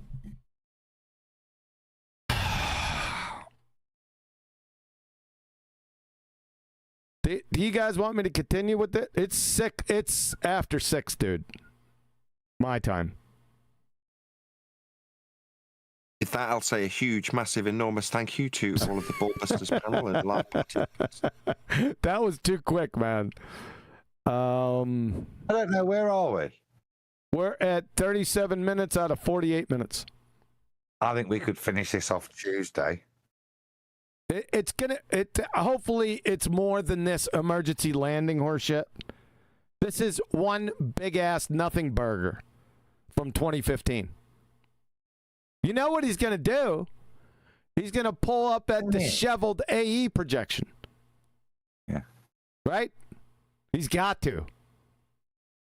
So I don't want to necessarily plow through it. I want to just savor each bit of bullshittery that Wolfie has to squirm and contradict himself with. Yep. I mean, not in a rush to watch him suffer, yeah, as he sells his soul and his pilot's license. His pilot's license. Yeah, exactly. Well, it would be interesting. Sorry. No, go ahead. I'm just saying, how does he know, right? Because some random everyday pilot is not going to watch this, whether they're flat earth or not. But they should say this. I'm going to go, what is this nonsense? I mean, he is a commercial pilot who's, well, claimed to be, who's making all kinds of crazy statements. Do you know what I mean? And contradictory statements, as you've shown from 2016 to now. I mean, what would a couple of average commercial pilots will look at that? Are they going to go, yeah? They're not going to go, yeah, to all that horse manure. They're not going to do that. They're going to say, oh, I see the curve of a globe out from the window of my plane. They're not going to say that. They're going to go, this guy's... So someone who isn't a flat earther, or some just commercial pilot, could literally call him out on his BS. Publicly. That could happen. Yeah. I'm going to show Adam what he missed earlier, the direct contradiction, Adam. Hold up, I got to set all this up. Okay, first thing. Okay, shut up. All right, here we go, Adam. You ready? Here it comes. Information, because it does not apply to the situation on the Earth. Now, I remember Rob Skiba, before he passed away, was talking about taking a spirit level onto a plane. Probably most famously, D. Marble, a flat earther, not only took a spirit level on a plane, but also filmed it. And they seemed to think that this shows that we don't live on a globe and that the Earth is flat. The biggest misunderstanding that I see on this particular spirit level thing is in their assumption, based on where you start on the globe, the spirit level would maybe look like this if you started here, and then as you traveled along the globe, it would change. Yeah. Yeah, the pitch would change. If this is your little airplane, yeah. Oh, Wolfie!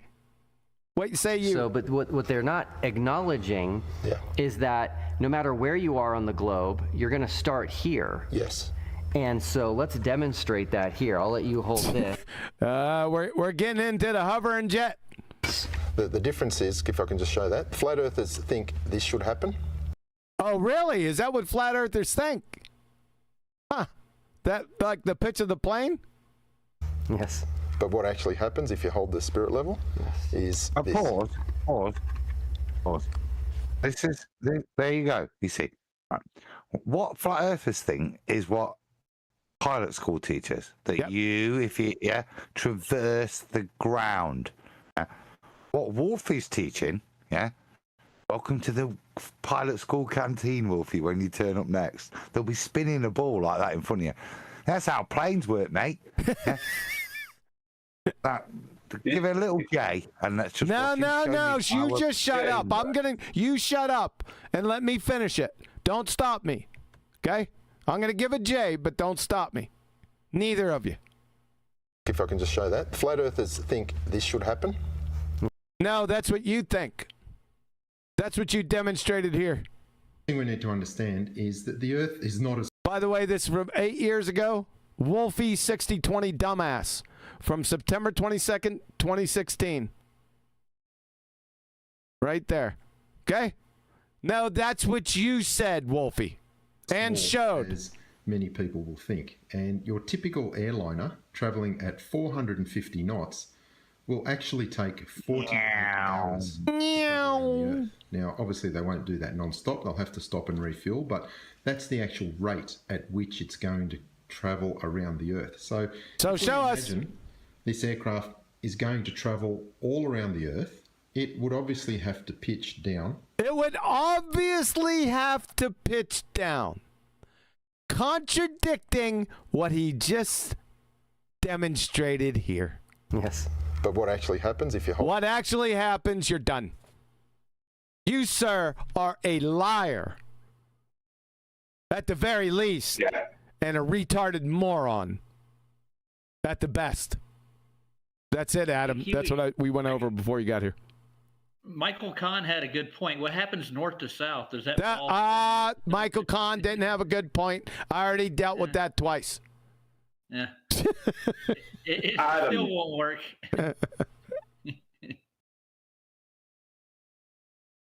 Adam. Yeah, that's his name. What do you want? You were asking Adam to comment on it. I was asking Adam to comment on it. No, I just wanted to show him what we went over before he got here. Well, I'll comment on it then. Flat earthers don't say the plane should do this, that, and everything. Flat earthers make an absolute statement of fact that if the plane was flying over a globe, it must do exactly as Wolfie pointed out in his own video in 2016. It must pitch down to fly around the globe. Yep. What flat earthers say on top of that is that it doesn't do that anywhere. No pilot ever trains to fly over a rotating globe. They've trained to fly over a flat stationary plane. But that's what they do. And that's what the plane does. That's what flat earthers say. They keep on using these straw man arguments, trying to build up, flat earthers say these just random things. And no, they're just statements of fact. Doesn't matter whether someone's a flat earther or not, they're statements of fact, no matter who says them. So it's nonsense. It's stereotyping. And the pitch data confirms what we say, and you're looking at it right now. Right, I need to check. Are you rounding out? Yes. You're about right. Yeah. So before Nathan rounds out, so we are going to have about 10 minutes left. So on Tuesday, Brian's been sending me a little bit of stuff, and I've done a little bit of research, Bri, this afternoon before the FA Cup game. And I'm so on board. So we'll probably ruin the book work on Monday night. But there should be, I think, a simple presentation to finish this off. Particularly, it's a great point because we're going to descend now. So Brian will know what I'm talking about, which is going to be another fantastic flat Earth proof. I think I know what you're talking about. You're really going to go that far? With citation, and this is why I spent a bit of time this afternoon with calculation. Oh God! Yeah, that's why you were late. Yeah. No. This was before. No, right. So the reason I was late was you said 8 o'clock. So I went down and I was in the house watching Forest play. Right. So I knew I was good, and I was all good because it was due to finish at 7 anyway, and I'd come up and say hello and stuff. But it went to extra time and penalties, which is why I was going to apologise for being a little bit late, 20 minutes late. Then I saw Eli had rang and realised that you'd got the timing wrong, and you didn't mean 8 o'clock, which is what you'll mean the next time we have ball in 3 weeks. Yep. But 7 o'clock still. Yeah. There you go. All right, Nathan. Now, Nathan, take us home. I'm sure Brian's just got one last word to add. Go on, Brian. Yeah, but his one last word lasts 20 minutes. I've never heard that for 20 minutes. That's a complete over-exaggeration. I'm not doing a presentation. I'm just stating that Adam, I was just trying to say to Adam, yes, this was what QE is going to have away with that. He's going to love when you show all the details.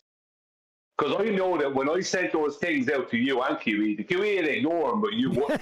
And I knew that when you present them to QE, he'd actually listen to it. Thanks, Dad. I spent the afternoon with AI doing this stuff, yeah? So, really, I've even got the rule of thumb, yeah? So the easy, quick in your head way of doing it is it converts stuff, but actually the way in which you do it properly, which is where you derive the rule of thumb, and this is the nice thing, and I'm saying no more, from the trigonometric function. Damn. Yeah, you're speaking my love language. Yeah. Nathan!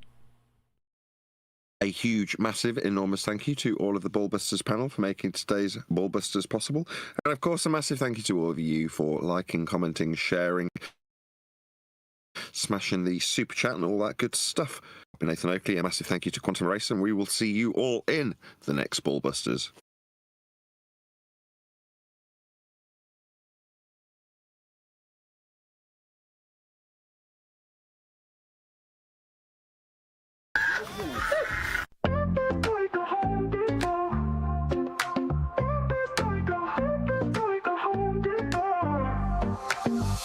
Step up in this game like I'm hammering nails. Burst a flat plane, listen up, I'll tell you tales. Home Depot vibes on my tools, no fails. Level up my vision while the world just derails. Sharon said it first, now I'm chasing the truth. First wanna know, is he shilling or aloof? Now I'm flexing with the facts while they playing the fool. Flat earth, no curve, I'm breaking all the rules. Earth is like Home Depot, got my crew on deck. Home Depot, we ballin'. All this knowledge better show respect. Home Depot, flat earth, they say you know it, but we out here grind. Home Depot, motivated, determined, leave the lies behind. Rolling deep through Antarctica, you know what's up. Snowflakes in the air, yeah, we sipping from the cup. Well, Duffy said, trust me, I came out of the blue. Started from the hustle, now I'm building my crew. Wait, I'm stacking up truth like I'm lumber from the store. Got the blueprint, baby, I'm ready for war. See the horizon straight, no dip in my sight. Thug life on the flat, bringing knowledge to the fight. With this line, Home Depot, got my crew on deck. Home Depot, we ballin'. All this knowledge better show respect. Home Depot, flat earth, they say you know me, but we out here grind. Home Depot, motivated, determined, leave the lies behind. So I'm here to break walls, I'm kicking down doors, hash street life, I'm hustling, what's mine is ours. A whole new vision, we gon' stack and we gon' rise. With my crew by my side, we defy all the lies. Earth is like Home Depot, got my crew on deck. Home Depot, we ballin'. All this knowledge better show respect. Home Depot, flat earth, they say you know it, but we out here grind. Home Depot, motivated, determined, leave the lies behind. So remember this hustle, keep your eyes on the prize. Earth is flat like a board, like the ones on a 5. We'll build this place together, ain't no mountain too high. Home Depot mindset, we gon' reach for the sky, yeah.